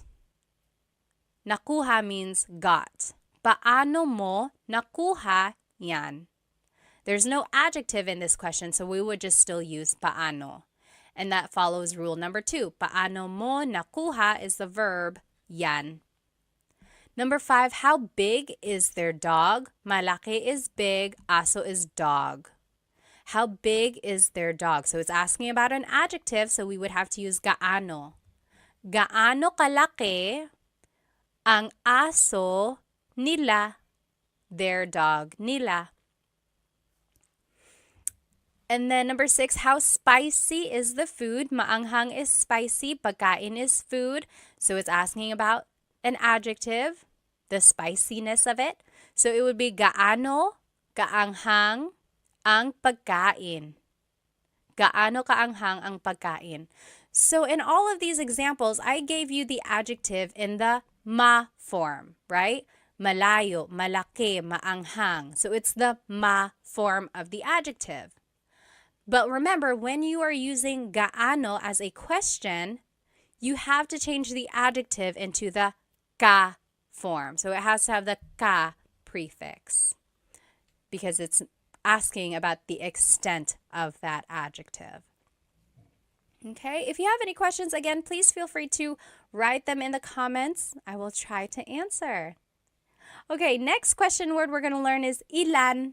How many? Ilan. So it would be ilan, then ang, then a noun. For example, ilan ang anak mo? How many kids do you have? Ilan ang anak mo? Ang anak ko ay 3. Ang anak ko ay 3. I have 3 kids. Or 3 ang anak ko. Or 3. So again, there are many ways to respond. The first one is formal. No one really says it like that. The second one is common. That is what people would say. And then the last one is the short answer, which is also acceptable. I have 3 kids. That is what that means. Now, you might hear someone say, ilan na ang anak mo? Ilan na ang anak mo? Na means already. It's kind of like an emphasis. Maybe you haven't seen someone in a very long time and you're just catching up. They're like, ilan na ang anak mo? How many kids do you have now? Or how many kids do you have already? So it's just like an emphasis. And then technically, when you want to make something plural, you have to add the word mga. So mga anak, kids, mga anak. But in the question form, you don't have to add mga because it's already implied. So you don't say, ilan ang mga anak mo? You can, it's not wrong, but people drop it and it's just, ilan ang anak mo? How many kids do you have? But it's not incorrect if you wanted to add mga, ilan ang mga anak mo? It's just kind of redundant. All right, next, ilan ang plus a verb. Ilan ang pupunta sa handaan? How many are going to the party? Ilan ang pupunta? Pupunta is the verb meaning to go. So ilan ang pupunta sa party? The response is, ang pupunta ay 5 or 5 ang pupunta or 5. I would say the second one. 5 ang pupunta. 5 people are going to the party. Next example, ilan ang kakain dito? How many are eating here? Ilan ang kakain dito? And then, your response is, ang kakain dito ay 3. Or 3 ang kakain dito. Or 3. That means 3 people are eating here. Or will eat here. So, both of these questions ask about like how many people are coming, how many people are eating. And I didn't add the word tao because it's kind of implied already. Like ilang tao ang kakain dito or ilan na tao ang kakain dito. Those just kind of make it a little bit more complicated. If you want to just get straight to the point of the question, you don't have to add the word tao. It's kind of implied. So, ilan ang pupunta sa handaan, ilan ang kakain dito. It's asking about like the people. Okay. Next. Just a pronunciation tip. When there's ilan ang, it's usually put together and it's ilang. Ilang taon ka na? How old are you? Ilang taon ka na? I will say when you make the contraction, though, it kind of changes up the sentence structure or the grammar. So, ilan ang taon mo? Technically, if we were following the sentence structure that we learned, it would be ilan ang taon mo? How many years do you have? How many years are you? But when we make the contraction, ilang taon ka na, now we are using a different pronoun. So, ilang taon ka na. And you don't have to add na. Ilang taon ka? How old are you? Ilang taon ka? But I do want to point out you have to change the pronoun here when you're making the contraction. And it's just a different form of asking how old are you.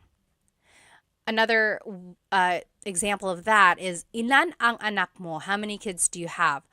Versus ilang anak ang meron ka? So we made the contraction and then now we changed up the grammar a little bit. So they both mean how many kids do you have, but this one is literally meron means to have. So ilang anak ang meron ka? How many kids do you have? So same meanings, just different ways of saying it. All right. Now, when you respond with an amount of something, you might hear or you might use this word lang or na. So, ilan ang anak mo? How many kids do you have? A response could be, isa lang ang anak ko. I only have one kid. Lang means only. Isa lang ang anak ko. Or, na means already. Tatlo na ang anak ko. I have 3 kids already. Tatlo na ang anak ko. Or another example, ilang donuts ang kinain mo? How many donuts have you eaten? Ilang donuts ang kinain mo? Or how many donuts did you eat? So, you could say, dalawa lang, only 2. Dalawa lang, only 2. Or, apat na ang kinain ko. I already ate 5. I've already eaten 5. Apat na ang kinain ko. So these 2 words kind of show almost like an emphasis, or they just give you an idea of how much or little something is. Only and already. Okay? Now, there are other ways to use ilan. Very interesting. So there's pang ilan, tig ilan, and mga ilan. So, pang ilan is what you use when you're asking about the ranking of something or the order of something. So, for example, pang ilan ka sa magkakapatid? In what order were you born amongst your siblings? So, were you the oldest? Were you the firstborn? Are you in the middle? Are you the last? Where were you in the order of your siblings? Pang ilan ka sa magkakapatid? Some responses, panganay ako, I'm the oldest. Panganay ako. Pangatlo ako, I'm the third. Pangatlo ako. Or bunso ako, I am the youngest. Bunso ako. So you'll see the response usually has pang in it because the question has pang. So pang is almost like in which or where. It's just asking about like the placement of things. Okay, so here's another example. Pang ilan ka sa contest? What place did you get in the contest? Pang ilan ka sa contest? Here are some examples. Una ako, I was first. Una ako. Pangalawa ako, second. Pangatlo, third. So again, there's that pang prefix that you use to answer when it's a pang question. Very interesting. Next, tig ilan means how many of each. So for example, maybe you're shopping at a store and you're like, oh, I like all of these t-shirts, but I want multiple of them. They might ask you, tig ilan na t-shirt ang gusto mo? How many of each t-shirt do you want? For example, oh, I want 3 of the red t-shirts, 2 of the white t-shirts, 1 of the black. So, tig ilan na t-shirt? How many of each t-shirt do you want? Your response would just be the number of it. So, dalawang pula, 2 reds, isang puti, 1 white, and so on.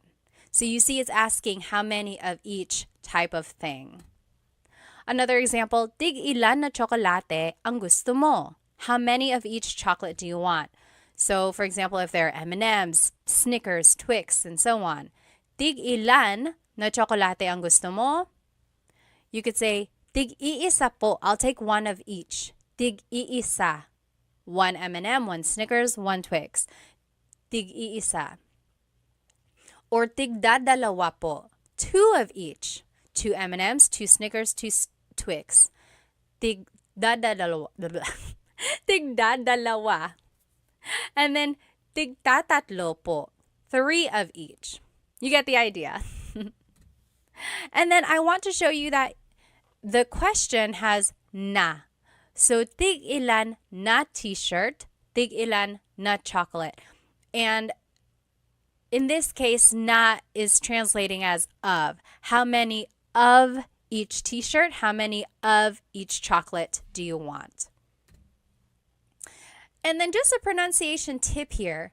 Tig-ilan is a homonym, meaning it can have different translations depending on how it's pronounced. So tig-ilan, when there's a hyphen in it, you have to have that glottal stop. Tig-ilan. That means how many of each. When there's no hyphen, tigilan, tigilan. It's just one word, tigilan. That means to stop. For example, tig-ilan t-shirt ang gusto nila. How many of each t-shirt do they want? Tig-ilang t-shirt ang gusto nila. That means how many of each t-shirt do they want? But if you say, tigilan mo yan, that means stop that. Okay, so again, that glottal stop is important for proper pronunciation because they mean different things otherwise. And lastly, mga ilan means about how many. Mga ilan. So, mga ilan na tao ang darating? About how many people are coming. Mga ilan na tao ang darating.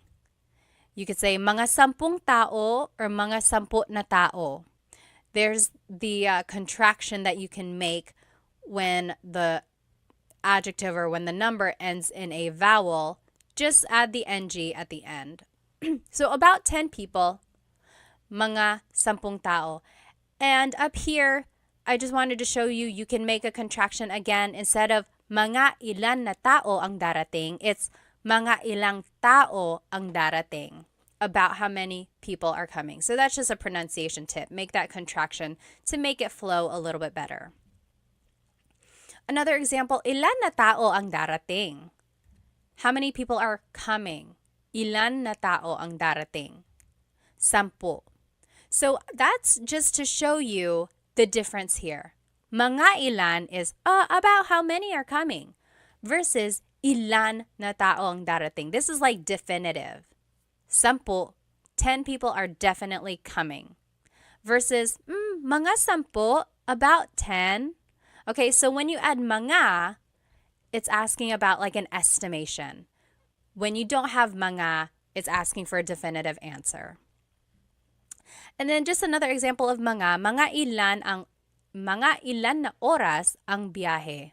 Mga ilang oras ang biyahe. About how long is the trip? Mga 3 oras. It's about 3 hours. Mga 3 oras. So there is the na again, and then you can put it together so that it's just ilang. So mga ilang oras ang biyahe or mga ilang tao ang darating. All right. So this is just a review of how to use these different ilan questions. So pang ilan is a ranking question or asking about the order placement. Tig ilan is asking about how many of each.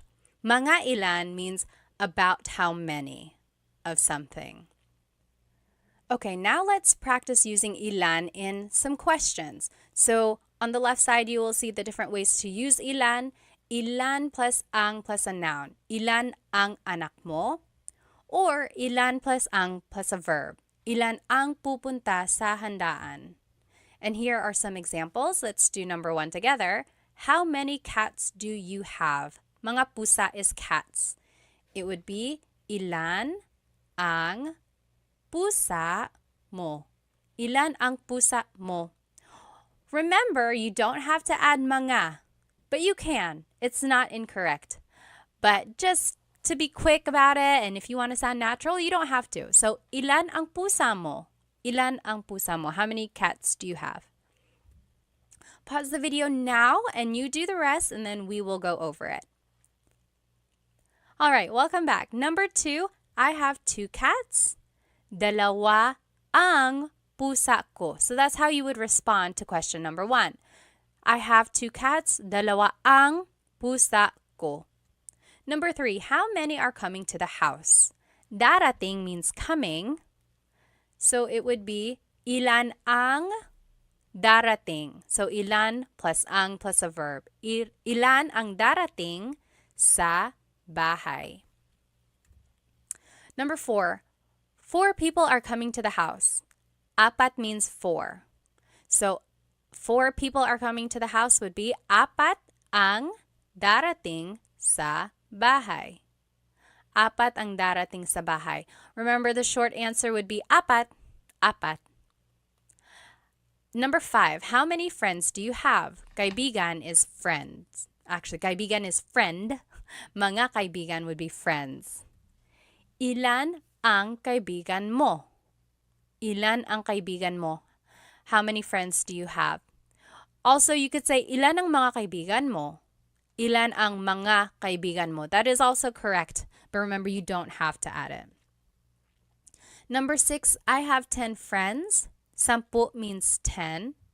10 ang kaibigan ko.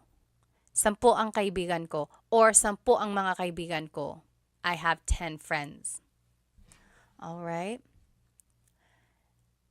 Another way to answer this, meron akong 10 mga kaibigan. So I want to show you again, there are different ways to answer.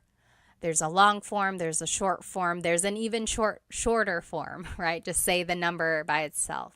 So if you hear different responses, hopefully you can recognize some of the vocabulary words and just kind of go from there. This one is a fun practice. So I want us to match the question words with the correct example. Then we're going to translate and then give a response. So on the left side are the different question words. Pang ilan, tig ilan, mga ilan. On the right side are some example questions. How many of each hat do you want? About how many balloons are we going to buy? How many drinks have you had? Like, what number is that? Or what number of drinks is that for you? So we have to match what question word would go with that question, and then we will translate. So go ahead and do that. Pause the video and see if you can match and then translate and give a response. Okay, welcome back. Let's see. This is what the answers would be. Pang ilan goes with this question. How many drinks have you had? What number is that? What number of drinks is that for you? So it's asking about like the order of your drinks and asking about just basically like where you are in your line of drinks. Tig ilan would be how many of each hat do you want? So it's asking about the amount of each. Mga ilan, about how many balloons are we going to buy? So it's an estimation. We don't know exactly. It's just about how many do you want. Okay, so hopefully you were able to match them. Now let's see if we can translate them. How many of each hat do you want? It would be, tig ilan na sombrero ang gusto mo? Tig ilan na sombrero ang gusto mo? And then your response could be, tig iisa po, one of each. Tig iisa. Next, about how many balloons are we going to buy? Mga ilan na lobo ang bibilhin natin? Or mga ilang lobo ang bibilhin natin? Your response, mga 5, about 5, mga 5. How many drinks have you had? What number is this? What number of drinks is that for you? All of that is encompassed by this one question. Pang ilan na inumin mo na yan? Pang ilan na inumin mo na yan? Pang-apat na ito. This is my 4th. Pang-apat na ito. So do you see how that one is asking about the order of your drinks or like how many you've had? And then your response is just that order. So this is the fourth, pang-apat na ito. All right. So those were different ways to ask for how many. This next question word, alin, means which. Which, alin. So alin ang, excuse me, alin ang plus a verb. Alin ang plus a verb. So alin ang gusto mong damit? Yung pula or yung puti? Which dress do you like? The red or the white? Alin ang gusto mong damit? Your response would just be one of the choices. Yung pula ang gusto ko. The red is the one I like. I like the red one. Yung pula ang gusto ko. Or, yung pulang damit ang gusto ko. If you want to be specific, yung pulang damit ang gusto ko. So, yung pula means the red one. Yung pulang damit means the red dress, specifically. And then I want to point out, mong up here is just mo plus nang put together. So, alin ang gusto mo ng damit? Alin ang kinain mo? Yung cookie or yung cake? Which did you eat? The cookie or the cake? So, there's alin, then ang, then a verb. Alin ang kinain mo? Yung cookie or yung cake? Which did you eat? Your response, yung cake ang kinain ko. I ate the cake. Or, kinain ko yung cake. So those are the different ways you can respond. And then, of course, you can always put things together. So, alin ang becomes aling. So, aling gusto mo? Aling gusto mo? Alin ang gusto mo? Aling gusto mo? Alin plus an adjective. Alin plus ang plus an adjective. Alin ang mas malaki?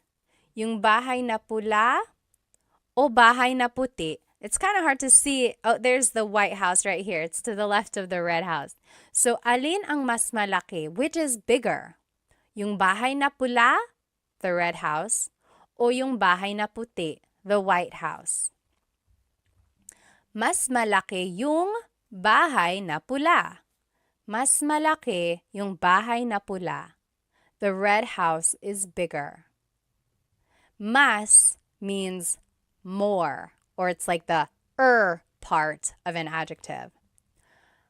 Here's another way to describe an adjective. Alin ang pinakamalaki? Which is the biggest? Yung bahay na itim ang pinakamalaki. The black house is the biggest. So I just want to point out these two words, mas and pinaka. Those are called superlative adjectives. So let's take a look at those a little bit more. So big is malaki, bigger is mas malaki, biggest is pinakamalaki. Small is maliit, smaller is mas maliit, smallest is pinakamaliit. And then just one more example, pretty is maganda, prettier is mas maganda, prettiest is pinakamaganda.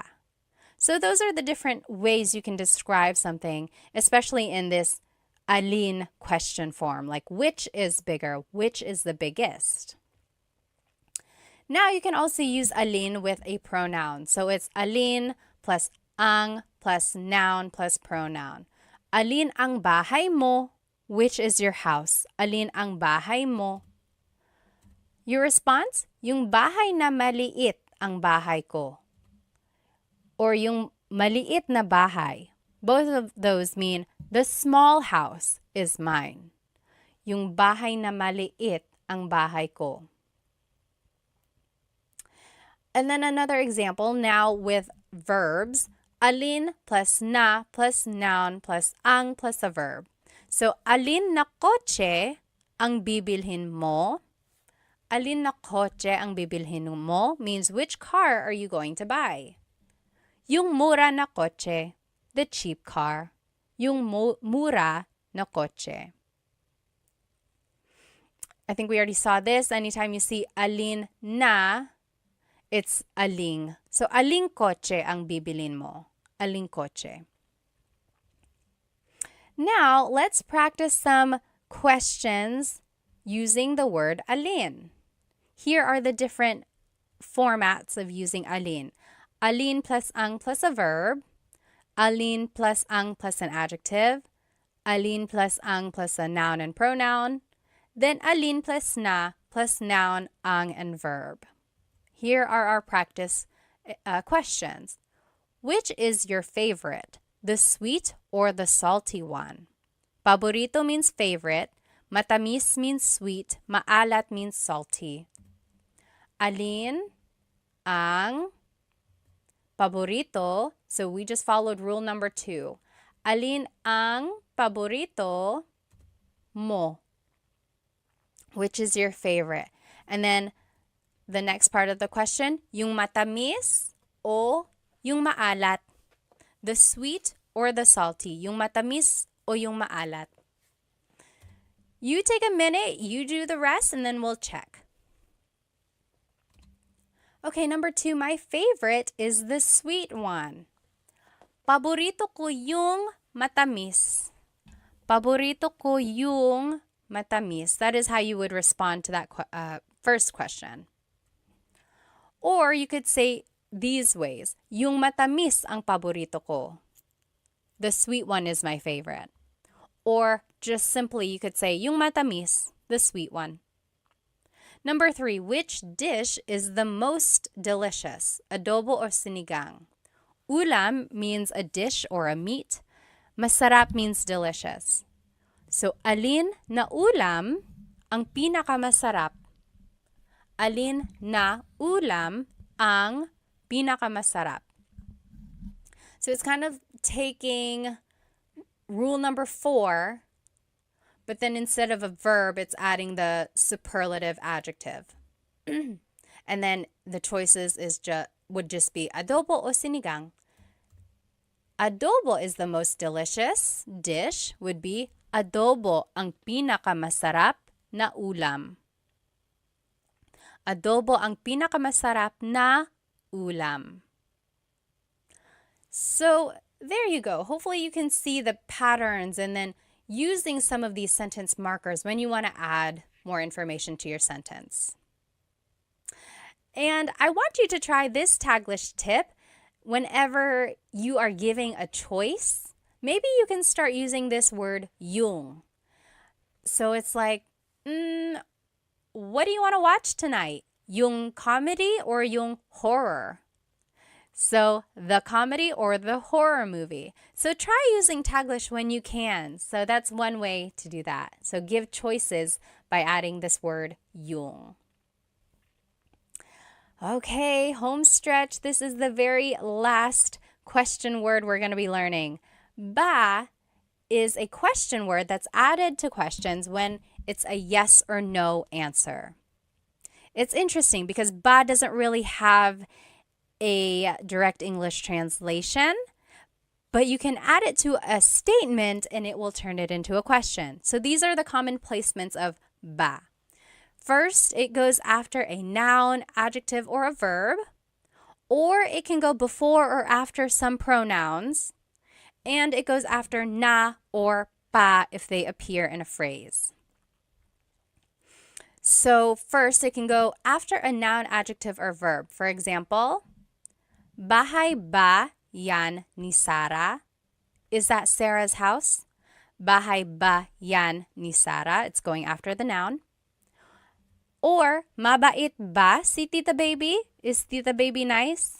Mabait ba si Tita Baby? So it's going after the adjective, mabait. Lastly, it can go after the verb. Nagluto ba si David? Did David cook? Nagluto ba si David? So it's going after the verb nagluto. Next, sometimes ba goes before a pronoun. Sometimes it goes after. Take a look at this. So subject pronouns, we already learned about these in the previous lessons. Kumakain ako means I am eating. Kumakain ako. But if you wanted to ask, am I eating? Like if you're asking yourself rhetorically, ba would go before it. Kumakain ba ako? Am I eating? Kumakain ba siya? Is he eating? Kumakain ba sila? Are they eating? Kumakain ba kayo? Are you all eating? Kumakain ba tayo? Are we eating? Kumakain ba kami? Are we eating exclusive? But take a look at this pronoun. Kumakain ka ba?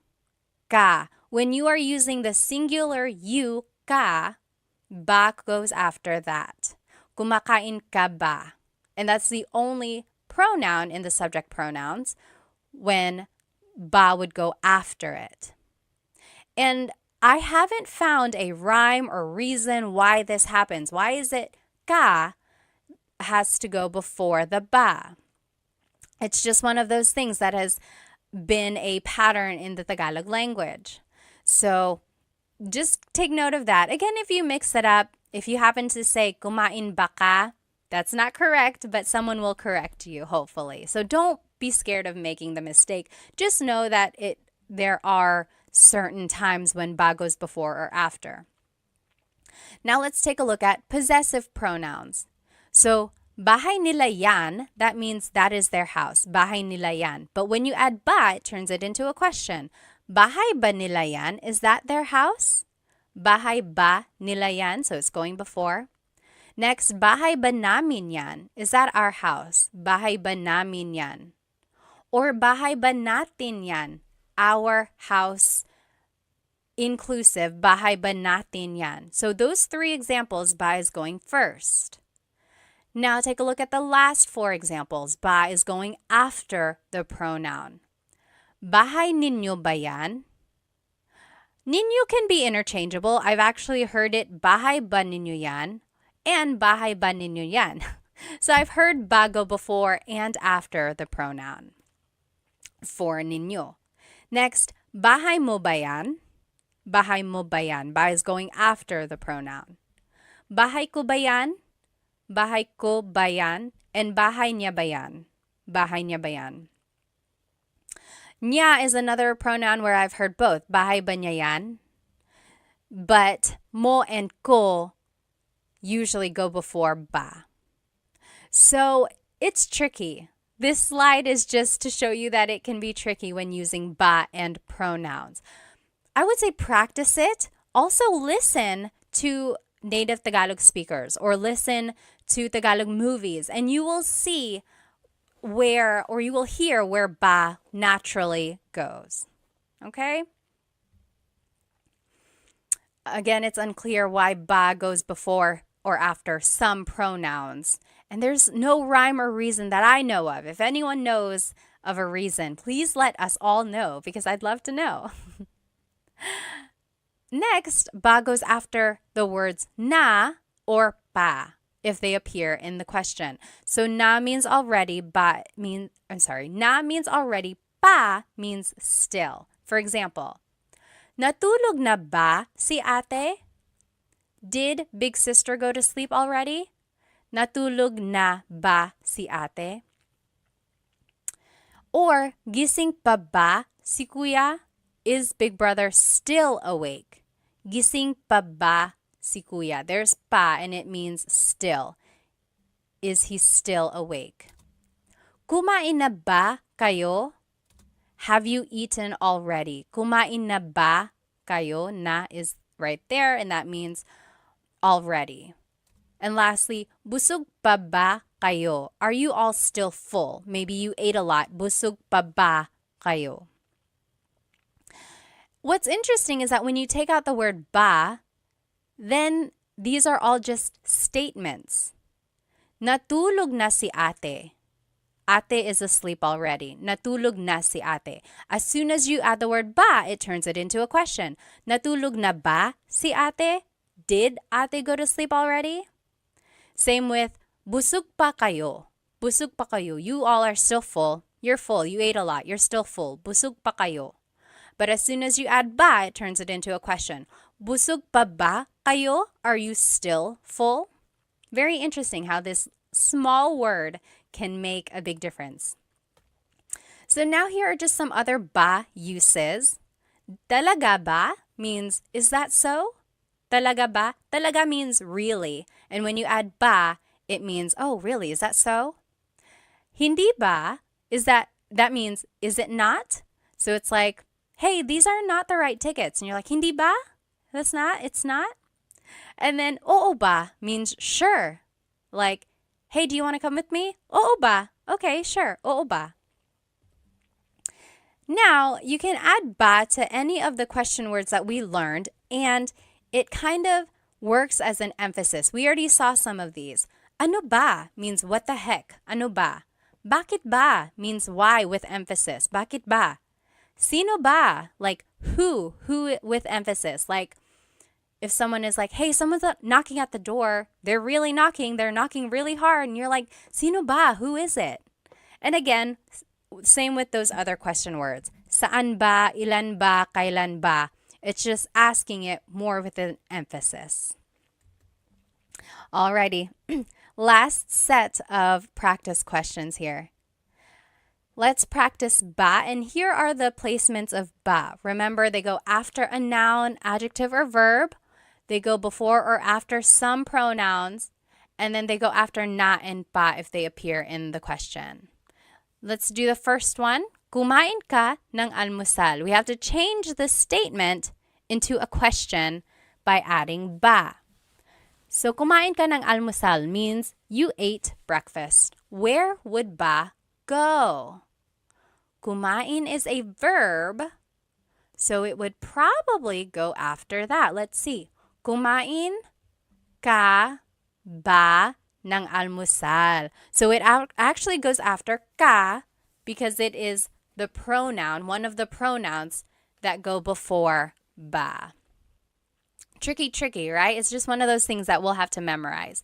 So kumain ka ba ng almusal means you ate breakfast. Did you eat breakfast? Pause the video now and then we will do the rest in just a minute. Okay, welcome back. Number 2, nasa eskwelahan na ang mga bata. The kids are at school already. Nasa eskwelahan nasa eskwelahan na ang mga bata. The answer would be, nasa eskwelahan na ba ang mga bata? Nasa eskwelahan na ba ang mga bata? So there's the word na, ba would go after that. Next, galit si nanay, mother is mad. Galit ba si nanay? Galit is an adjective, so ba would just go after that. Rule number 1. Number 4, bahay yan ni Ate Mary. That is Ate Mary's house. Bahay yan ni Ate Mary. Where would ba go? It would go after the noun. Bahay ba yan ni Ate Mary? Is that Ate Mary's house?